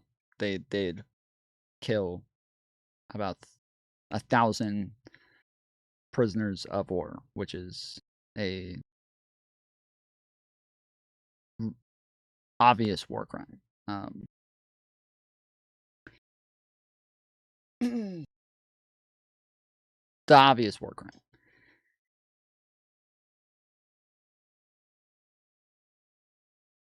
Saying that this is the reason, though, that they went and attacked the USS Liberty does not make sense. This makes absolutely no fucking sense. To me, at least. Okay, so think about this, all right? There's two reasons for given why they attacked it, okay? Two justifications for this. One is that they were getting ready to kill 1,000 prisoners of war. And because the United States was listening in, they didn't want the United States to find out that they were killing 1,000 prisoners of war, and they were afraid that if this ship that was listening in on these communications, sent this ship back to Washington, that they might lose their allyship with the United States, and so they had to go and take out that boat before it gave the United States these communications.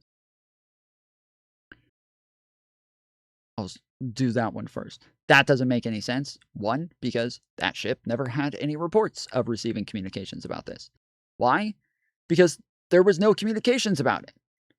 The two officers on the ground were the ones who made the decision to kill the prisoners of war. This was not something that was like passed down from Tel Aviv or some shit and telling them to go murder all the prisoners of war. This is not a thing. There was no radio communication about this. So the boat that's out in the middle of the ocean is just listening in on radio communications. There was no radio communications about this. There weren't any. There were none. So it doesn't make any sense. It makes no fucking sense. One, that's one reason why it makes no sense. Two, you think for a second, think about this for a second, okay?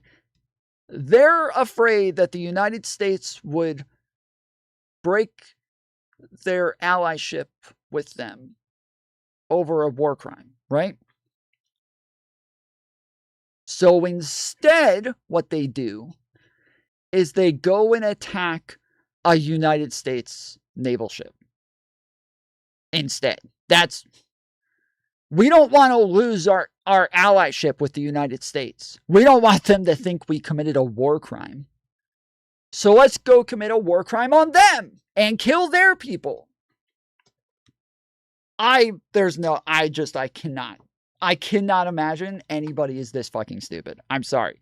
I cannot imagine anybody is this fucking stupid. That makes no sense. There is no logic there. It makes absolutely no sense. On top of that, it also doesn't make sense because Israel was the one who stopped the fighting and called the United States and told them, hey, we attacked your ship. My bad. We fucked up. We thought it was an Egyptian ship. Turns out it's yours. At the time that the United States called and said this, or Israel called and said this, apparently Washington was under the impression that this was Russia. They were gearing up to go fuck up Russia. Like, as soon as they found out this ship was getting attacked, they were like, fucking Russians, we're gonna get them.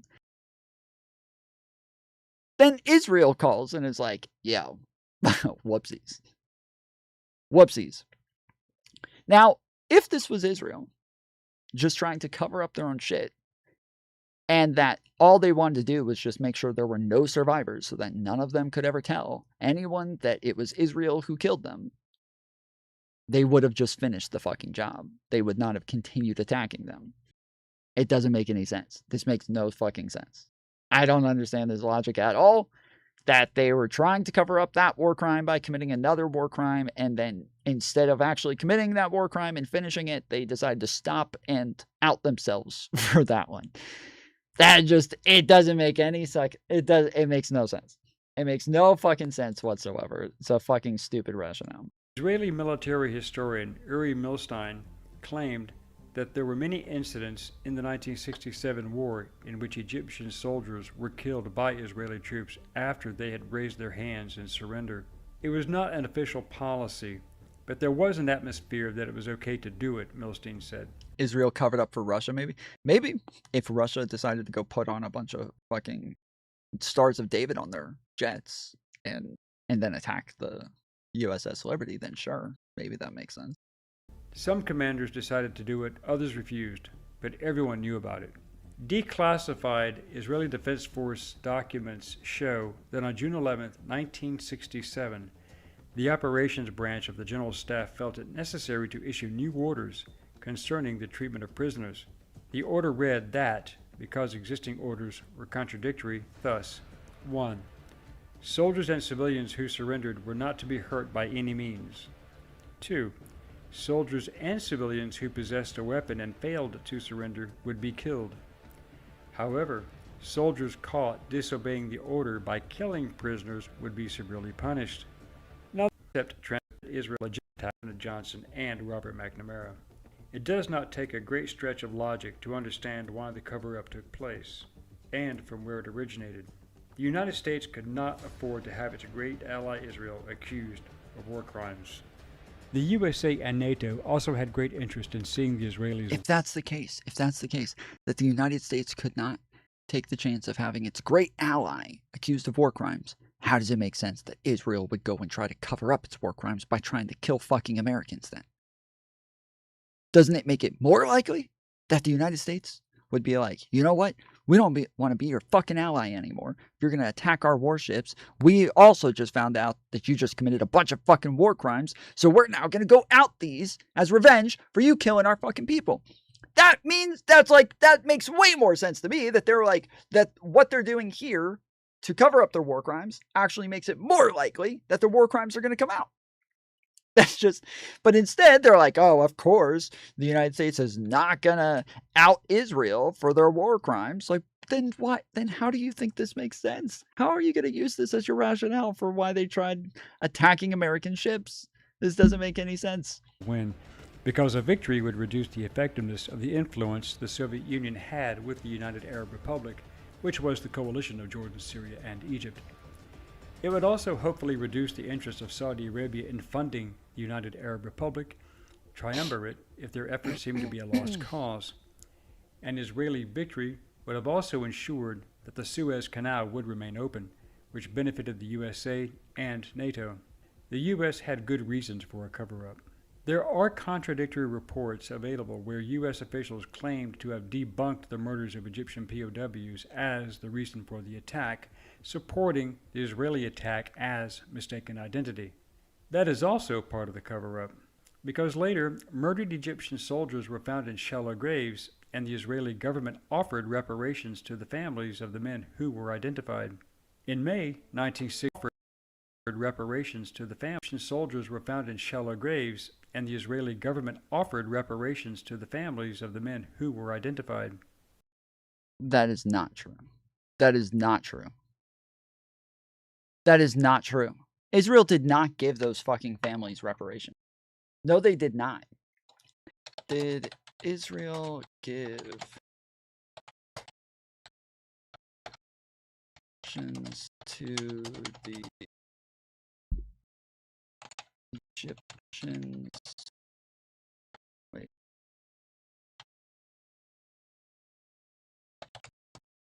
Egyptian POWs who were murdered during the 6-Day War. Israel has not given reparations to the families of the Egyptian POWs who were allegedly murdered during the 1967 Six-Day War. Egyptian families have filed lawsuits in Egyptian courts demanding compensation, and Egyptian lawmakers have also sought damages, but these efforts have not resulted in official Israeli reparations. Allegations and discoveries, reports, and witness accounts, including those by Israeli military historians, have surfaced over the years alleging that Israeli troops executed hundreds of unarmed Egyptian POWs in the Sinai Peninsula and elsewhere during or immediately after the 1967 war. Mass graves have reportedly been discovered. Egyptian response. The Egyptian government has, at various times, summoned the Israeli ambassador, called for official Israeli investigations, and demanded the perpetrators be brought to trial. Egyptian courts have issued rulings that the government should pursue all necessary procedures to avenge the POWs and compensate their families. Israeli response. In 1995, the Israeli deputy foreign minister offered compensation to the victims' families during the visit to Egypt, but cited Israel's 20-year statute of limitations on murder charges, except for Nazi war crimes, as a legal obstacle to prosecution at the time. More recently, in 2022, Israel stated its office would investigate new reports of a mass grave. This is lack of official reparations, despite calls for justice and lawsuits. A formal agreement for reparations from the Israeli government to the victims' families has not been established. The issue remains a point of contention. Okay, so I guess this is saying that they offered it, but then never gave it.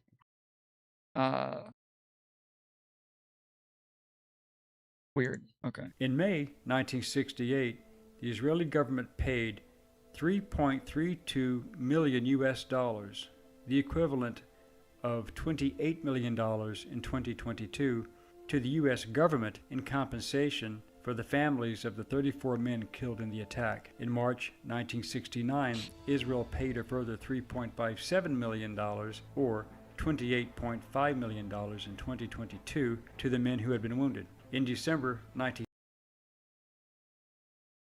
Okay, I thought he was talking about the Egyptian families. He was talking about the... Okay. In 1980, it agreed to pay $6 million, or $21.3 million in 2022 money, as the final settlement for material damage to Liberty itself, plus 13 years of interest. Several prominent Americans, generals, admirals, and even Medal of Honor recipients, as well as the surviving crew, have asked for a full congressional investigation into the attack and the cover-up for decades. Personally, I doubt that will ever happen. Thank you for watching Forgotten You History. said Egyptian families too? Okay. I mean, the thing did say that they offered it. He did say that they offered it, so. He didn't say that they paid it, so I guess, fair enough. I got really bad, like, a buildup in my sinuses, and it fucking hurts to talk right now. My eyes hurt, my nose hurts, everything fucking hurts, so. I didn't put a counter on stream today because I didn't know if I was actually going to make it. I didn't think I was going to make it this long. 4 hours. So this is better than I thought it would be, but I'm probably going to get off and play some Call of Duty or some shit.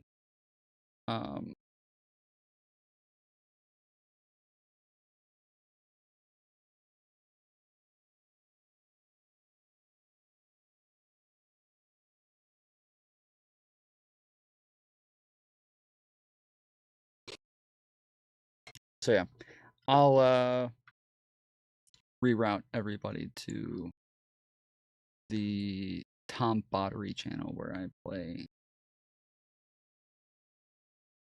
Call of Duty, and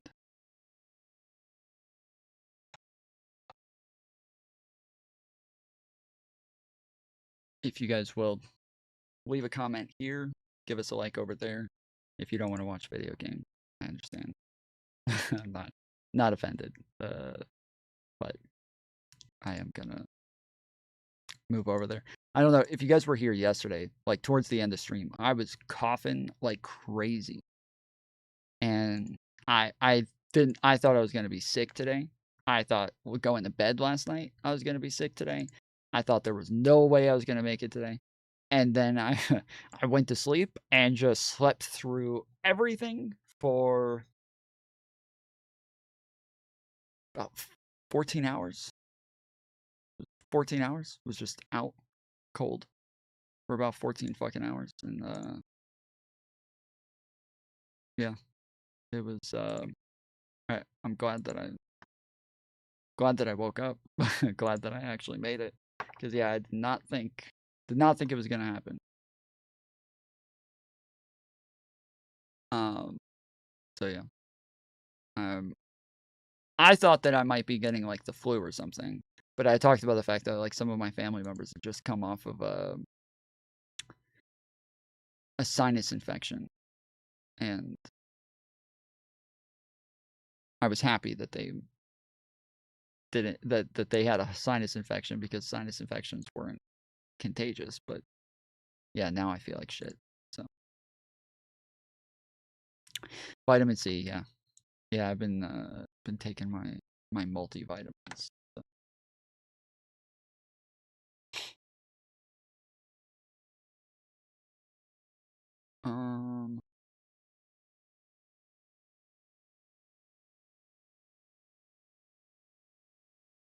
Did you guys see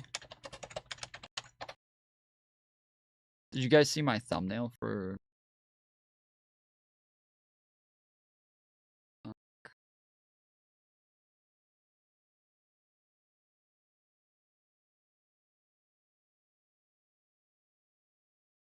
the Tom Bottery video? I took like one of the Call of Duty videos, and then I turned it in. I just like put my face, or one of the Call of Duty pictures, and I put my face on top of one of the characters. And it definitely does not fit. Like the body is much darker than my face, and just superimposed my face on top of one of these like big dudes with guns. But let me see, do I have it here? Yeah, here it is.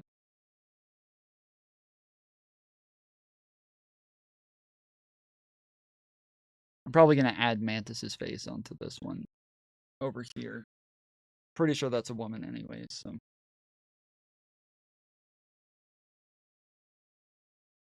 Can't really do one with this one with a gun covering half the face, so.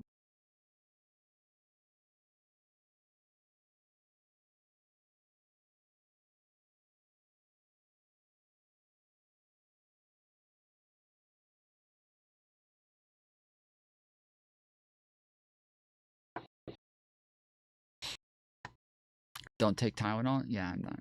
Well, I'm not gonna take Tylenol. I don't want autism.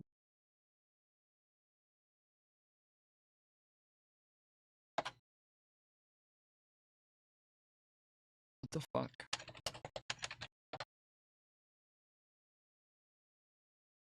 I hate the fucking updates for YouTube. I don't know if you guys have noticed the updates. Like if you look at all the buttons and everything, the thumbs up, like where everything is, it's all different now. And I like it for watching YouTube videos. I don't like it for being a content creator. That part I do not like. That part is fucking annoying. But